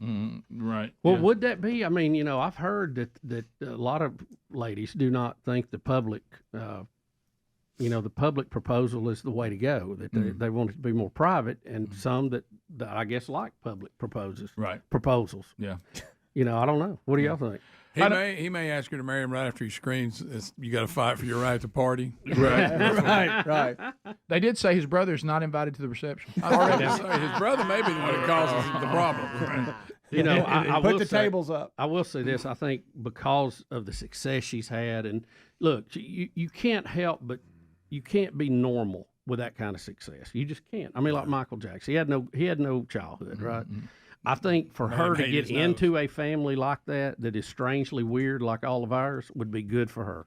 Well, I saw someone making the point with all the things that she claims liberally and all her social whatever. They said she turns right around and basically is trying to has decided she needs to be she's in a relationship with a man who actually acts like a man. They said of all the things she claims to embrace, when it came down to what she wanted, went with a pretty masculine guy. So don't get much more than that. So there you go. All right, bottom of the hour, 866 We Be Big. Let's go phone calls next. We'll chat with you, America. All 10 lines are available. Whatever you want to talk about, you certainly can. And we'll chat with you when we come back. Also, don't forget, are you picking up your 30-year swag from the Rick and Bubba store? Got some new stuff coming this week, but you can find it at rickandbubba.com. Rick and Bubba, Rick and Bubba.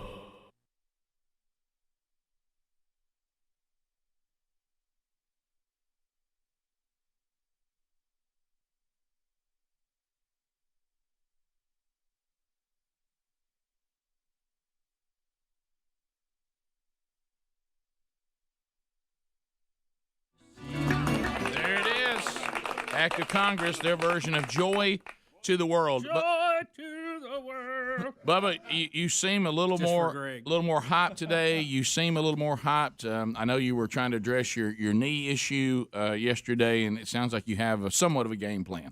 Yeah, well, I'm it still hurts, but it's better today. So we did get it attended to yesterday, and we got a shot, and we had to do the X-ray MRI thing, and I do have a meniscus tear on the inside. What do they call that? The inside? It's got what's the medical name for inside? I can't think of it, but I don't know. All you medical people are pounding the steering wheel. I know. Right Sorry now. about that, guys. But it's exactly where I thought it was, and it's pretty much exactly what I thought it would be.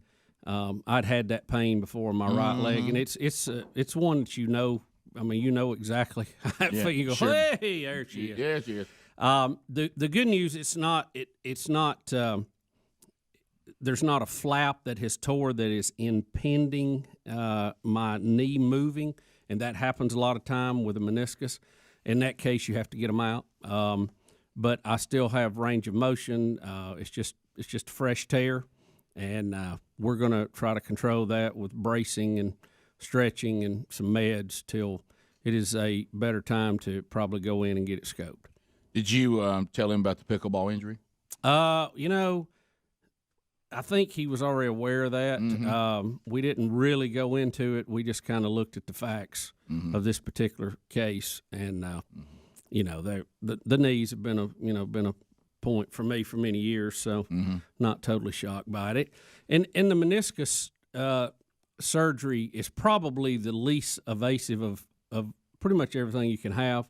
And that's good news, I think, in most cases. At least in mine it was. But, you still, minor surgery is something that other people have. Yeah, that's right. So, but the bottom line is, you're going to be laid up a day or two either way. But nothing, you don't have to have surgery immediately, anything like that. And we're still working on that today. We're trying to kind of bounce around. This is not a good time of year to have something like this. No, it's bad. No, not if you want surgery. It's, with everything, the big year ender here, Christmas, and then we have our little hunting sabbatical after that. So, I think we'll just, try to push it as far as we can. There was an option to do it Friday. And we've kind of put that one on hold right now. So, but we're still looking at it. We still got it on the table. Of course, we'll have to make a decision on that pretty quick. Well, I mean, today, you know how our minds are. You know how we think on all this. All I could think about was, he's got a juggling act of he's got 3 more days to work, and certainly that takes priority. Then he's got to think about how am I going to feel at Christmas. Shouldn't have to do a whole lot there, but honestly, I started thinking about hunting. I'd be lying if I didn't say that crap to my mind. Yeah, I started thinking, if you have the surgery during the break, hunting's over. Well, you probably could do it. You just can't. They're kind of big on you going to the rehab and all that. And that's important. And you can't be on a hunting sabbatical going to rehab. But the two don't work. No.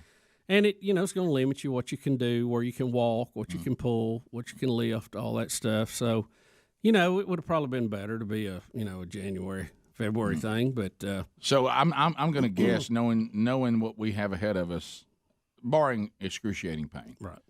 Because you have to get some relief at that point, which is kind of where you were when it first tore. But I could sleep last night fairly well, so that was a big leap forward. If there's a way to do the things that you've been looking forward to for last couple of months, you're going to try to work that, and unless there's just no way around it, because you talk about a hassle of trying to do all that, and I'm having surgery, and I've got to start doing all that. Right, and I'm down here in my camo. How long's the Band-Aid of a shot going to last? Well, I asked that question directly yesterday, and the answer was it just depends on how quick your body burns off the medicine. So, okay. And the reason I asked that is my point is, if it wears off relatively quick, and you haven't had the procedure, then you're just miserable and can't do any of the things you're talking about anyway. Well, here's what I was thinking, though, because I want to get this right, though. But fresh tear is the most excruciating pain part of it, and we're kind of past that, right? All right, let's hit the phones. 866 We Be Big. Coach Helmsy, coaching Jack State today against UAB. He'll be taking your phone calls right now at 866 We Be Big, and there's room for you. We'd love to hear your contribution to today's program. Simply say Bubba.com, 24/7 burglar busting protection for your home or small business. Nobody does it better. Nobody does it better. This is such an important decision to secure your property, and nobody is going to give you more protection. It's comprehensive. You know, it's customizable, meaning it's not a one-size-fits-all. Then you get the system and go, that didn't really work at my property. I've got an exposure right here. No, you can put sensors anywhere. You can design it the way you want it. They can help you with that. You can do that yourself. And then when you talk about their breakthrough, Bubba, with this, the ability with their monitoring to actually see things in action while they're actually happening live, and even speak to an intruder, let you know there's been a fire, let you know you've got a flood going on, whatever threat you have. It's live guard protection, and it really is something.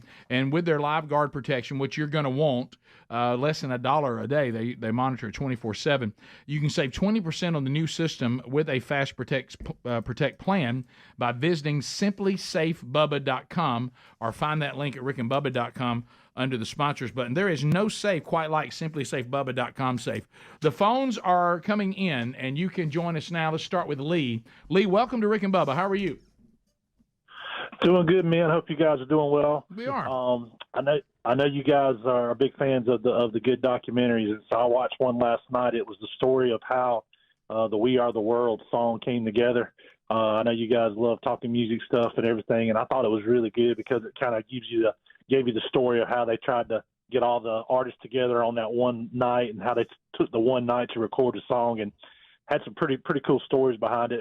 And the Bob Dylan factor, which I didn't know about, was pretty funny too. So I thought I'd suggest that to you guys to check out. Where can I find it? I think I remember when it came out first. Yeah. Is this an updated version of that, maybe? There was one that came out years ago. Is it updated? Yeah, they took a lot of that footage, but then they had some more footage that they had never released, and then they also had like Lionel Richie, Springsteen. They were talking to a couple of the artists and producers and stuff, the interview clips, and it was really interesting and crazy how they put it all together, the way they did it. What's the platform? What platform? It's Netflix. Netflix, okay. And what is it called? We Are the World, the documentary? It's called The Greatest Night in Pop. Got it. I'm all over it. Thank you very much, buddy. The greatest night. I remember the original, dog. It was really good. I remember the first time I heard that saying, is he saying we are or PR? PR the world. PR the children. To the phones we go. Nick, out of the great state of Texas. We're standing with Texas. Nick, go ahead. Hey, guys. I heard the kickoff hour talking about this a while back, about how Chris Stapleton used to be in a group called the Steel Drivers. Yeah. And I was going to tell y'all to look up the Johnson brothers, Jomp Johnson. He's also, he got like one CD with them. It's really good. Y'all would love it. And then loving it.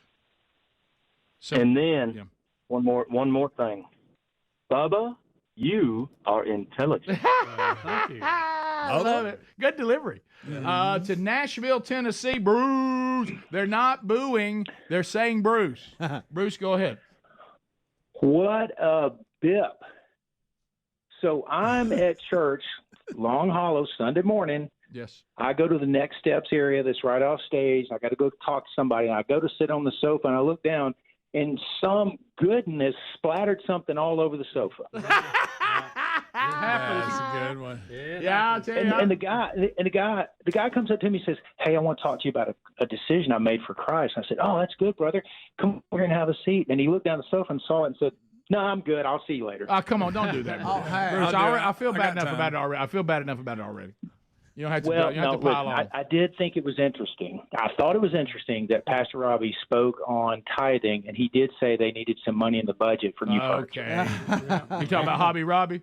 Hobby Robbie. That's all joking aside, though, I did want to tell you the best line of the weekend, and this is hands down best line of the weekend. Nothing was even close. And for those that weren't there and didn't hear it, you got 1,200 men in this auditorium. Rick is doing the story of Ananias and Sapphira, and he's reading the whole thing. Ananias has just been killed by God because he lied to him, and then he reads, and 3 hours later, his wife shows up, and Rick looks up and goes, of course she was late, and but slayed the room. The whole room fell out. I heard people talking about that on Sunday. Yeah. It was awesome. Well, I just pointed to Scripture, so I didn't say this right there in Scripture. God undoubtedly wanted us to know she was late. So, Bruce, thank you. It was great to meet you, and you're kind to say that. Thanks, man. We continue. Let's go to Eric in Columbus, Mississippi. Listen to 96.1. Eric, go ahead. Biggins, how are y'all? We're good, Eric. I hope you're good. Doing well. I know most of y'all at the show, Rick, have nicknames, and I noticed you didn't. What would yours be if you had one? Well, I don't know. Usually other people give you your nickname. The only thing, I only really have one friend that has stuck with a nickname, and I think we mentioned this on the air maybe a few weeks ago, is Greg Haystack Stewart, who, by the way, had many nicknames because he warranted so many. Yeah, he did. And he called me Jiggy. And they were versions of Jiggy, Jiglet, and all of this, Jig for short. I don't know where that came from. I don't even remember the explanation, and I probably don't want to know. But you get called several pet names around here, so to speak. Yeah, sure. Biggin, large, Burge. Yeah. So but I don't think a person. I'm working on another one. But don't you agree?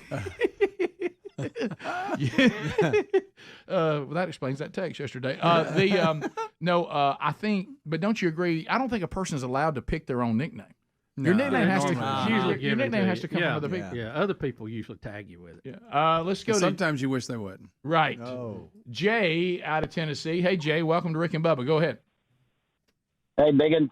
Hey, the comment on the Bubba and y'all talking about the Alzheimer's and dementia. I was in the assisted living business for about 25 years, and in the beginning, we didn't see much of that. That was started I started in the mid-'90s, but by the time I got out, 25 years later, that was a common thing. Frailty was not, but mental frailty and loss of memory and confusion and such was. And I want to tie that in with when I see our president and I see the blankness in his eyes and his shuffling of his feet and his slowness to touch his nose and his confusion. It just saddens me that his family, you're talking about serving them with dignity, would allow him to be put out front and be embarrassed. I agree. Hang on, don't hang up. Don't hang up, okay? That's a I'll great ask you a point. question. Yes, sir. Since you've been in that business and you've seen that, am I understanding you correct to say you see more of it now than you used to? Yes, Bubba. I'm out of the business now as of about 2010. But as the years went on, that became the issue. We actually even transitioned into separate facilities that would have more memory care assistance. That's what we called them, memory care. That was before there was such licensing, such as Alzheimer's care and such as that. These residents just needed more one-on-one assistance, like sitting down with them and keeping them at the table and keeping them focused on eating and not getting up and wandering, even assisting them with eating, because they get to that point where the simplicity of picking up the fork and knowing what the fork is supposed to do or you do with it was disappearing. And other residents that were moving into assisted living that had their car and, had wanted to engage in activities and such, unfortunately, they were uncomfortable being around residents that might get up, wander down the hall, dressed or undressed, or use the water fountain in the hall as a urinal, those type of things. So we progressed into having separate facilities that would take care of those that just needed more memory care, memory assistance than actual personal care, such as medications, housekeeping, and laundry. One more question. I know you don't have all the answers. You're not a doctor, not a researcher, but what do you I'm do you attribute some of that to? You have a theory like everybody else. I have a theory, and it goes nearly alongside with what you said. Back in the day, back 25 years ago, when these residents were in their 80s and 90s coming to me, those were the generation that farmed, worked hard, ate, collard greens and fresh vegetables and bacon and all of that. I think the processed foods that our generation and the later generations are eating, I think the water, the air, all the artificial stuff, I think that is progressing this, like you said, it's a horrible disease to see a person that is physically healthy, mentally declined to the point where they stop eating, stop drinking, they don't sleep 8 hours, or they definitely don't at night. There's such a thing as called Sundowners. Sundown. Yeah. Yeah. When they are a full moon, I don't believe in stuff like that, but I became a firm believer when there was a full moon, our memory care facilities would be upside down. Everybody started acting out. Yeah. And talking about the pool of caregivers that you're looking for, it's similar to the construction industry where you're basically getting the lowest person on the totem pole a lot as a laborer if they can tote a hammer. Well, a lot of these people are, hey, I love old folks. I took care of my grandmother. But again, to get people that want or have a calling to care for those, because they are stressful jobs. And you need patience, and you need the God calling talent to put up with that. And they're not paid near enough, and it's just a sad situation. Yeah, it is, and we, and I know we'll have to adapt to it, but there's some wonderful people. You can tell the ones who are called to it, and they're such a blessing and great insight. Thank you, sir. Yeah, really, and then you can see the ones that aren't, and of course they're not so much. 14 minutes to the top of the hour. We'll be back. 866-WE-BE-BIG is the number. More of the Rick and Bubba Show coming up right after this.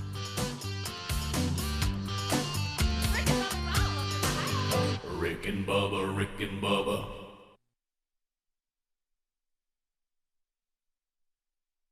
Well, you won't return to that pain, will you? Unless you tear it more, I guess. I don't know. Right? We'll see when the shot wears off. Okay. All right. Well, never mind. We'll wait and see on that then.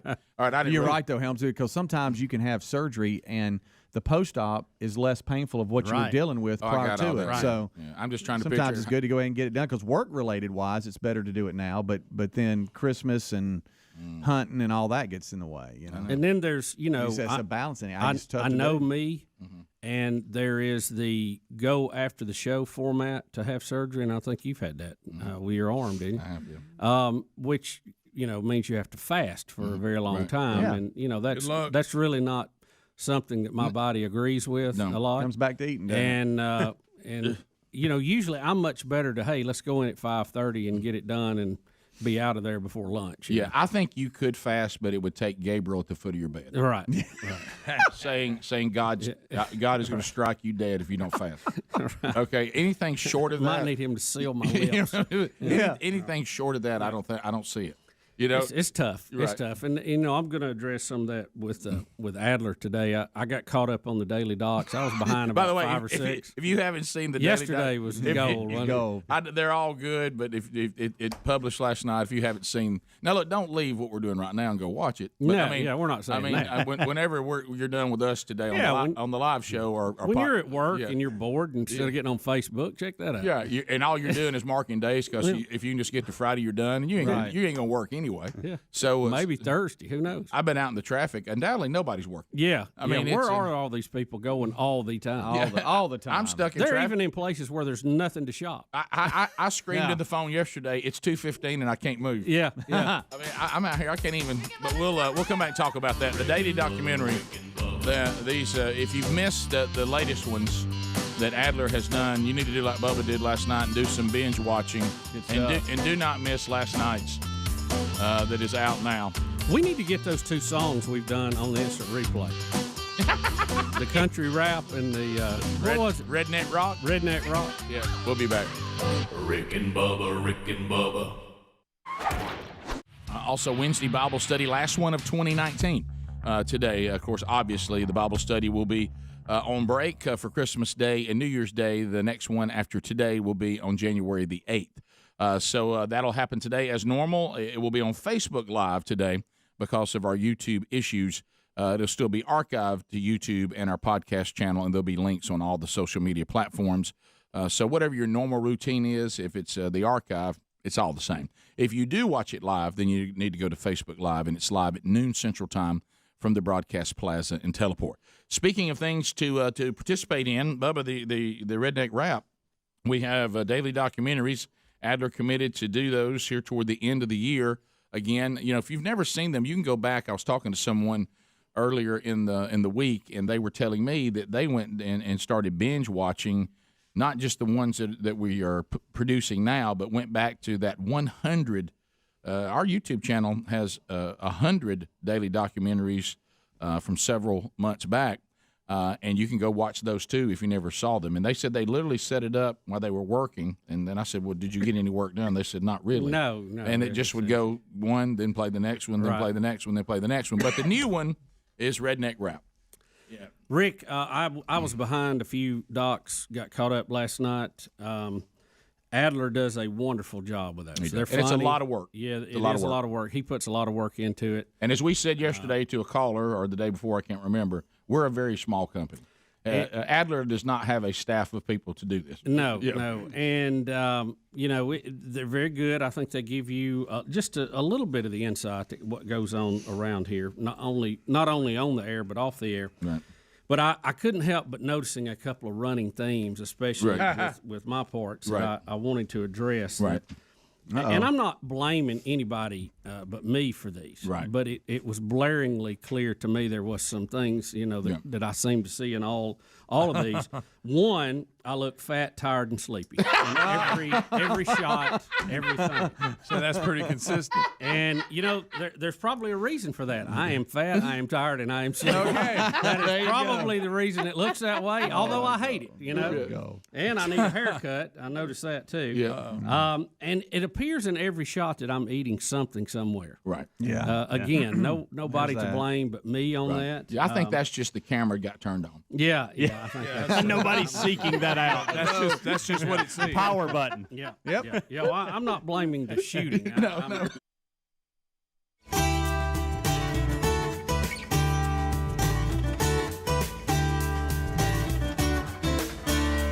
We're back. 9 minutes to the top. Andrew, can you hear my bed music at all? You think drum machine right here? Is somebody playing that fast, or you think it's a drum machine? Huh? It's possible. It's possible. Okay. All right. So anyway, do you ever see some of these reels with these guys that are drummers? Yes. How they can drum on there? They own me with those reels. They bring me in every time. And some of the guitar players, you'll see some young girl or some little old lady, and I mean she's shredding. You ever seen that lady that teaches people guitar? She can shred. Yeah. Got her Les Paul up there jamming. And real. I see a 12-year-old Asian girl on guitar that's better than me than I'll ever be in my entire life. Every day on Instagram. I know. Every single day. I'm like, oh, there's another one. I know. Better than I'll ever be. That's fine. Why don't you put a few out there and show everybody how to melt her face off? I guess I'm just playing for fun now. Well, Okay. once you see that, you're like, oh, okay, this is just gonna be a fun thing for me now, not like a serious thing. Right. I'll be parody guy, but I'm not doing that. Right.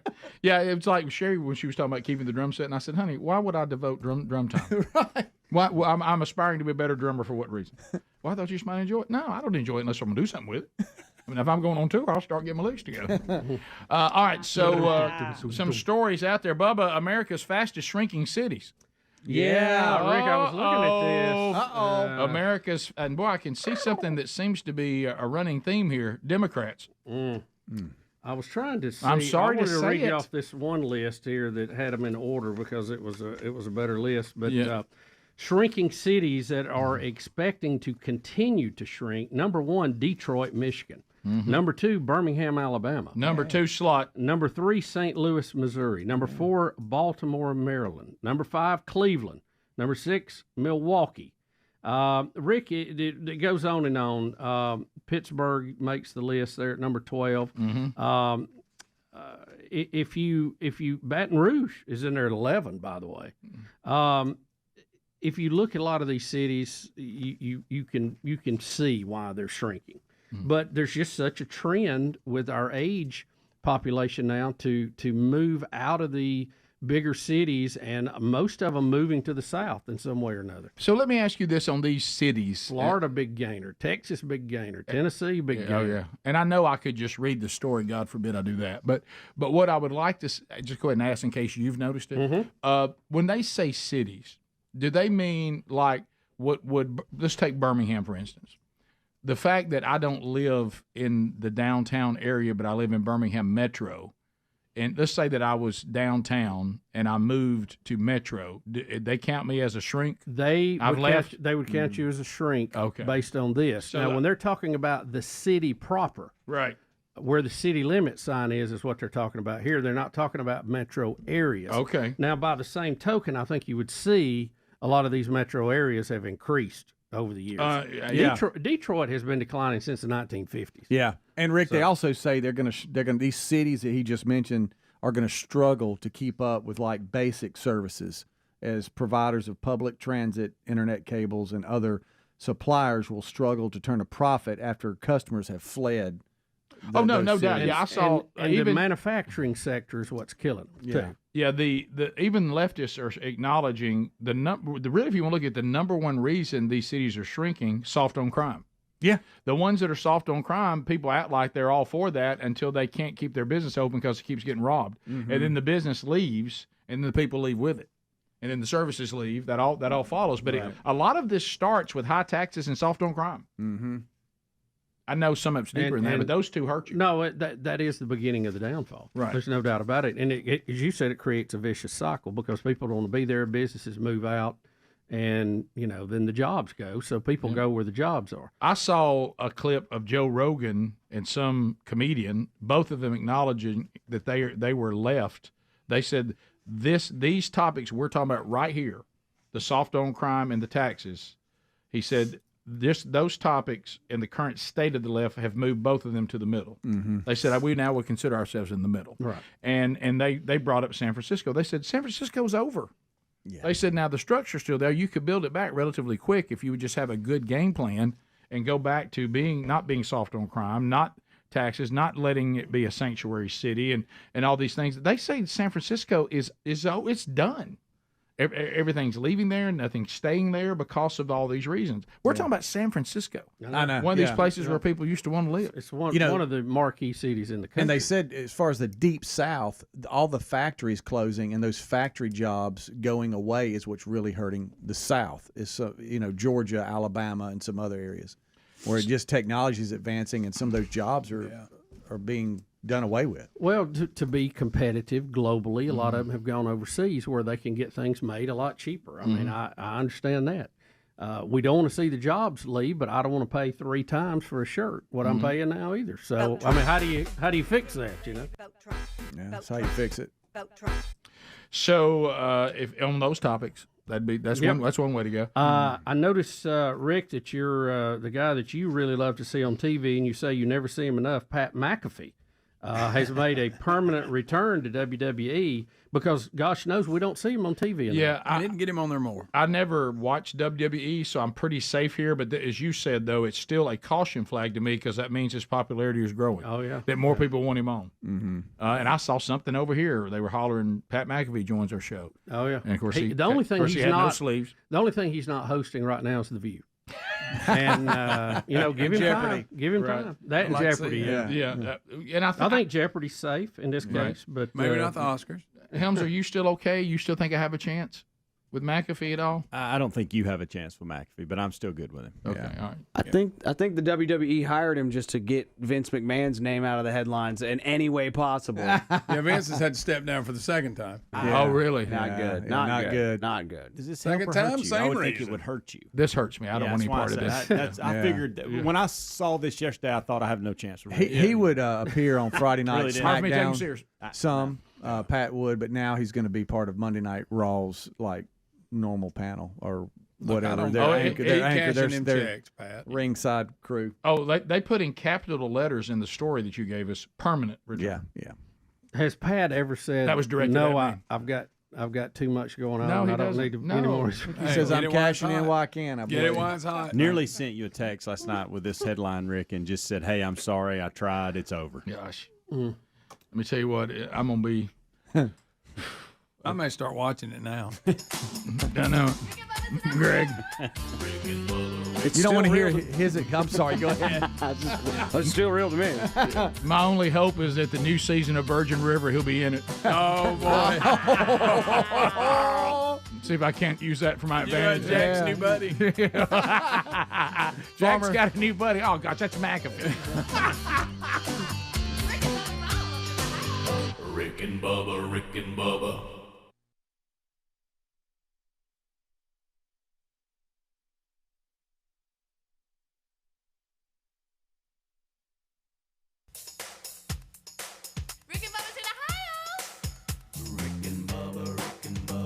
Pass the gravy, please. Rick and Bubba, Rick and Bubba. Ooh, brings me to my knees. Rick and Bubba, Rick and Bubba. I can't start another Rick and Bubba, Rick and Bubba. Day without 'em, brother. Rick and Bubba, Rick and Bubba.